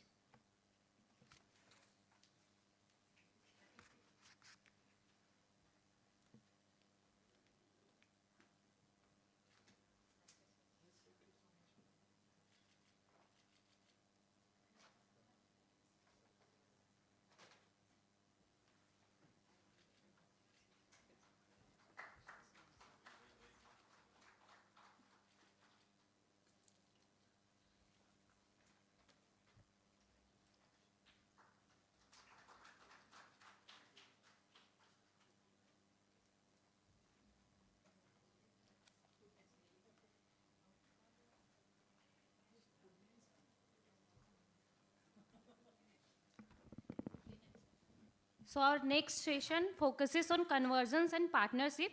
The panel will bring through discussion how convergence and partnership can effectively support rural enterprise under NRLM.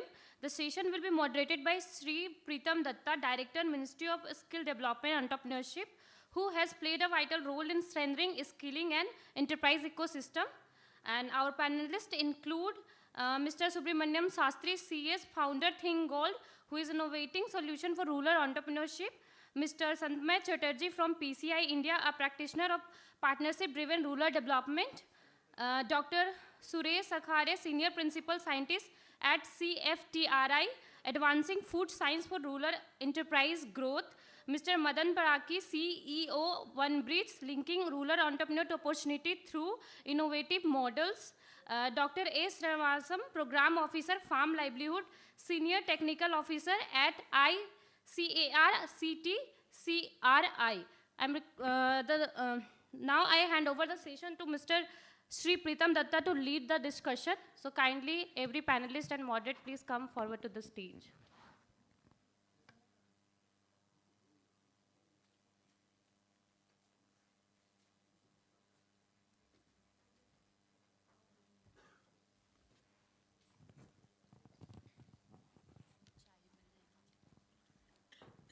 Mr. Madan will be joining online. He's just connecting.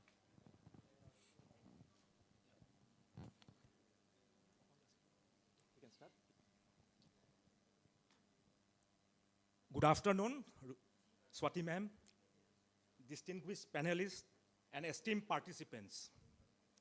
It is my privilege to moderate today's session on convergence and partnership, focusing on innovative ways to accelerate rural enterprise incubation under the NRLM framework. We aim to explore how diverse ecosystem players, be it private sector enterprises, public research institutions, or development practitioners, can collaborate to strengthen incubation models, facilitate market access, enable financing solutions, and scale SHG-led enterprises. The Ministry of Skill Development and Entrepreneurship, in close collaboration with MORD, has signed a MOU to jointly strengthen the ecosystem for rural enterprises, with a special focus on women-led SHG enterprises. So this MOU was signed recently in the month of June, and this is one way of strengthening partnerships, creating convergence, and creating an ecosystem for strengthening the skilling ecosystem for SHG-led enterprises. Beyond this initiative, MSD has been actively working for convergence across government sectors, departments to enable skill development, entrepreneurship, and livelihood programs. So here I would just like to mention about two major initiatives that the ministry has taken for collaboration and convergence for promoting skill development and entrepreneurship across the nation.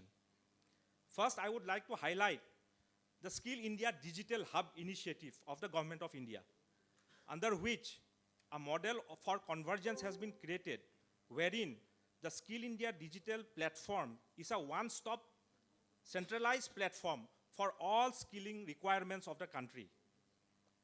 So it is a platform where learners, skill practitioners, training centers can get solutions for all kinds of skilling needs at one place itself. In addition, recently the Union Cabinet has also approved a 60,000 crore ITI upgradation scheme, which is also modeled on the lines of collaboration and convergence, where it will be a government-owned, industry-led ITI upgradation model, where 1,000 ITIs will be upgraded throughout the country on hub-and-spoke model. So today's session will focus on how such convergence and multi-stakeholder partnership can be further strengthened to scale the incubation models and achieve lasting socio-economic impact. We have industry leaders and experts who bring a lot of wealth of knowledge on the areas of incubation, technology, and enterprise creation. So the panel will be having Mr. Santamay Chatterjee from PCI India, Dr. Suresh from Central Food Technological Research Institute, then Mr. Dr. Shahnawaz from Kudumbashree SLRM, and Sri Subramaniam Shastriji from Think Good. So the basic idea is that I will be giving one question for each of the panelists, or if we have time, we can have another round of questions, and then I will throw open the conversation for discussion and questions. So the first question that I would like to ask is to Mr. Santamay Chatterjee. He is working in the PCI India. So you have been working to co-create and scale sustainable solutions to complex development problems. So my question to Santamay Chatterjee ji is, from your experience, what strategies can be employed to influence and achieve collaboration across sectors to support women's empowerment at both the central and the state levels? The first thing, I mean, since time is short, I would try to kind of make it in bullets, which are easy to understand. So I'm drawing for my experience in the last 3-4 years with PCI's work, which is dealing with public procurement and convergence, bringing SHGs to innovative and also kind of scared operational models of livelihood. Also drawing upon like around 24 years plus of experience in different countries doing the same thing over and over again, is look at ecosystems and create and support women enterprises development, whether it's West Africa or Bangladesh or Vietnam. So I think the first thing that comes to my mind, and kind of in the last 3-4 years working strongly in India, is that there is a dearth of information about the resources that we look around ourselves. Whether it's the central ministry or the SRLMs, we exactly don't look at, I mean, the way the ecosystem operates. There are a lot of schemes, funds, subsidies that are constantly being generated and on, but how it can be used, capitalized for promotion of the enterprises at the level that we are operating. So if you see the leadership level is quite aware, they would say it about the team, but from the state team to the district team, you would see there is a kind of very large gap of information flowing down. So the innovation and there is a kind of a stereotype approach to things, which I think needs to be improved quite a lot.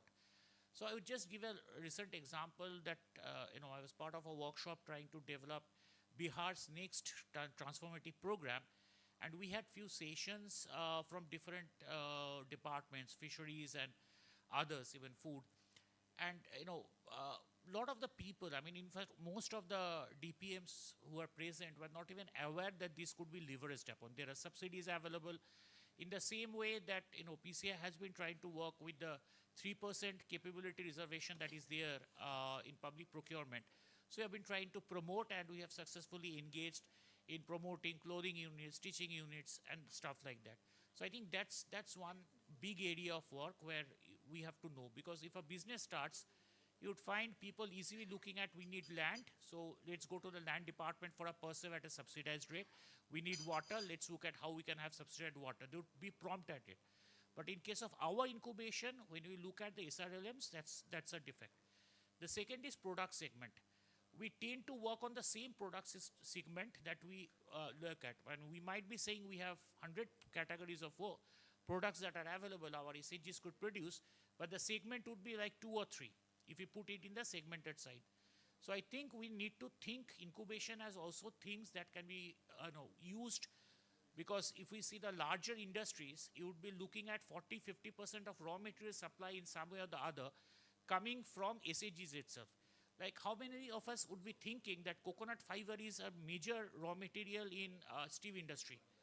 But do we look at SHGs coming into that when the nariyal, the so-called the fruit is separated, the entire residue can be a supply to your nearest steel factory or foundries. And it's an essential component. Same, the bioproducts can go into, the NTPC is now, completely in its norm, have set in the mix of agri residue as a fuel. So these are opportunities that are there. We just need to take that step of how to do it and how to make it happen. So I think that industry link and the private sector market is very much important. The third is, I think we are over-depending on creating value chains. For every product in India, I hear about SRFM and NGOs coming up with trying to do a value chain. We have to understand, why not integrate into the existing supply? White label can actually help you more rather than trying to create a specific branded product. And when we do the branding product, we can't have a brand which sounds like a mail train in terms of that we have to have the SRLM name and a certain coinage and all. And this is an experience also I drew recently when we have supported one state SRLM to start its own corporation entirely for food enterprises, trying to give it an entire private kind of an operation model in spoke and hub. We need to follow the standards of the market, because the market, private industries, they're successful because they quickly run into the customers and clients' mind. They understand what sells and how it sells. So any product or engagement means if it sells, it is worthy of the value. So these are the 3 basic points I would kind of say that we need to work upon, and SRM has got huge opportunities, but we need to build upon these important things.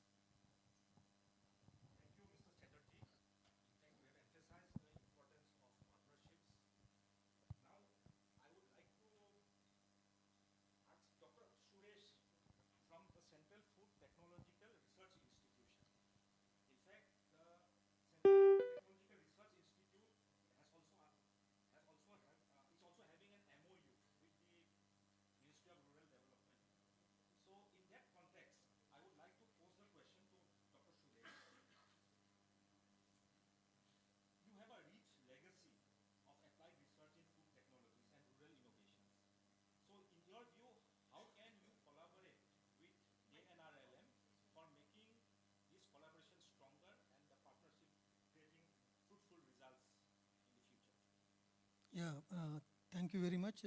Thanks NRLM and SRLM for giving this opportunity for the CFTRI. If you look at the Central Food Technological Research Institute, this year we are celebrating 75 years of our existence, and the main objective, what was and what is today also, is to develop a technology that can be change the society and industry. So both we look forward how we are going to change the society and the industry. Some of the history, maybe some people will be knowing that the energy food, which is now distributed throughout the India, was designed and formulated by CSIR, CFTRI during, I think, 60s and 70s. Mr. Nayyar, I think he was earlier with the NRLM, he told me about this, and it's a very big market. Similarly, most of the take-home rations also what it is available in different state also developed at CSIR CFTR. I would like to give one of the example. Recently, we worked with the Orissa government to make a laddu, ragi laddu, which was launched by the Patna XG at that time. And again, the utilization of millet into the take-home ration. In fact, they are having some 250 SHGs, where I was also one of the team member to visit the different SHGs and do it.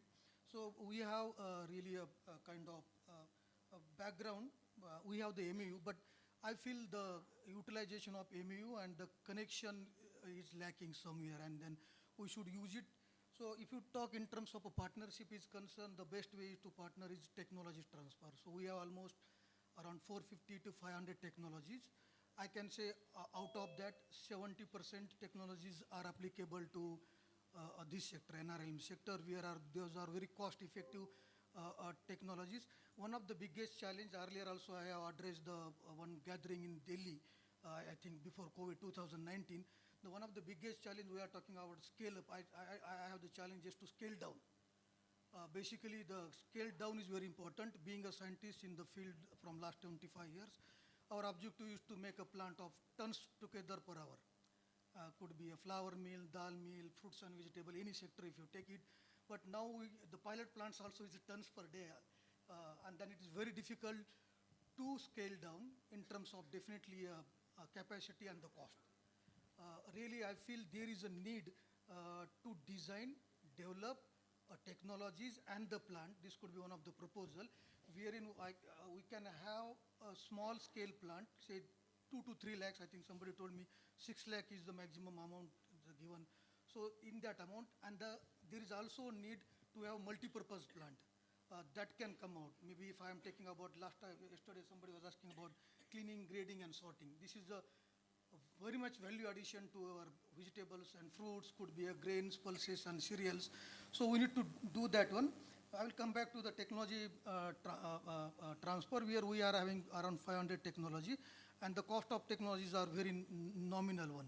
So as a part of the technology transfer, what we have, we do the demonstration at pilot scale.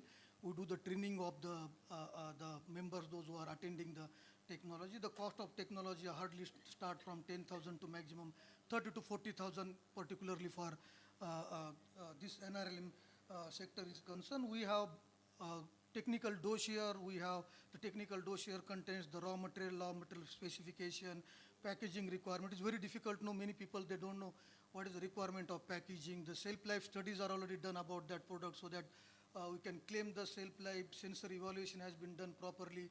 Because these products have been developed throughout the years together, and there was a lot of money has been spent through sponsorship project, internal money and all these things. So these technologies are proven technology.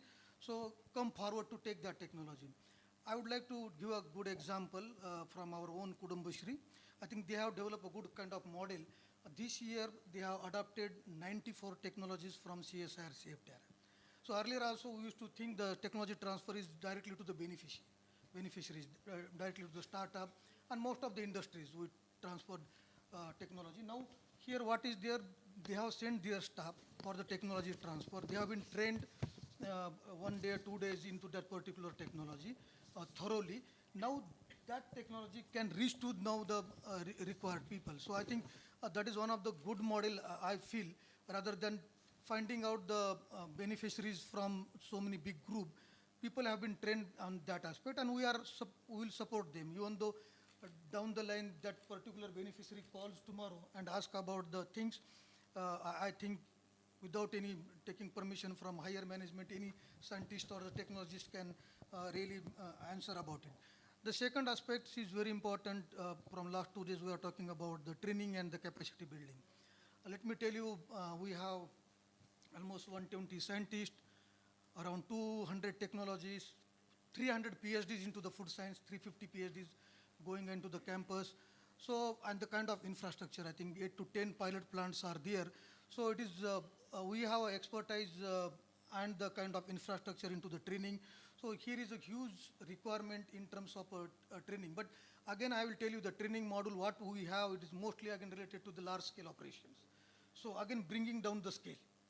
This is very, very simple language में किस तरह से आप उनसे interact कर सकते हो, किस अच्छे तरीके से आप उनको बता सकते हो कि क्या क्या चीज़ें होने वाली है, क्या क्या चीज़ें हो सकती है और इतने amount में हो सकती है. That is a biggest challenge I think we are having. So this is also one of the important opportunities. We also do the DPR. I think Dr. Shahnawazi, we were discussing with them, when they take a proposal to any bank, they ask, okay, they don't have really a good kind of DPR. So why not we can again collaborate with directly with the NRLM and can have a standard DPR made from the CSR, CFTR, could be in terms of fruits and vegetables, jam and jelly, candies, on, could be in terms of dal mills, in terms of flour mills, in terms of bakery products and so on.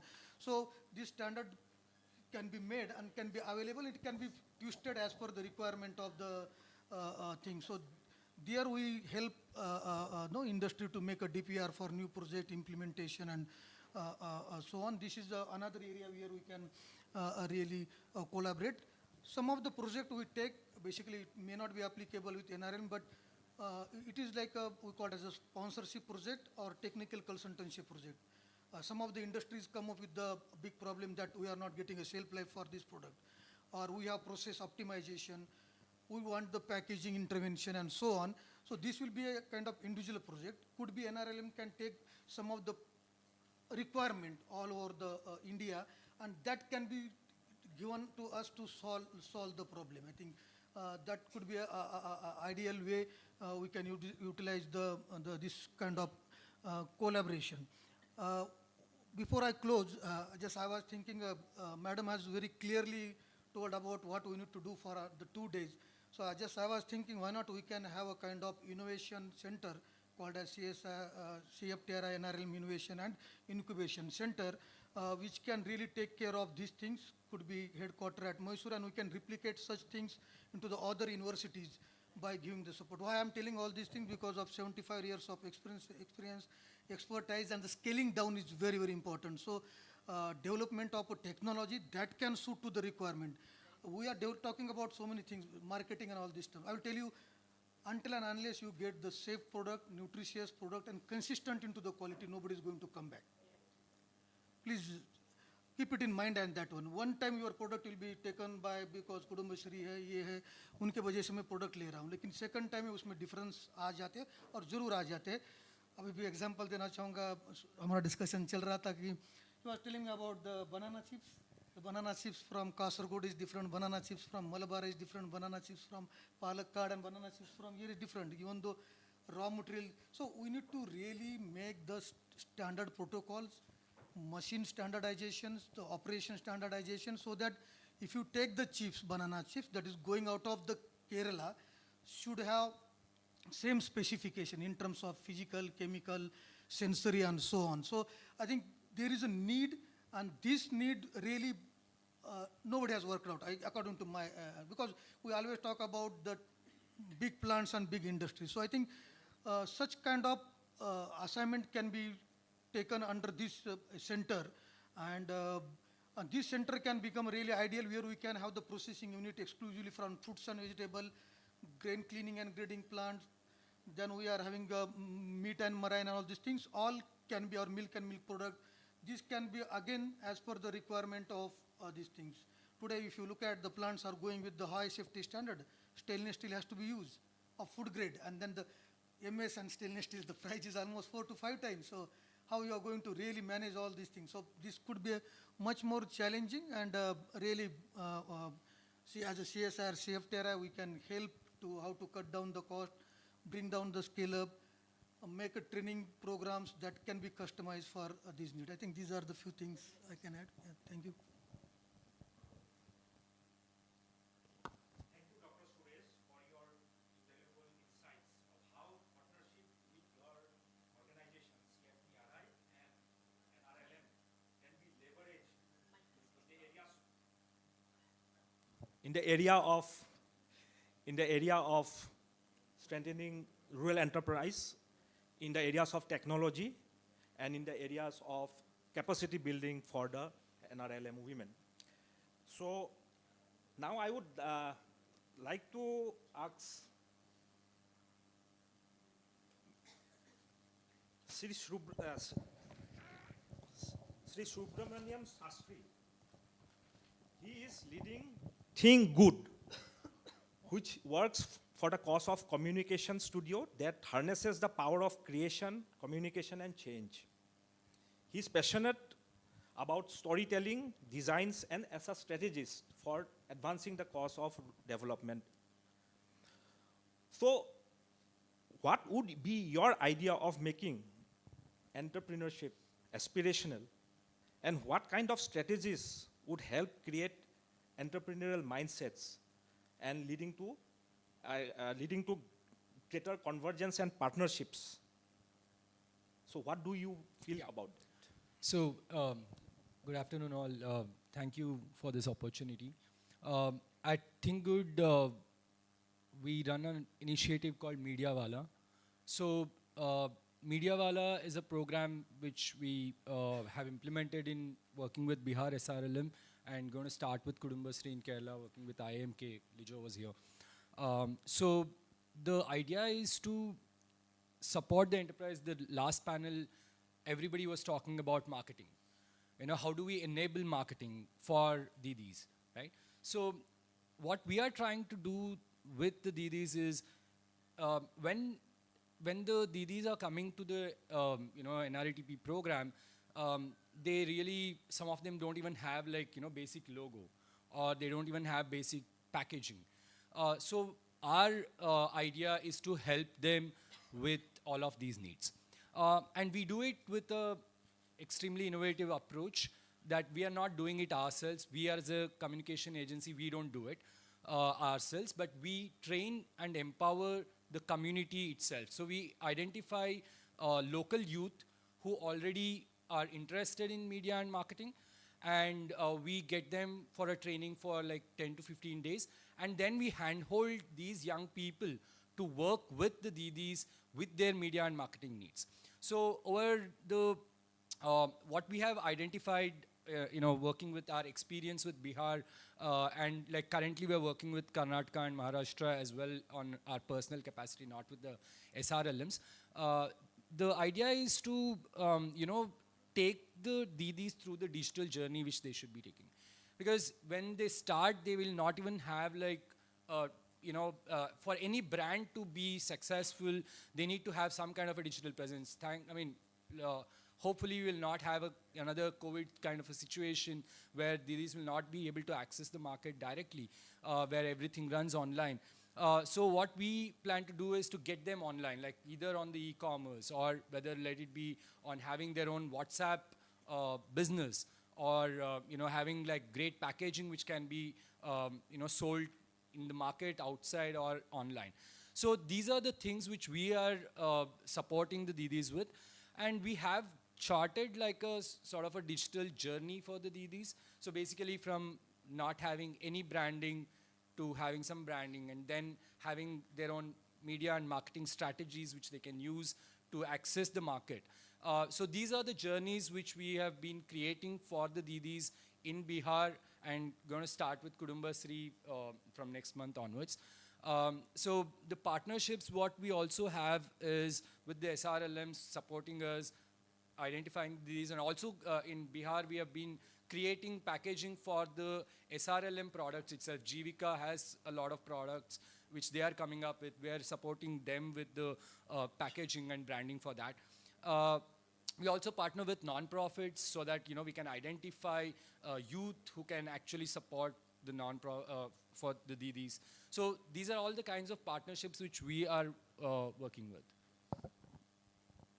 Thank you, Mr. Subramaniam. Your insights on communication and how you can partner with the NRLM for strengthening the strategies for the marketing of products of the rural enterprises is something very insightful. So now I would like to ask Dr. 𝐶 He is from Kudumbashree SLRM. Dr. 𝐶, my question to you is, how can different stakeholders, be it government, NGOs, the private sector, financial institutions, achieve effective convergence to support rural enterprise incubation under the NRLM? Thank you. Good evening, respected people on the days and off the days. Basically, I think I am not a person from SRLM. I am from ICER, Indian Council of Agriculture Research, and I joined in Kudumbashree on deputation. And I heard a lot from the previous chairs also, and this chair also. When I joined in Kudumbashree, my first task was the question that I always ask to my fellow scientists, that's R-cube, research and a rural reality. We have a plenty of institutions, research institutions doing thousands of billions of dollars and doing n number of research, but still our rural community is there where it's always be. There is no improvement. So I came to Kudumbashree because I'm coming to Kudumbashree before also I was having training Kudumbashree individuals kind of thing, but I felt when I joined, I had a travel to all my 14 districts and asked people, what do you exactly need? But people were talking a lot, but at the end of the day, the conversation hitting on a single point, that is called technology. But they can't tell you, we need technology. They need, sir, we need good facilities, we need good machine, we need easiness. But they cannot tell what exactly they need. That was the technology, simply called technology. So then my Kudumbashree's next task was getting technology, how we can avail the technology, how we can reduce the gap. As sir was pointed out, there is a gap is reducing. So research institutes having maybe 20 lakhs, 40 lakhs, 1 crore technology. I need to reduce that into 5 to 10 lakhs. That is an SRLM, that is a normal SHE can manage. So our task was contacting more than 45 research institutes in India and asking for support. And I was able to make 185 technologies licensed in Kudumbashree as a technology bank. Maybe it's the first time in any SRLM doing that. We have a technology bank, technologies, food processing, agriculture, agribusiness, and food processing technologies from all around India, more than 8 institutions, starting from CSIR CFTRI, CSIR NII Trivandrum, NRC Banana, CPCRI Kasaragod, CTCRI Trivandrum, NIFTM Tanjavur. Such kind, we took all the technologies. Our next effort was, how could this technology will be transferred into the beneficiaries, like our DDs. So we made a group of people called TOTs. We called us TOS, called a team on spot. We developed a team on spot, that is, these people need technological support in 24/7. They cannot run everywhere for technology or support. So we made TOS. The TOS in each district are mixed of entrepreneurs, well-equipped entrepreneurs, our DPMs, and BCs and CRPs. So they will be available at any time when these people implement this technology on the ground. They were sent to all the research institutes, and they were trained excellently with certifications. That is their professional experience. And they came back to the district, and now they are training our DDs for this technology. And this 184 technologies, we cannot simply go to any research institute, and we can't take all the technologies. We put 12 checklists for getting one technology into the Kudumbashree system. The 12 checklists should be answered, starting from, is the technology commercialable? What is the ROI, return of investment within 6 months? How many jobs it can be given? Is it aligned with SDG? Is there any convergence can be done? If so, what is the convergence? And bankable or not? And this kind of 12 checklists we made.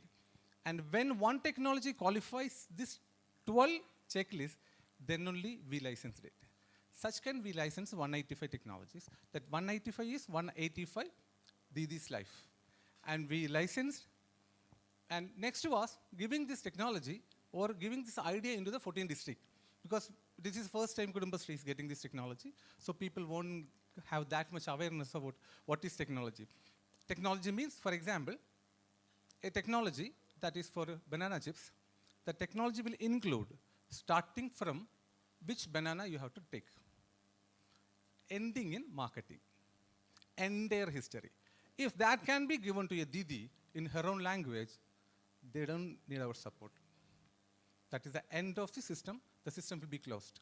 So I like to thank CFTR, because they were so honest and so open to us whenever we approached. They open-heartedly said, "Sir, come, we will do."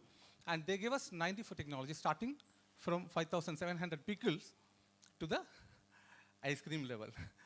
And my Kudumbashree DPMs are now they are getting trained and they're so happy. Today also we have a meeting and DPMs were telling us this time, people were talking about skilling. The question is it skilling, upskilling, or undo the already unloaded skill, loaded skill? The question is that, which skill to be done, on what aspect, which aspect, on what rate? That was a question that I felt in handling my DPMs. So now we have the technology, and regarding the packaging, regarding the mentoring, now Kudumbashree SRLM having 23 MOUs. Why is that? From Kasaragod to Trivandrum, we have 4 lakh movement working in agriculture. From Kasaragod to Trivandrum, it's an overnight journey. So to get some information, to get some hands-on experience, one Didi has to travel from Kasaragod to Trivandrum. There is no need for that. In Kasaragod itself, we have plenty of incubators, we have plenty of institutions that are mandatory for supporting the rural people. Maybe we don't know that. So we identified all those people, all those institutions, and made a cloud space. Whenever any of our beneficiary, any of our Didi need a support, they can directly go to the nearby institution. That may be college, that may be centralized KVK, that may be ICR Institute, that may be CSR Institute, that may be any college which is certified and having MOE with Kudumbashree. That MOE will be done based on our clear evaluation after reaching this college. That's what we did. So the mentoring finished because my Kudumbashree beneficiaries are mentored by the premium institutions in this world, that is CFTRI, NIST Calicut, NIFTM Tanjavur, NRC Banana. They have particular agribusiness centers, they have incubation centers, they have a technical incubation centers, they have everything. Only thing is that the connection and the language. So we somewhat succeeded to connect these people into the institutions and making the cloud area where my Kudumbashree members will be mentored, nurtured, supported correctly. After getting these K-TAP technologies, we have a publicity, we done some publicity. Definitely bankers, all the bank contacted us. And they have one problem that when our asylum people are coming, they don't have a pure DPR, bankable DPR. So they will make something. So they're also again coming, the institutions.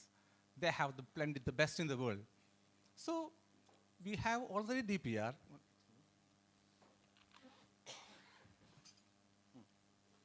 We have DPRs, we have the mentors, all are experts in their own level, and we are utilizing the current facilities, whatever available in the system. They're not adding anything extra. And regarding the marketing, sir was talking about the marketing. So before 7 months, we introduced a new program called K-Business, Kudumbashree Agri-Business Networking via Student Stripes. Simple thing is that we have students working on MBA, and they have last 6 months internship. They are not getting any interactive sessions, and colleges are eager to take them interactive session, where they will go for interactive session. So Kudumbashree approached them, tell, see, the 6 months is there, we will give few of our these consortiums to you, make it. This is your project, and get the market. So starting from the ending, from the product costing into the branding and website, they did it without a single rupees expense, because that is their project. And I was so happy that in Palakkad we conducted one program. We took 25 Didis, these MEs, and around 13 get their own website, free of cost. That was the kids did that. Because that is their project. So they did it. Now their marketing is done by these college students. That is already running. So this is what we did in Kudumbashree. And next, as usual, they said, branding. So Kudumbashree, when technologies are coming, the branded will be something different. So we did a uniform branding called INAM. That is, entire 185 technology product will be known in one single brand. In Kasaragod, we took the Spices Cube, INAM. Trivandrum, it's INAM, same brand, same packet, same costing, with traceability. That is not everyone can produce traceability, with certification that this is certified by Government of India, CFTRI. That is giving additional benefit. And it is having all the nutritional capacity and everything. And next level is we need to empower them because our people don't have land. So we had an MOU with the land use department, and wherever the government land is there, they will take it, they will scan it, they will geotag it, and they will give us. And we can start the cultivation there. So we have the cultivation, we have the cloud institutions everywhere, and we have the plenty of support from all the institutions, and we did this. This is what we did. In October 15, we are going to launch first 20 products, 9 from CFTRA, another 3 from NIFTM Tanjavur and CFTRA in a global level, marketing as Sar said, minimum 30. So we keep minimum 50. So depends, whichever, and we already call on B2B also. And the B2B people when called, they asked only one thing. We need product in our own criteria. CFTRA, all the institutions in the same criteria. So we are not going to think about it in that side also. When the product is coming, then we will start it. So this is what we did. We facilitated, we overcome the challenge by this process and protocol only. That is connecting the dot that is already available there, just going and hitting, asking. That's it. Thank you. Thanks a lot.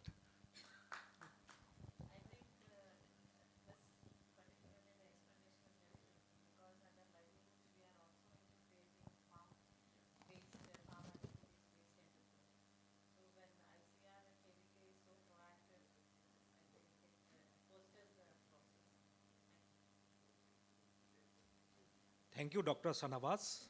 In fact, like Dr. Suresh, your insights highlighted the importance of technology, how technology can be leveraged through partnerships between organizations and institutions like ICAR, CFTRI for helping rural enterprises by the SAG women, and how that partnerships needs to be more further strengthened for the success of those enterprises.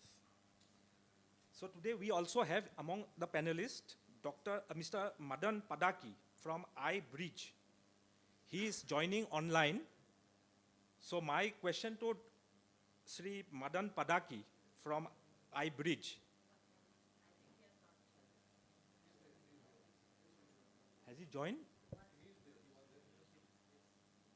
Hi, good evening, I'm here.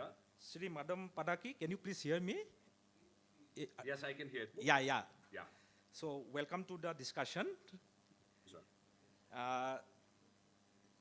Madanji, my question to you is, your 𝐈𝐵𝐷 focuses on enabling scalable business models in rural ecosystems by empowering local entrepreneurs and creating last mile supply chains. From your perspective, what are the key factors that make convergence and partnerships effective in rural incubation space? Good evening, all. Thank you, sir, for the question and for accommodating me to join online. My apologies that I couldn't be there in person today due to some health issues. But delighted to be in this audience and see a lot of common friends around. So in the work that I've done over the last 15 years in rural, worked with entrepreneurs, about 25,000 small businesses across 6 states. We also have worked with the youth across 22 states in an organization called Head Held High Foundation, where we enable micro businesses to thrive, as well as the Global Alliance for Mass Entrepreneurship, where we work with ecosystem holders. 2 things come into mind as a framework that I wanted to share. That I've seen that whenever we have listened to the people and heard their aspirations, and we are crafting our programs and models in the language that they are able to understand, there's a higher chance of success. So listening to the aspirations, and especially I'm talking about the younger people, through our programs, we realize that there is immense potential in every youth. How do we unlock that potential through capability building programs? Third, I come also from the startup world where it's easy to talk valuations and stuff like that. But you realize that there is much more entrepreneurial resilience and grit in rural when we look at them as beneficiaries, I feel that we are taking away their entrepreneurial power away from them. So how do we really look at them as entrepreneurs and enable them to flourish? And lastly, we spoke a lot, I think the panel also debated, discussed about technology.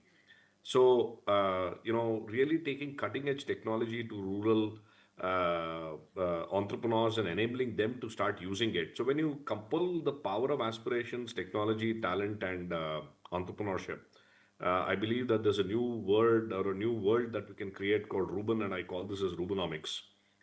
Uh,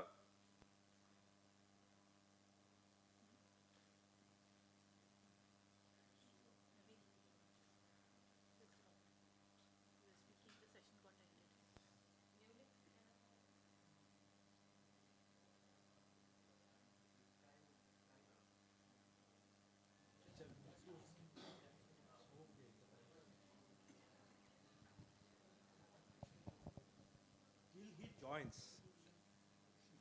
we can, yeah, till he joins, we can, I will just pose one question for the panelists.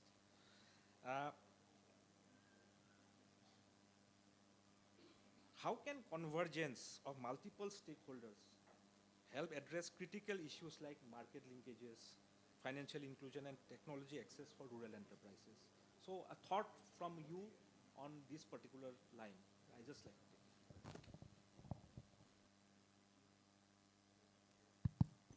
Actually, if you consider, as previously the panelists were telling, we have plenty of different schemes. Even we don't aware about that as schemes. For example, for analysis, for QC, quality control, and for sample testing, marketing people having 35% subsidy if it is a woman. Who knows that? And for marketing subsidy is there, infrastructure subsidy is there, even depends on the geography. If it is a hill area, there is subsidy will go from 50%.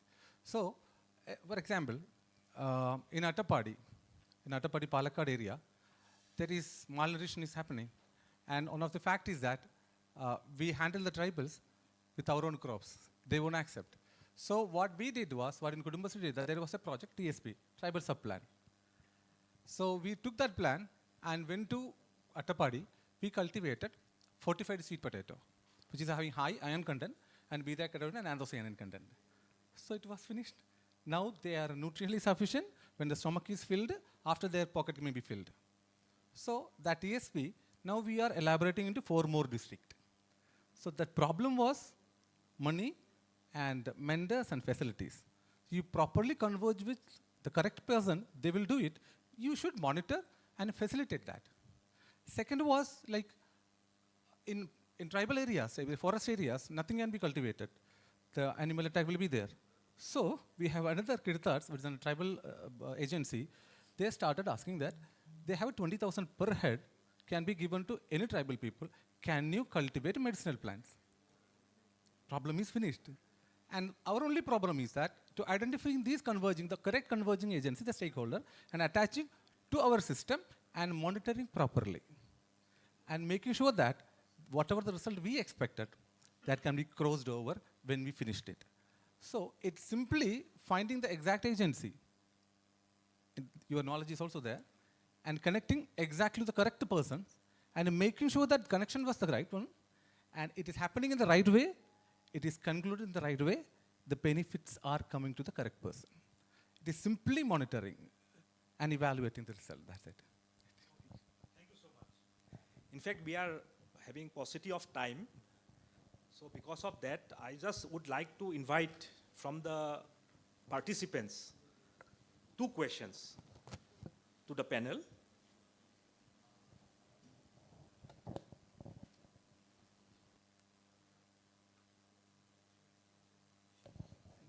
Yeah, you have a question, please. Yeah, anybody? Deepan.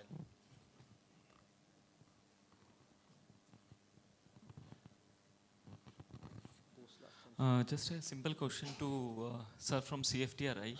Sir, we all know that CFTRI based at Mysore. So I come from Northeast. So how Northeast can access the benefit of CFTRI? Because Northeast is having plenty of natural resources which require a lot of processing and the certifications and all. So how CFTRI can help us, sir? in this? Yeah. So I think today technologies are available where we can connect on online platform. I think after COVID in 2021-22, Mizoram, Raju Jain, correct? We have transferred almost 14 technology. Earlier they supposed to visit here, but we have made a system where cameras were put and the entire technology was shown online. So there are all the possibilities are available, so we can make it as a cost effective. Please don't think that CFTRI is a big institute or how we can reach there or we are far away from it. It can be done. So absolutely a lot of scope Northeast is having, a lot of scheme, as Shahana was just telling, a lot of schemes are available for the different areas. So Northeast we are having a lot of schemes over there, and we can implement the technology, or maybe one of your team can come down and they could take a training and they themselves can become now master trainer and transfer that technology to the beneficiaries. I think that could be a really ideal model wherein government people can be trained for that one, and then that becomes kind of a asset for another few years. So I think we can reach out, absolutely. I would just like to add one more information.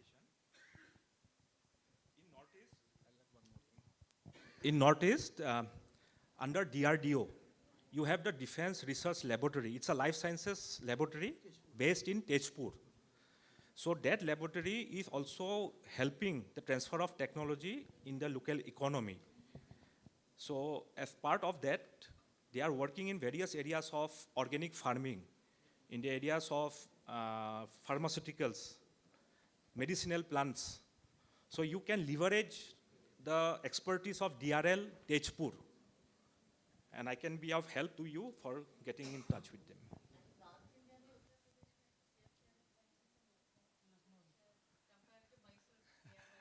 And we have a satellite centers from KVK. Each KVK will have a satellite centers. You can use that facility. Even IFC, we have integrated farming cluster. We have IFCs, and actually IFC is now acting as a common facility center. Here it is acting as a common facility center for soil analysis. Technology from 𝐼𝐶ER. Our DDs can do the soil analysis. So technology is everything available. Just pointing that and contacting. Okay, thank you. So we are in paucity of time. So I would just like to conclude. Thank you to all our esteemed panelists for your enriching insights. The convergence of diverse partners, industry, research, government, and development organization is critical for scaling the potential of SHG-led enterprises. The ideas shared today will serve as key inputs to evolve a robust incubation framework under the DAY and RLM, and further accelerate women-led development. With this, I would like to thank all of you for your patient hearing. Thank you so much.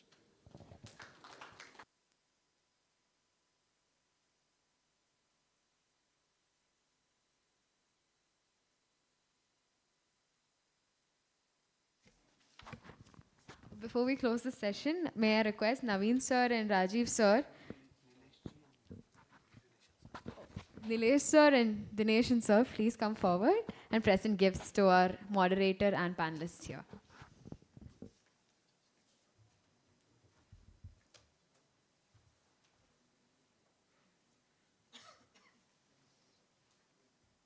Naveen.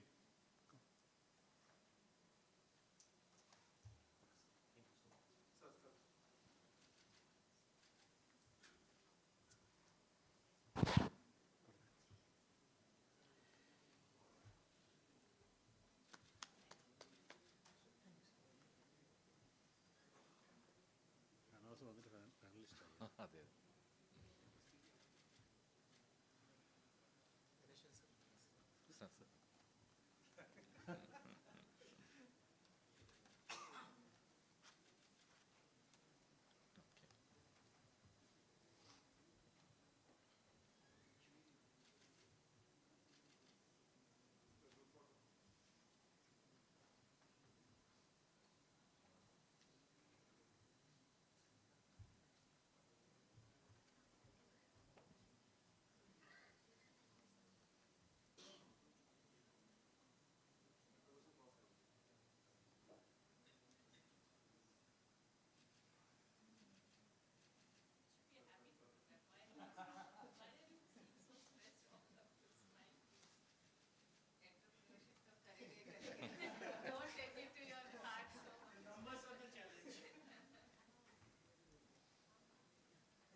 We will be moving to the validatory session now. We have Sri T.K. Anil Kumar sir, Additional Secretary NRLM, joining us online. Hence, we shall be moving to the concluding segment of today's discussion, the validatory session.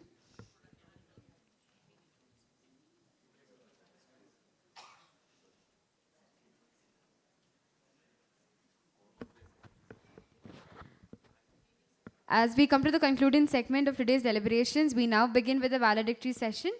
We are delighted to have with us Sri T.K. Anil Kumar, IAS Additional Secretary, Rural Livelihoods, MORD.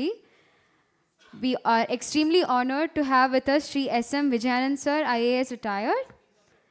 Srimati Rajeshwari S.M., Director, Rural Livelihoods, MORD. Sri H. Dineshan, Executive Director, Kudumbashree. And Sri Naveen C., COO of Kudumbashree. I also like to welcome the Joint Secretary, ma'am, to the stage. Swati, ma'am.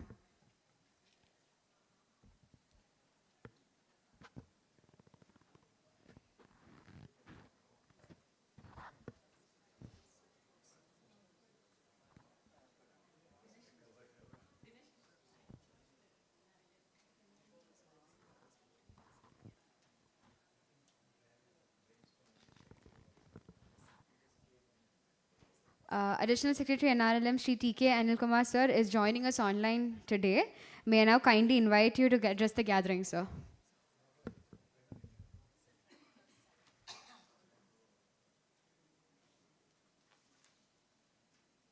Audible?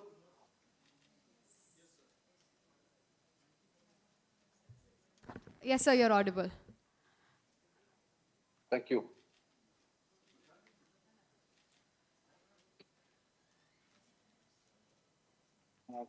Respected Sri S.M. Vijayanand sir, my colleague Swati Sharma, Joint Secretary, MORD, Ms. Rajeshwari S.M., Director, R.L.E, MORD, Government of India, Sri Naveen, CO, Kudumbashree, Sri Dineshan from Kudumbashree, all the senior panelists, our friends from SRLM, and ladies and gentlemen, it's indeed a pleasure and honor to be a part of the validity session of the National Workshop on Rural Enterprise Incubators. I must confess that I feel really bad that I have not been able to make it to physically to this workshop. I was supposed to come, and the NMMU is well represented with Swati and Rajeshwari. But I must confess that I wish I was there. This workshop is coming at a very appropriate time where we are taking a very hard look at the NRLM, and as we close the 15th Finance Commission cycle and we are going towards the 16th Finance cycle, we are supposed to make an assessment of has happened under the program in the last 5 years and the last 14 years.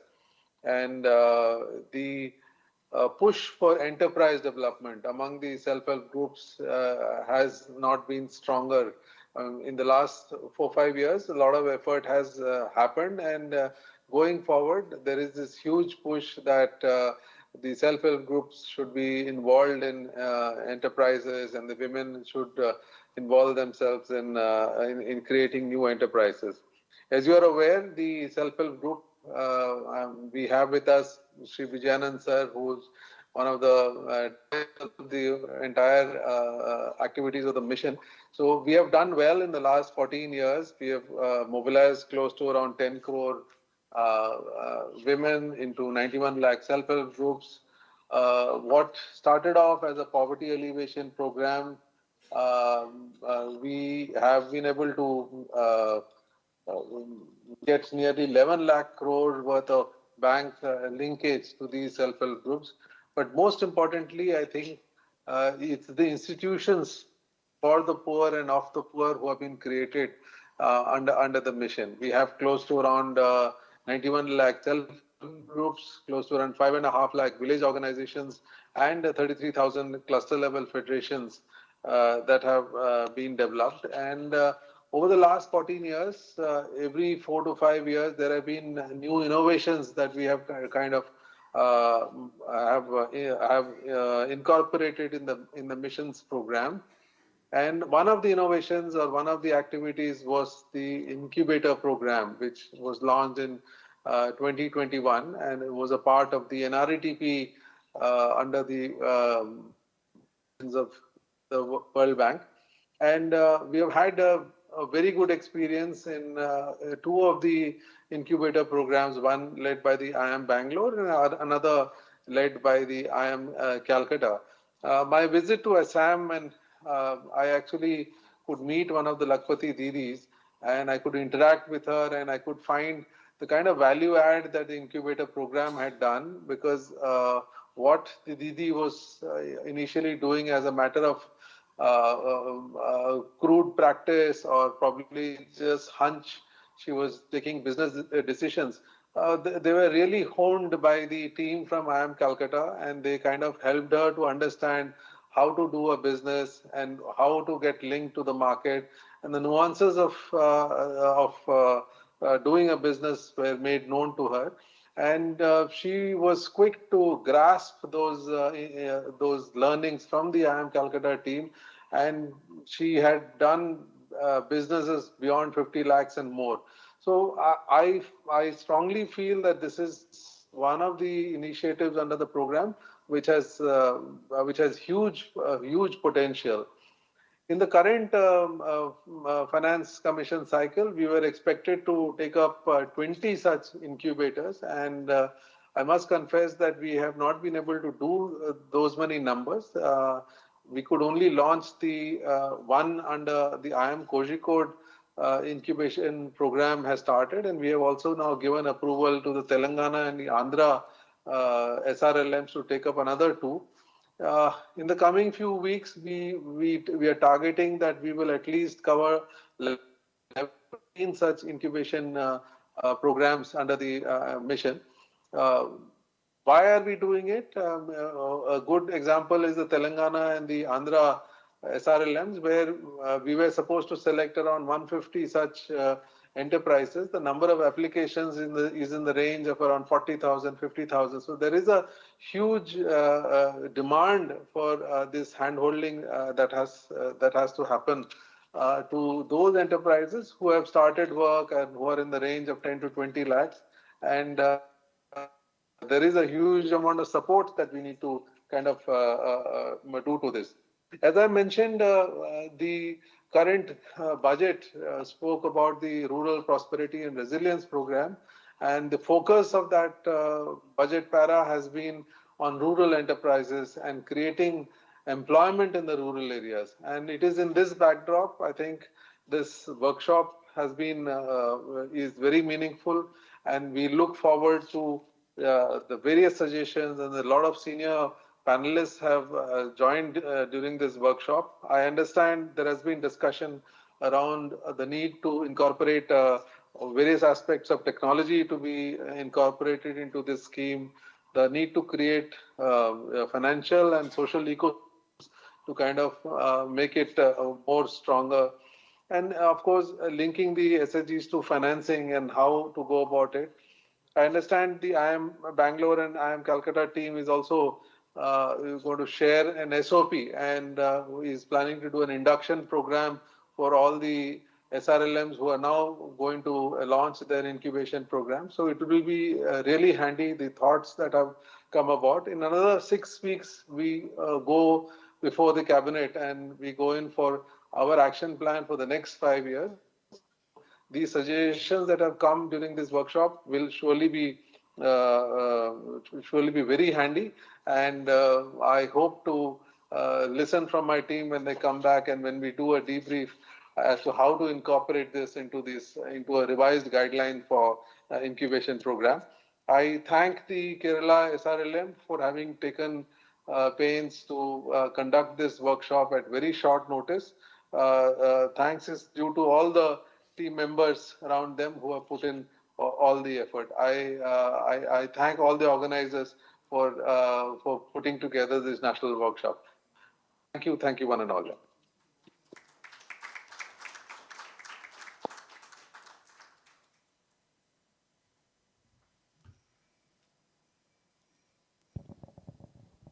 Thank you so much, sir.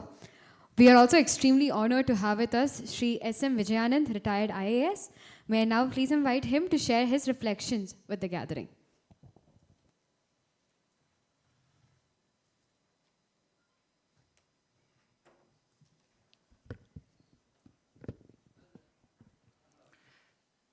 Respected Additional Secretary, Joint Secretary, Director, Kudumbashree Executive Director, and my dear friends, I've been with this for a very, very long time, since the beginning of Kudumbashree and later since the beginning of NRLM at the national level and at the state level.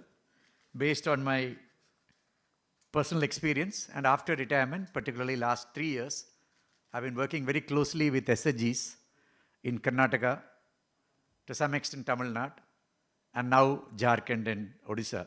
I chair an organization called CRISP, which is an organization of retired Government of India secretaries and state chief secretaries, and we do work on a voluntary mode. Anyway, now I'll give my quick thoughts, random thoughts, may not be properly structured. Of course, I've gone through the guidelines, and I was involved as a facilitator when the SVEP guidelines were first being drawn up. Later, they matured considerably with expert support systems and remarkably well-structured document, quite impressive. So my quick suggestions: one, revisit the HR at all levels. We had generalist HR even at the block level, BMMU and all that, but now some kind of specialization would be required. And there are even suggestions that there should be a PMU for, I'm only speaking of non-farm livelihoods, a PMU for that because it's the thing of the future. And this BRC, which you have conceptualized, should be a one-stop facilitation center, a go-to place and going out place, meaning real-time monitoring, and they should reach out when you detect some symptoms. Some is not going, it's not easy.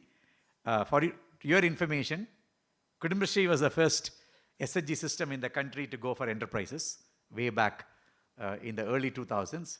And somewhere around, I forget the year, 2008 or 9, they did a massive survey of every enterprise they had created. It was a huge number. And the results were shocking. Mortality is very high. And then talking to this micro enterprise consultants, they even came out with something which can be converted into a law. Is that in the end of the first year, there will be a crisis. If you can go and sort it out, it will improve. And at the end of the second to third year, there will be a crisis. Most of them collapse in the first and second crisis. And largely they are related to, not related to marketing as we think, related to working capital and now some compliance burdens also. So they are not able to handle and they collapse. So this BRC can be groomed into where you go out and ask. They may not come. You go out and do it, and then you are approachable.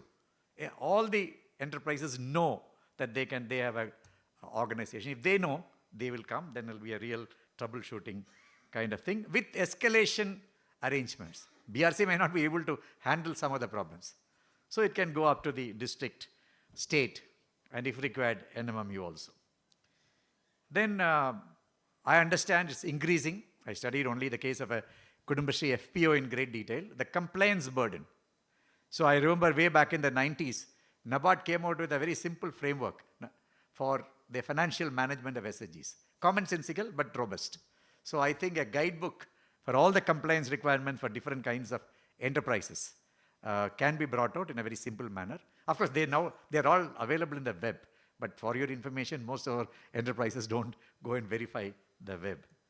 Then we also feel that there's a need for micro-sector-wide strategies, from enterprise to sector to micro-sector, so that we really understand the viability market and all those things at a local level. The capacity building needs, they are nuanced to the micro-sector. That I think we have reached that stage, not necessarily in all states, but some of the advanced states as she was mentioning, as the AS was mentioning, which have gone ahead with the number is large. I think we can move to that kind of level. Then entrepreneurship is learned from practitioners. So there are successful entrepreneurs, not necessarily from among SHGs, who are willing to share their knowledge and expertise. And these people can go as some kind of immersion with an entrepreneur, partnering maybe for 2 weeks, 3 weeks, and we fund that. And that entrepreneur teaches, and it's a continuing mentor-mentee relationship. That is a kind of an apprenticeship. Then a question on which you need to take, how much of new entrepreneurs and how much of existing entrepreneurs will push up the ladder? That's something which needs to be decided. Then a lot of lessons, Ministry of Rural Development, I think it's 2014 or 13-14 or 14-15. I was there at that time. Had come out with this concept of cluster facilitation team for MG and REGs. We need a similar expert group at the block level, drawn, of course, from your BMMU, with support from experts, entrepreneurs, practitioners, civil society organizations, who would again provide assistance on call. Then the Kudumbashree model. Most of the Kudumbashree model is an enterprise model. You know that Kudumbashree audit is done by the Kudumbashree people on an enterprise mode. So training is an enterprise within Kudumbashree. Like that, our CPR, enterprise promotion, CPR EP, that should be converted into a business system where they are paid a success fee. If the enterprise succeeds, of course you get a base thing. If the enterprise succeeds, probably they will get this. An old technique which is popularized by UNIDO years back when we were all young is a cluster. Even now it's a viable economic thing, clustering. So similar enterprises, similar location, historicity. So we need to look at, it's all combination, not that clusters alone. We need clusters is a classical strategy. Then I strongly believe the old Gandhian concept of market, which is just in your neighborhood, but is a identified market and pre-known market. So if all the Kudumbashree women in Kerala use the products of Kudumbashree, that's a huge market, some 50 lakh families, even if it's not a high-end premium market. So that kind of marketing would be required, the market within. Then the whole social enterprise. Kudumbashree has a lot of social enterprise. India, of course, in the non-farm sector, which is there. And available market. The best example being again I'll give the Kudumbashree experiment of providing take-home food for Anganwadis. More than 300 enterprises have been surviving now nearly for 20 years with very high income levels. So that kind of thing, we know the markets which are tight, school, this thing, uniforms, a lot of these things I think can set up this market. Then I also feel when we innovate, we tend to be vertical. So there will be this enterprise vertical, but that family has a lot of other requirements. So the original concept of NRLM was that we converge all the public programs for those families. That needs to be done even for enterprise families, more for enterprise families, including your Pradhan Mantri Awas Yojana. Then a very difficult thing is, would we have an inclusion component in enterprises? Or if you take automatic entrepreneurs, most of the PVTGs or SC/ST may not come as an entrepreneur. It's a big question mark. But my suggestion is, there would be hidden entrepreneurs. And if you can, spotting out is not easy, and handholding is much more intense, that would be required. Then for credit, from some studies, I now chair an organization, a non-executive chair called Center for Management Development, which did a quick evaluation of SVEP of Kudumbashree. And one of the things I find, credit is still a problem. Credit is not flexible, it is never flexible, though we talk of flexibility. So one is SLBC. In the initial days, not now, in the 80s of Integrated Rural Development Program, used to come out with handbooks which says this is the cost of a cow, this is the cost of a cow this side, and how to fade it backward, forward linkages. So similarly, for financing enterprises. What kind of enterprise? Risk analysis, and when do we, this thing, and when it goes wrong, how do you restructure funds? And flexible repayment. Some people can repayment from the second month, some people will take 2 years to repay. So that up and down can be captured, not 100%, fairly accurately in a kind of an SLBC guideline, and bankers feel comfortable. The bank manager is very comfortable when he has a book from the SLBC approved, and with the lead bank supporting and NABARD supporting. It's not very difficult to do, but it's not nationwide. It will be statewide with variations in the district. And another thing, a great institution which was created long time back, I think it's non-functional even now, the BLBC. Now that you are going to have a BRC and a block mission unit, because earlier BDOs were not very powerful enough or strong enough to kind of run a BLBC. So this is the time to activate BLBC. Some other bigger suggestions. One is a little difficult, but I think it should be done. There must be more than 300, 400 R cities now. Some of them are dormant, but which is a great idea. All districts have. So it's a, so R cities can be repurposed as small EDIs. They have the biggest advantage is they have the bank ownership. And if we can persuade the banks, most of the banks are quite rich. They can have somebody who looks at entrepreneurship. Not full-time, a consultant who will come and train them. So my organization, CRISP, did a quick evaluation of our cities of Karnataka, where it originated. And I find there are a lot of issues. So a relook at our city, repurposing it for this livelihoods, including non-farm livelihoods and skilling would be a thing. You have institutions, you have infrastructure, and you have the management system. So a little bit of tweaking will be due. Though I have not been able to lay hands on the full thing, years ago, I forget how long ago, Kudumbashree and some NGOs in, I think in Andhra Pradesh, or Undivided Andhra Pradesh, came out with a grand idea, little too grand, it's a typical Kerala slogan, MBA of the poor.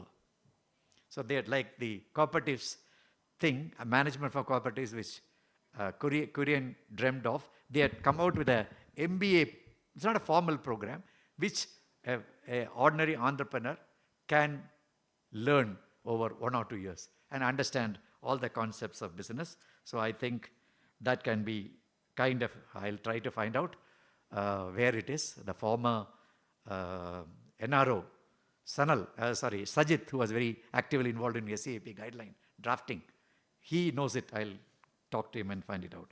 Then a broad idea. What lessons do we learn from AMUL and SEVA? So when you're restructuring a program, go and sit with AMUL. Of course, now AMUL is bigger than a multinational, but the initial lessons I have studied from Anand years back. So there are a lot of relevance for us. And that is a very, very important thing. And SEVA, it's a very proud, independent, self-declared as a trade union, but they are doing a lot of these things because I keep in touch with them and we are probably in some common governing boards, so that works. And then a different concept of CSR, which I once saw in Japan, that was long years ago. They set up enterprises which are guided by the top industrialists. It's a new concept of CSR. So you have a block system or a district unit to support enterprises. Maybe somebody from Tata's or somebody from Birla's will come and sit there.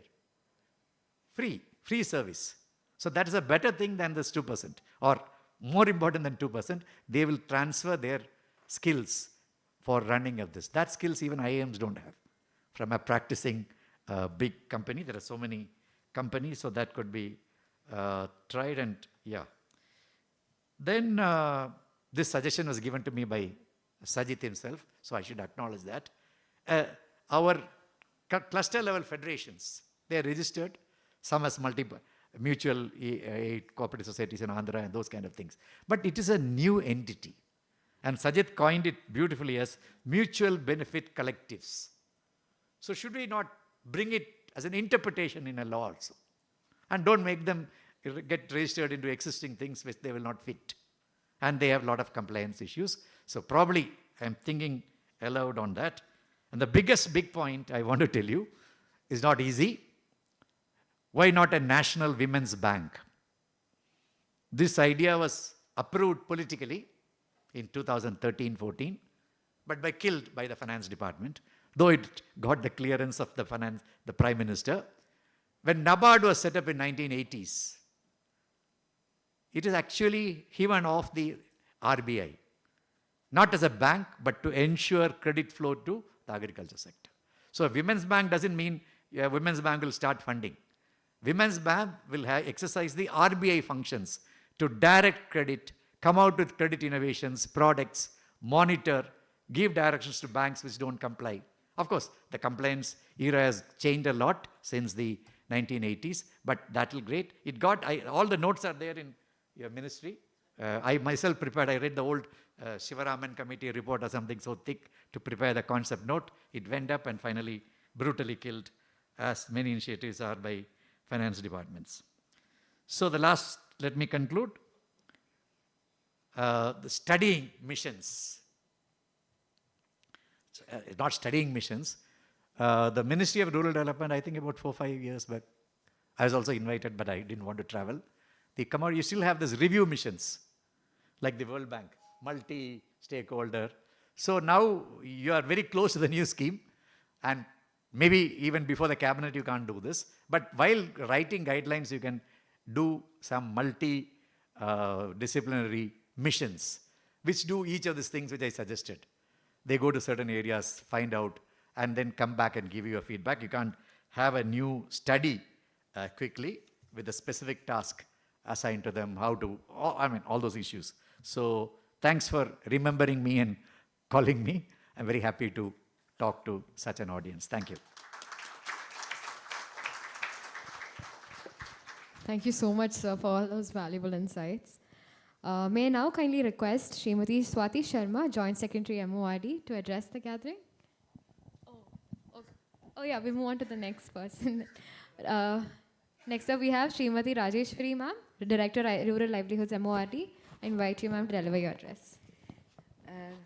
With due respect to all the dignitaries on the dais, we are very honored to have Vijayanand sir for the concluding session. With the presence of respected Additional Secretary sir, Joint Secretary ma'am, Dineshan ji and Naveen ji and all the audience who are with us from yesterday for this valuable discussion what is happening since yesterday. I began the workshop saying few things, setting the goal for 2 days, what should be able, we should be able to achieve by end of this day.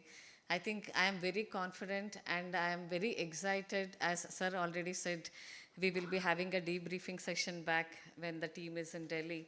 So sir, I assure you we have a lot of things, lot of messages, what takeaway points, what we have noted from the across 8 valuable sessions what we had from yesterday. The agenda or the panel itself speaks for the experts whom we had across 8 sessions. We got to hear from experts on linking the rural enterprises to markets, how we can create enabling ecosystem for the budding rural enterprises in terms of linking them to financial products, linking them to compliances, how we can ease the compliances, how we can do that with the convergence with fellow partner ministries as well as our partners with corporate and business entities, civil society organizations. So all in all, I would like to say that it has been very fruitful sort of a discussion what we had, and the major learnings from the 4 states, they have also gave us sown the seeds of ideas where what should be the next pathway should be after the 3 years of incubation. And the discussion was not just limited to incubation, sir.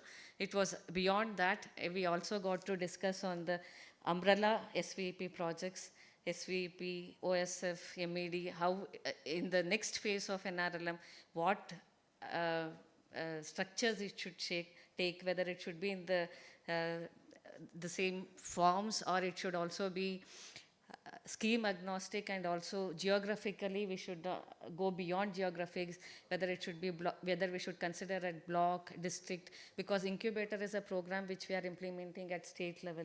So what should be the next path of implementation, that also we got to discuss.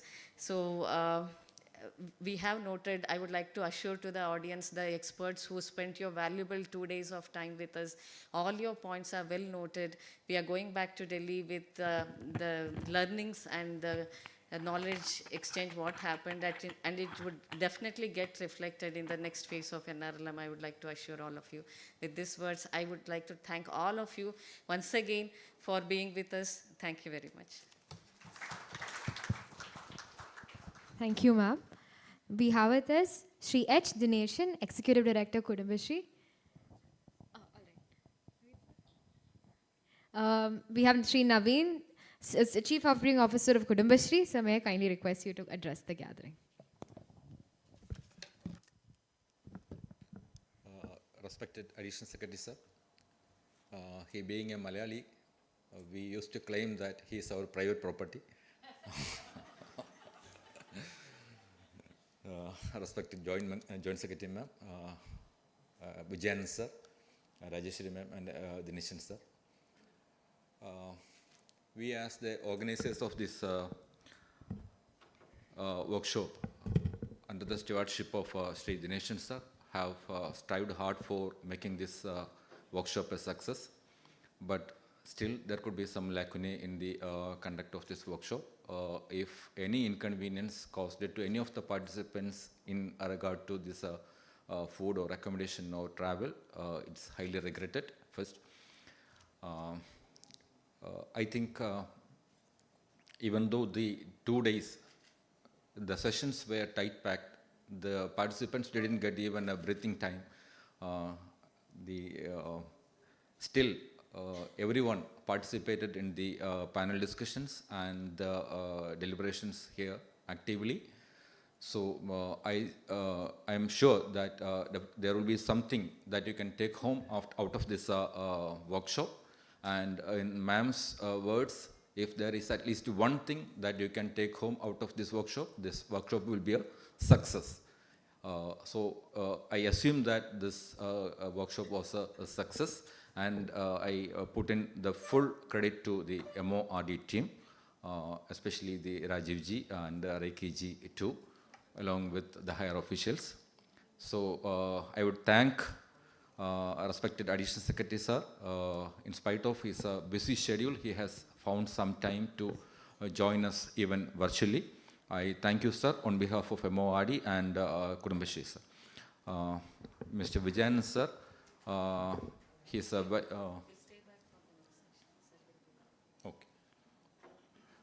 Mr. Vijayan, sir, he's a veteran bureaucrat and who is very much passionate towards working in the working for the rural poor.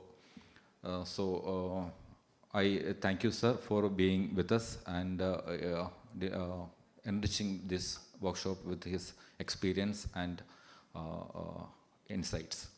Now I thank JS ma'am. I already mentioned in the morning, without JS ma'am, this workshop is null. So she has blessed us with her gracious presence here. And Rajeshri madam has always been keen in giving guidance and support from the beginning of the planning of the workshop itself. She has been here for at least a few days ago since. So very much support we got from Rajeshri madam also. So we are very much thankful to Rajeshri madam also. Then it is nothing less than the executive director who gave us this much confidence and support in conducting this workshop, this much what do you call that success. So I thank him also, and I thank all the SMDs and CEOs from various states, the MORD people and other participants from various states, the incubation partners, etc. Thank you all. Thank you so much, sir.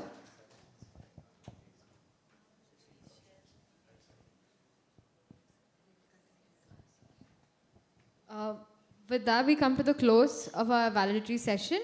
On behalf of the organizers, I extend the deepest gratitude to all our esteemed dignitaries present here for their invaluable insights and to all the participants for their active engagement throughout the day. We will now take a short tea break.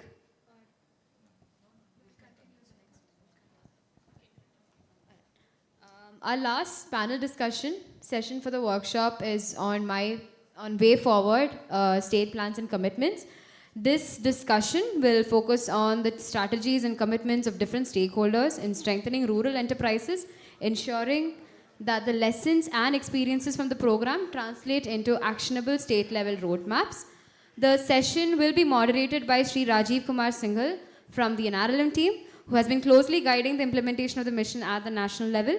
We are privileged to have with us an esteemed panel, Dr. Dughabandhu Sahu from 𝐼𝐼𝑡 Bhubaneswar, Sri Nitish Kumar Sinha, SPM Jharkhand, Professor Rishi Kumar from BITS Pilani, and Professor Abhyudaya Goyal from IIM Udaipur. With this distinguished panel, I now hand over the session to our moderator, Rajiv sir.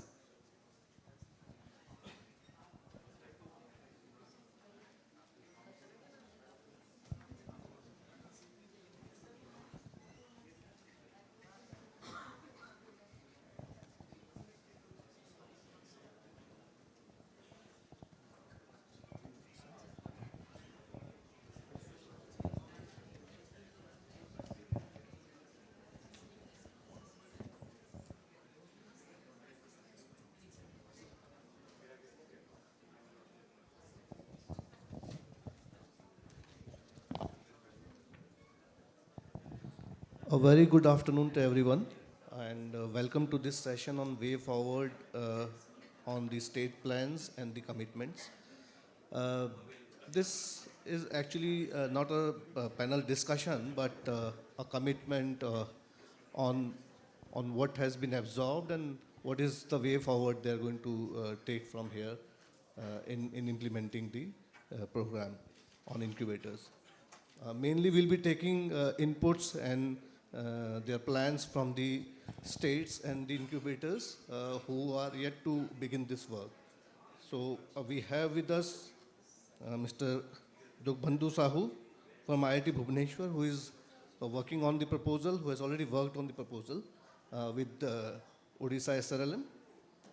Nitish from Jharkhand, who has worked it out with IIM CIP Kolkata.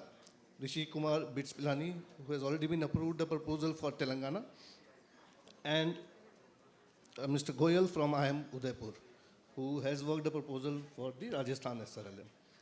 So before I take your inputs on the way forward, I'll just run you through the status of the incubator program. Please put up the presentation.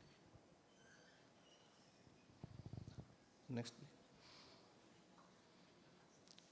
Yeah, this is the snapshot of the status and the commitments from the states who are already into it and who have been given the approvals and who are now planning it further. So as of now, 4 states have completed and they are planning the second incubators, which includes Assam, Bihar, West Bengal and Karnataka. Of these, West Bengal is planning its second incubator, not exactly as per the guideline, but they are working with the budget allocated under the annual action plan, and they have certain innovations or innovative tools to work on, which they are working out with the IIM Kolkata. Karnataka, on the other hand, as was discussed during the morning sessions, they have a pool of 40,000 plus enterprises, which they received as the applicants for the first phase of incubator. They are working out the further support at the district level incubators. Now the modalities they are working out, the strategy they are working out. Similarly, the ongoing ones are Kerala, which is with Kozhikode, and Andhra Pradesh and Telangana are new with BITS Pilani and IIM Vizag.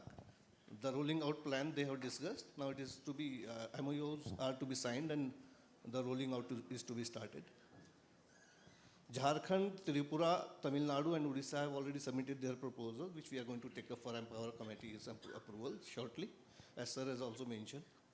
Rajasthan, Uttarakhand, Madhya Pradesh and Maharashtra are on the way to develop and finalize their proposals. Chhattisgarh, J&K, Gujarat, Himachal Pradesh, and Meghalaya have yet to finalize the incubators and complete their proposal writing. Next, please. These are some steps which we already discussed also and just structured them, whosoever is now further planning the incubator and how to actually initiate. As there was a discussion in the morning, it is the very first point of mapping and tracking of the existing enterprises in the non-farm category in the state. And the tool available at the NRLM MIS can be used for the purpose. This can further, be used to analyze the cohort that we have and then plan out not only the incubator but also existing other schemes, how to actually avail and support these enterprises. Then the identification of incubator partner and take their consensus and develop a proposal and submit it to the NRLM for Empower Committee's approval. Once approved, then the implementation rolls out as the SOP suggests, or maybe you can do some innovations as per the experiences that are drawn out to this workshop. Next. So now we have with us on this panel representation from Odisha, Jharkhand, Telangana, and Rajasthan. I'll request maybe Odisha to first throw some light on their plans, how they are going to take it forward, as per the insights received during this workshop and otherwise also for the innovative component. Over to you, Mr. Sahu. Thank you, sir, and good evening to the friends. Actually, I'm new to this kind of a program, but then it's been a very learning experience in this workshop for the last 2 days. But while we contacted to develop the proposal for setting up the incubator and go ahead with this plan, actually we sought some help from the State Rural Livelihood Missions team. Of course, here during my last 2 days, actually, I got some what you call exciting news, some scary news. Like Rekhi said, at times the disbursement of fund is abysmally slow. It cannot do. So it was somebody from 𝐼.ഐ.ടി. 2 years when he said it was a little scary. But then actually me as an individual who hails from a rural land and as a student of economics, when I realized that my mother's work is not counted in the national income, it was really disturbing when I was a kid actually in my 12th standard. So when I got this opportunity, I jumped into it actually. Then I took my responsibility on my own, went for a scouting. Actually, I just wanted to see actually if the SLRM is saying so thing, and they claim in Odisha actually, with due respect to my friends working in the SLRM there, they claim they have 75,000 women enterprises. So I just wanted to scout through in different remote locations. I went there and I got the same message actually what my scientist friend who's working with Kudumbashree and had a very nice deliberation how he made it successful. One thing definitely technology, of course they were not clear, but they did not know how to say this is technology. But then definitely one thing was technology. But most important thing in Odisha, I do not know whether it's a cultural difference or something like that. Most important thing is giving them this mindset that you can also be an entrepreneur. You can come out from your unpaid care work, because that's not counted in the national income. That's why as a student of economics, when my mom work is not counted, I was really disturbed. I said, how can we help them to come out of this unpaid care work and be counted as entrepreneur? So I took a special interest and went for a scouting. I found first thing actually to put them into the shoes of an entrepreneur. Have that kind of transformation in the mind that okay, they can be an entrepreneur and their contribution, half of the population, their contribution to the growth of the society, growth of the nation is enormous. So it's that kind of mindset actually. We need to have some changes there. Of course, it cannot come as a revolution overnight. It cannot come. It will evolve over a period of time. Probably, Kudumbashree has been an example. They've been here since last 25 years. The minister said yesterday that they're going to declare Kerala as the extreme hunger-free state, second one in the world to be declared in November or something. But then Orissa, I don't know, actually, a good number of friends are here in Orissa, from Orissa, and those who have worked in Orissa, as Sir himself said. But somebody who lived in the rural Orissa, lived in the crotch of my mom, my sisters, those who could not actually get the due recognition they deserve, but this is an opportunity which can give them the due recognition, was something which actually me, being a professor in the classroom, I did. I realized that, okay, we need to have that social transformation, or for that matter, the psychological transformation in them, and give them the technology. How the intervention of technology can enable them to be an entrepreneur, at least self-employment. Of course, here they say their enterprises are giving employment. At least self-employment, and earn something which can contribute to their own purse. Of course, that ultimately leads to the growth of the nation and empowerment of the own. So what we have planned, sir, actually we'll scout them, we'll get the list. Of course, 150 we'll be taking, but then 150 when the SLRM is in Orissa is claiming that they have 75,000, and Anand in the morning, he said, no, they got some, in Karnataka, they got some 60,000 odd applications. I'm in touch with my friend from Assam, also with Anand. In addition to the list which you'll get from the SLRM, I'll also float that kind of, develop that kind of a platform where women enterprises can come forward and apply for this thing. We can have a hackathon, we'll select actually 150, but then the idea is, actually as I discussed when he visited us actually in our institute, the idea is to have some matured enterprises, those who are at the infancy stage, and it should have the geographical diversification. So Orissa, actually in some remote part, it's very difficult for them actually. Because it's the concept of enterprise, probably it's a socio-cultural stigma or something like that which is there in the mind. We need to get rid of that. So if we can develop or make out of 155 at the end of 3 years, if I can make some 30% or 40% success, in the remote area, that will be a great, at least hedonic pleasure for me as somebody who hails from rural Odisha. So towards this, I have also talked to some of my friends in the engineering department.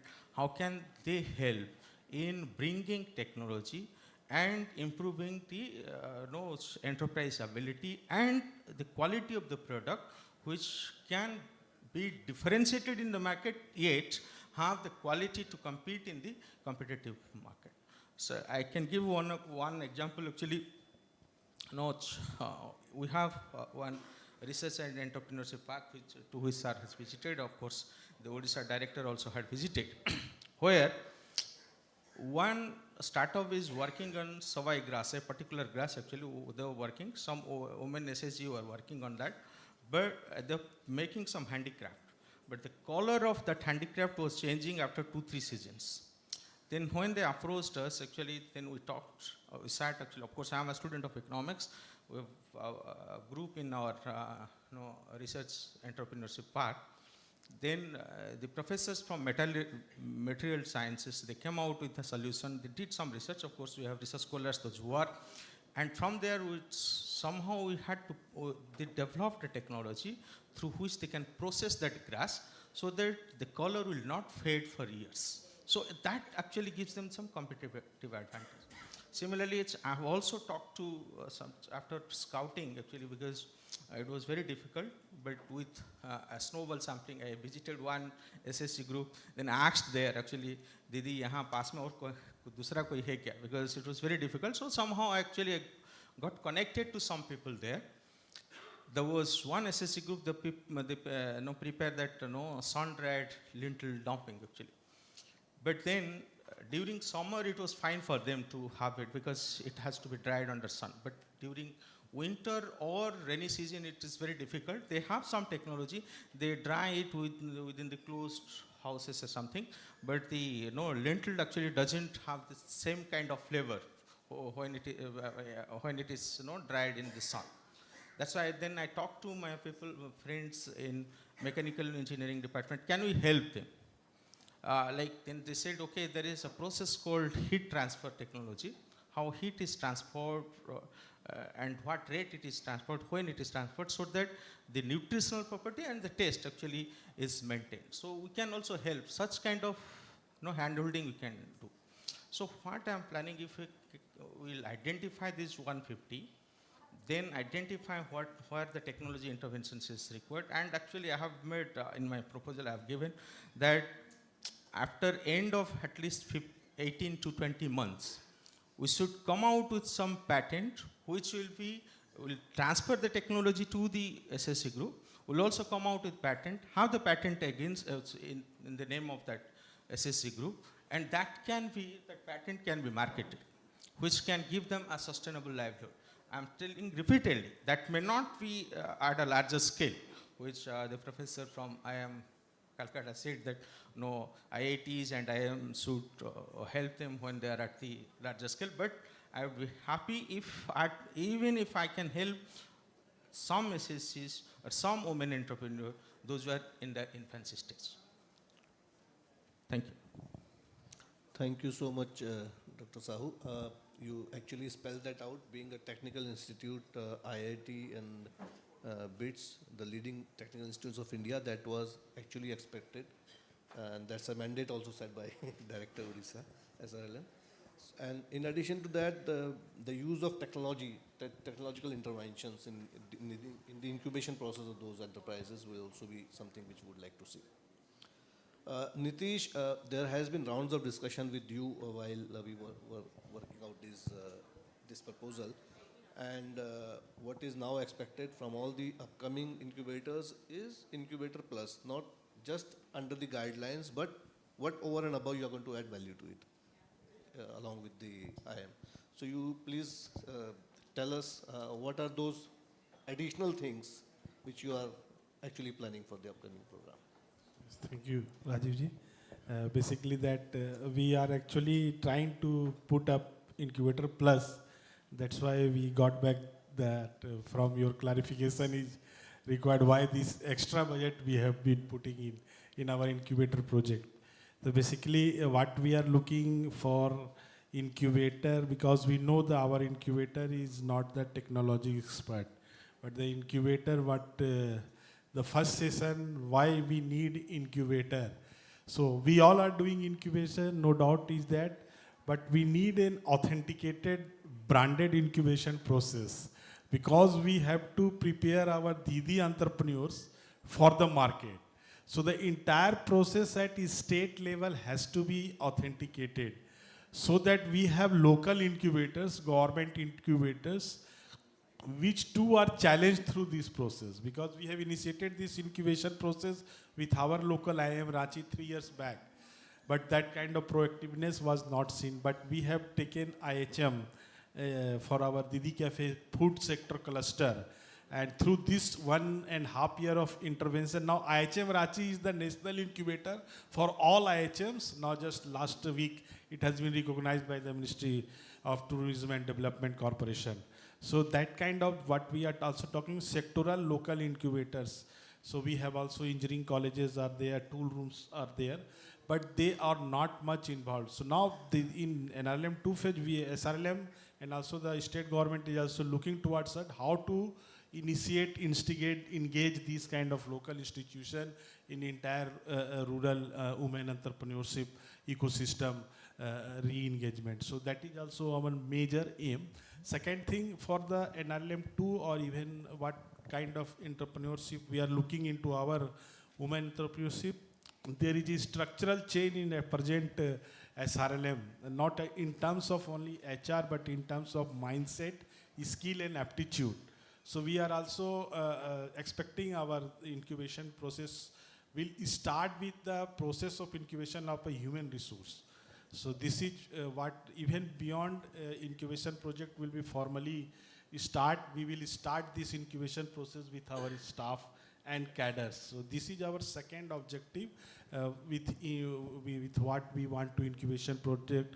And third is basically the we have to develop some the island of excellences. There are island of excellences. There are some collectives are there, and since we already had 2-3 years of experience of plus strategies there, so we want to make it more formal push to the ground level, where our didis will become the more organized and branded source of inspiration. What earlier they say inspiration and aspiration. I think this is the major role of from mobilization. We started now for entrepreneurship, inspiration and aspiration. So we have a whole lot of pyramid, lower pyramid of didis who wants to be engaged, but that kind of inspiration and aspiration model we have to start. So I think the last learning of Bihar, Karnataka and Assam has brought some very positive cross learnings, which we want to make it in our state also, so that inspiration and aspiration through our SRLM structure in the field of entrepreneurship. Like we are working with subsistent level of enterprise now. We are just come to have business level, what we can categorize now entrepreneurship level. So these are the 3 segments we are dealing with, and we cannot leave anyone. But our more focus is required on the entrepreneurship segment. So our SRLM structure is very much well poised for our subsistent level of enterprise. And the second, business level of enterprise, we are getting a good level of experience and skill, workforce and ecosystem is there. But for the entrepreneurship, which is now being dealt up, has to be required a different kind of ecosystem and technology, whatever. So that push is, can be done through this incubation process. And definitely we need, there are potential didis who need a formal hand holding, which number is less, 150, but I think if 150, if one will become the crorepati turnover at 5 crore turnover, so that will be the better for the next lot of 1,000 and 10,000 didis entrepreneurs. So this kind of model we want to create through this process. So these are the 5-prong objective under which we are now trying to start formally incubation process with an authentic institution which is very known to the market, very known to the government, and very aspiring for the local budding, we can say the probable institution of which can be transformed as incubator. So these are the 3 objectives with which we have want to start. Very good. Thank you so much, Nitish, for sharing those insights. One of the key things which he has mentioned, I would request the other SRLMs who are planning also to take that up in their plan. That is of deployment of staff, state, district, block, and even beyond that, and link them to this program so that it's not just learning for the entrepreneur to be how to incubate and how to actually come up with that growth enterprise, but also in the days to come and during the process, the staff should also get equipped in nurturing the other enterprises which are not actually part of the incubation process.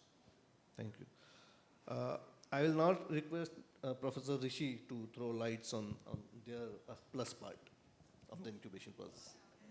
So, okay, no, so in our case, so we are at the stage where we have already developed the program. So, again, the input that we got from this were very helpful, but what happened was when we get this opportunity to work with the woman entrepreneur and then we have this opportunity to scale them, so at BITS, the TBI, like how they operate with the other entrepreneurs or the other startup, etc., is they have this mentoring program is there, where they have pool of mentors are there from academics as well as from industry. And they are associated with those startups over the period of time, because generally we believe okay, this mentoring or guiding is not a one-time process, it is a continuous process, that is what we do. So in our case, when we started developing the program and when we decided, okay, this is a 18-month training that we can give, and after that they can appear for the challenge program. So we had the discussion with our SERV team, and Divya madam was there, and from our BITS Pilani, we have people working in the corporate sector as well as the people working, doing research on this thing. So what we did was we divided this 18-month into 3 phases, and in each phase we have different modules were there that we designed. Okay, these are the modules that we will try to implement in the first phase, and these are the modules which we will try to implement in the second phase, and so on. And the thing was, most of the modules that we tried to identify was related to, okay, what factors are associated with the scaling of enterprises. So in this 2 days discussion, the thing that have come up, and I think those things were also there in the one workshop that was there in Hyderabad, which was either it is related to market access, or it is related to credit, or the formalization of the enterprises, or diversifying the buyers and sellers, the inventory management. So when we are planning, okay, what are the different modules on which we are going to train this entrepreneur, we have taken those things into account. Accordingly, we divided into 3 phases. First 6 months, okay, these are the modules related to formalization, related to financial inclusion, digital training, etc. In the second phase, maybe related to how they can access the market, because if they want to expand, they need access to the new market, and those kind of things are there. And then we decided that after discussion with the SERV team that we will start this, we will have this different pool of mentors will be there. There will be some general mentor who can guide all kind of entrepreneurs, and there will be some entrepreneur which will have a specific need. So for that, we need people from the separate industry or separate academics, etc. So we decided that from the 2nd month onward, so we will try to assign each entrepreneur, when we have selected those 150, to certain set of mentors who will be associated with those entrepreneurs over the period of time. And that thing will start from the 2nd month onward. So this is our plan. And what we thought was when we move to the 3rd phase, which is from the 13 month to the 18 month, by that time, because the entrepreneur will be trained in terms of all the things which are required to scale up, they will be ready to appear for the challenge fund, and then we will be ready to make a successful presentation in front of the committee will be there. So this is the plan that we have developed. And again, these inputs are very important in the sense, like some of those things that were discussed related to the access of market, or whether we should start selling to first we should target the local market, or we should try to diversify, all those kind of things. These are very important input, even when we are planning for the different module, okay, the type of mentor that we are going to select, what is something that the mentor is supposed to train those people on. So those things are very important for when you are designing the final module, etc. Thank you so much for those insights, and that actually is leading to a very important point. While you are planning in these lines of having specialized tools for capacity building of the entrepreneurs, and maybe specific modules also for the training, maybe these can be made as a part of the common repository, and the other incubators who are also doing the similar processes in the same phase can also make use of it.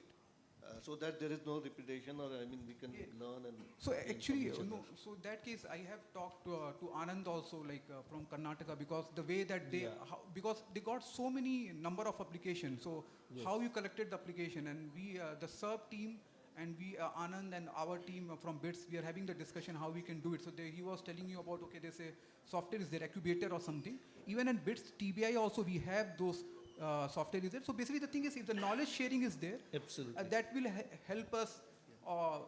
I think, remember, madam was saying about we have this digital toolkit or something like this. So that will actually help us when we are designing the program and those things. But we will be in touch with both Anand as well as from the Assam team, etc. Yeah, and even IMCIP who actually did yes. So they also have several tools in place. So we can gain from that as well. And there was a proposal from Yogeshwari ma'am in the morning, and during the lunch also we are having that discussion. You have a pool of students who actually work as one-to-one incubator or support system, which we actually can define some sort of a problem statement with the kind of enterprises that we are working on, and link these students as interns to those enterprises. Actually, so in that BITS can also be part of the strategy.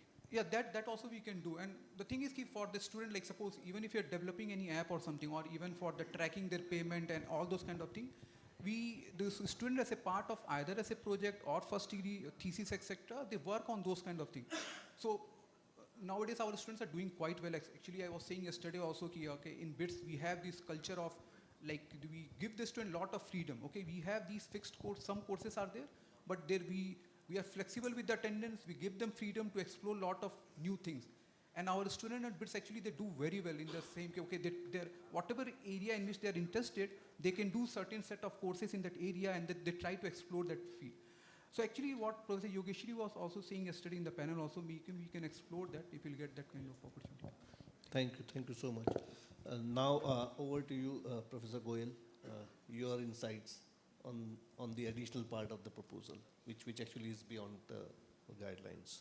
So, Mr. Rajiv was very kind to help me with some field visits, and one thing that I noticed is that from one enterprise to the other, the product differentiation is not really there.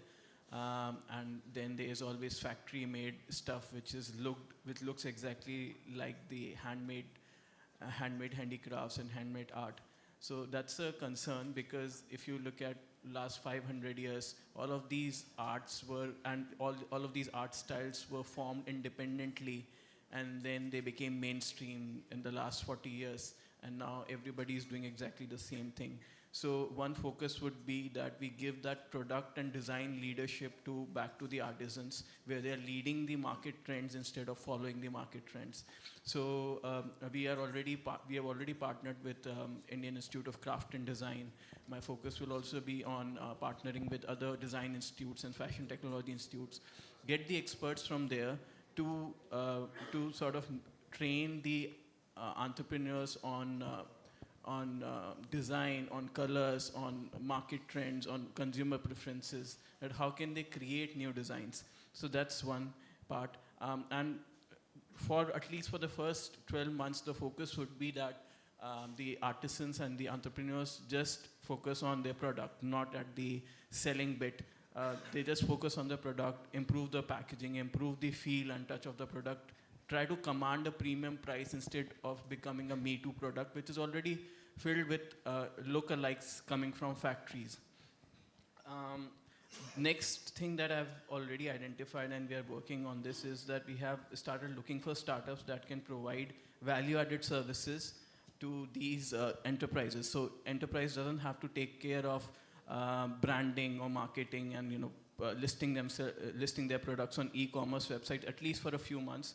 Startups would be taking up that. We have identified a startup, it's from IIM Lucknow.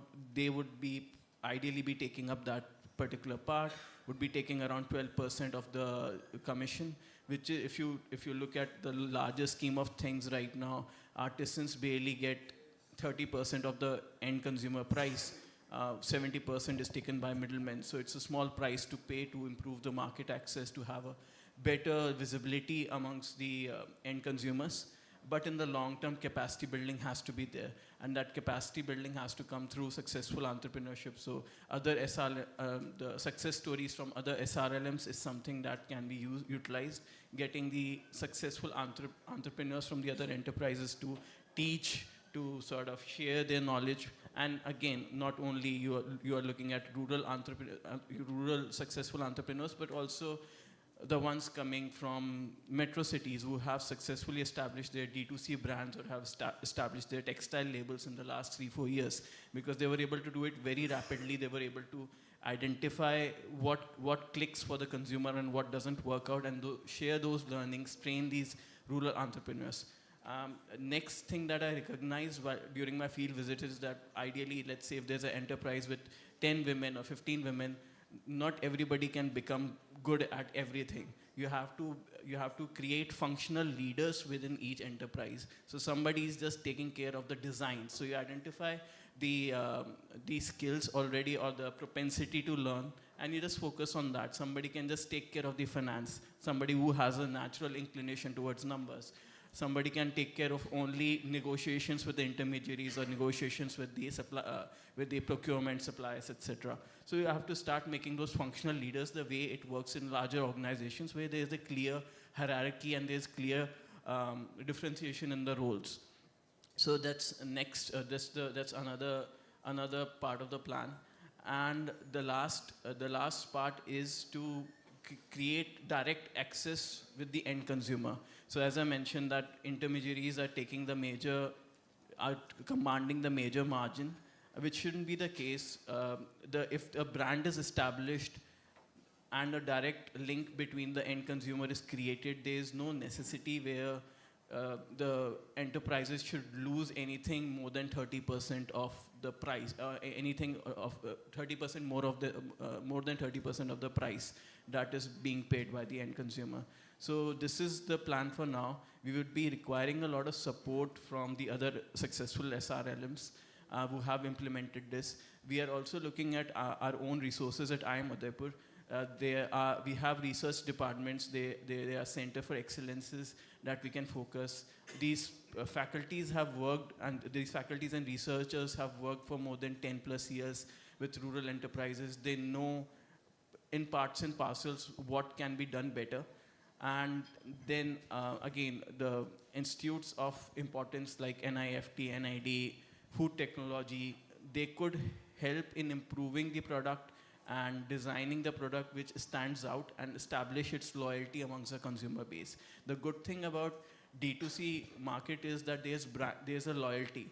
B2B products don't have any loyalty. The moment they find a better price, they switch very easily. So the focus would be on creating brand and loyalty amongst the end consumer, along with a good storytelling, because consumers these days are looking for meaningful experiences. They are looking to find meaning in the way they consume, in the way they choose every aspect of their lives. So that is something that can be, they are no longer value conscious, they are partially value conscious, but they are also conscious about what choices they make. They have to be environmentally sustainable, they have to be sourced directly from the artisans, amongst many other things. So that would be the part of the plan.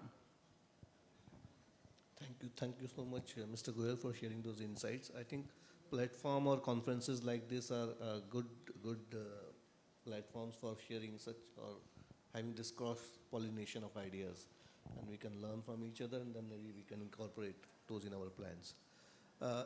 Apart from these such conferences, because such conferences doesn't happen every month or something, if we can create a platform where we can exchange such ideas among all the incubators that we are getting onboarded, that will be useful. Let us see if that digital tool that we are working on, if that can serve this purpose, or separately we can have that. Before we conclude, maybe one or two questions from the states who are not part of the panel, but they are also planning, Maharashtra or J&K or any other, Chhattisgarh.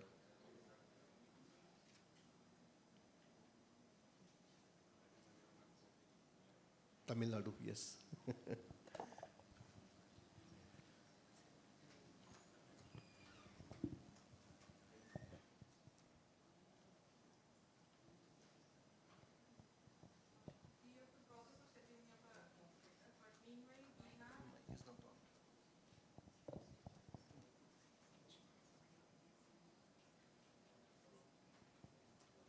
Meanwhile, we have a incubator which is just been set up under our World Bank under state-supported program called Tea and Rice, which is an exclusively women startup, an entrepreneur-based incubator, where we also have a co-working space also. So can we, instead of setting up a separate incubator and maybe taking it for long run, since it has been just, the CEO is also yet to be appointed, can we use that as part of the new program which we are proposing? If it has those qualifications which we have defined in the guidelines, the kind of expertise that is required, the kind of programs it would have done, certainly yes. We have to actually match it with the guideline criteria that we have set. Then yes, we can take that. And maybe I'll request Rekhi also to respond to that question. They have some existing incubator already which was supported by World Bank. So that has The already thing is, done we its- will be able to show, leverage lot of existing strength is there. So we will be able to show results immediately. So Ma'am?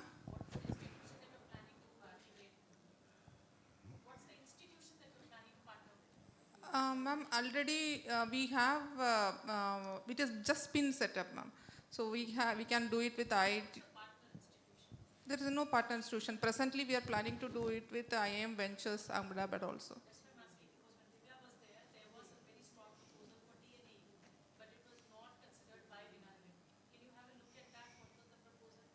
Okay.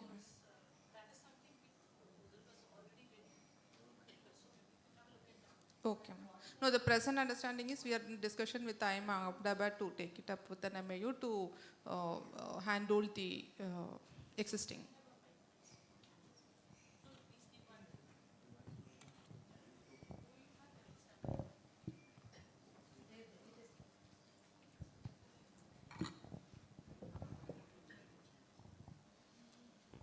Sorry, pardon my cough. So you're trying to partner with 𝐼𝐴M Ahmedabad. That's where I was telling you in the morning also. Why not leverage the local institutions, the localized institutions who understand the challenges and the issues much, much better than institutions that will take some time to understand the nuances that the Tamil Nadu, SRLM or any one of us has.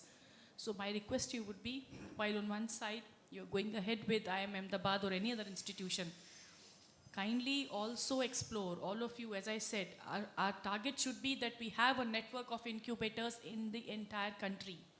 And those incubators should be the local institutions who understand the challenges, who are well connected, who speak the same language. And at so many times they understand the nuances of the organization also. So if it is a Mandal Samakhya or other things kind of establishment, which is there in Andhra or Telangana, trust me, not many of the other states would understand that setup.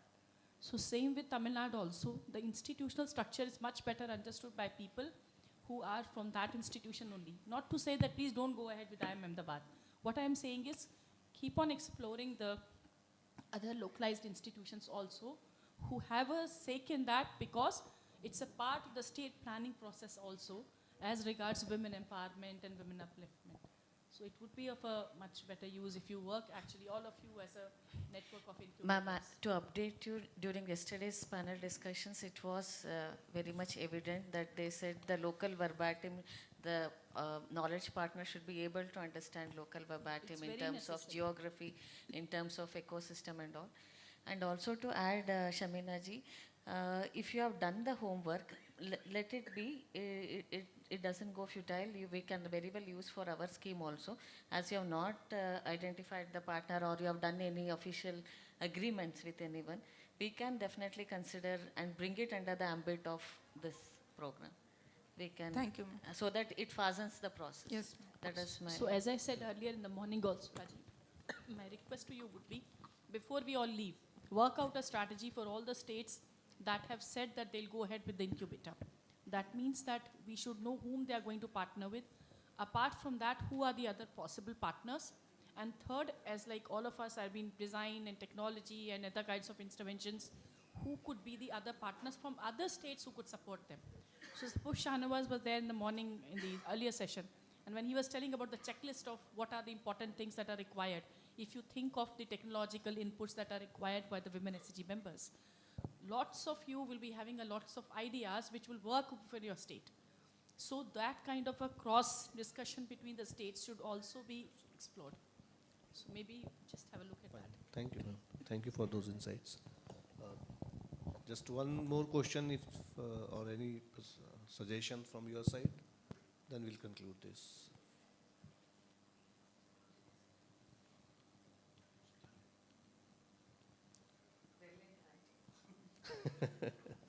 Okay, so thank you so much everyone for being a patient listener, and thank you panelists for sharing your insights and the plans. Thank you. Thank you, Rajiv. My only request would be, before we leave, we must have a sheet of paper being seen by all the states who are here. We must leave this place not with takeaways for Delhi. We have to have clear outcomes for each of the states here only, so that when they go back, they know what to work on. That's very necessary. One is the takeaways we take, the other is what are the processes they have to follow, because there are lots of partners whom they are not going to meet again. Many of them they won't meet again. They'll be only talking, or some of them might just disappear into all other kinds of works. So That's this the is reality. the, yeah. Howsoever much we think that 15 people will be conversing with the state, it won't be possible. So please work out a strategy state by state. And before we leave, let's put it in the group, whichever you can have an incubators group or whatever discussion, so that each one of them, when they go back, they have something to work on. As I said, we can review it on say 1st of October or so, another 15 days later. Let's have a review on 1st of October. The proposals which we have not yet received from the states, so target is next 15-20 days, it should be with us. The steps we will discuss maybe in the group, and we'll define the next steps, and let us freeze it tonight, as ma'am suggested. Thank you. May I kindly request Dinesh sir to kindly come forward to present gifts to our moderator and panelists.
As a token of our gratitude for gracing us with his presence at this workshop, we would also like to present a memento to Sri Vijayanand sir. Thank you so much, sir.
As we draw to the close of this workshop, I would like to take a moment to reflect on the discussions and insights we have shared over the past sessions, extending a heartfelt gratitude again to all the esteemed dignitaries present here, speakers, moderators, and panelists for their valuable contributions, and to all the participants for their active engagement and commitment throughout the workshop. A special word of gratitude is also due to the organizing team and the support staff here, whose hard work behind the scenes ensured the smooth conduct of this event. Thank you to everyone. Also, group photo arrangements are being taken outside, so please make sure nobody leaves and be part of the group photo. And 3 quick announcements before we close. First, it's a gentle reminder from the organizing team that those who have not yet signed the day 2 attendance sheet, please, we're kindly requesting to do so at the earliest. Second, we request everyone to be ready by around 6:15 p.m. sharp at the hotel lobby, which is downstairs, to proceed together for the visit to the Padmanabha Swami temple. And third, please note that dinner for everyone will be served here at the hall from 8 p.m. onwards. Tea is being served in the dining hall, and I wish everyone a pleasant evening ahead. Thank you.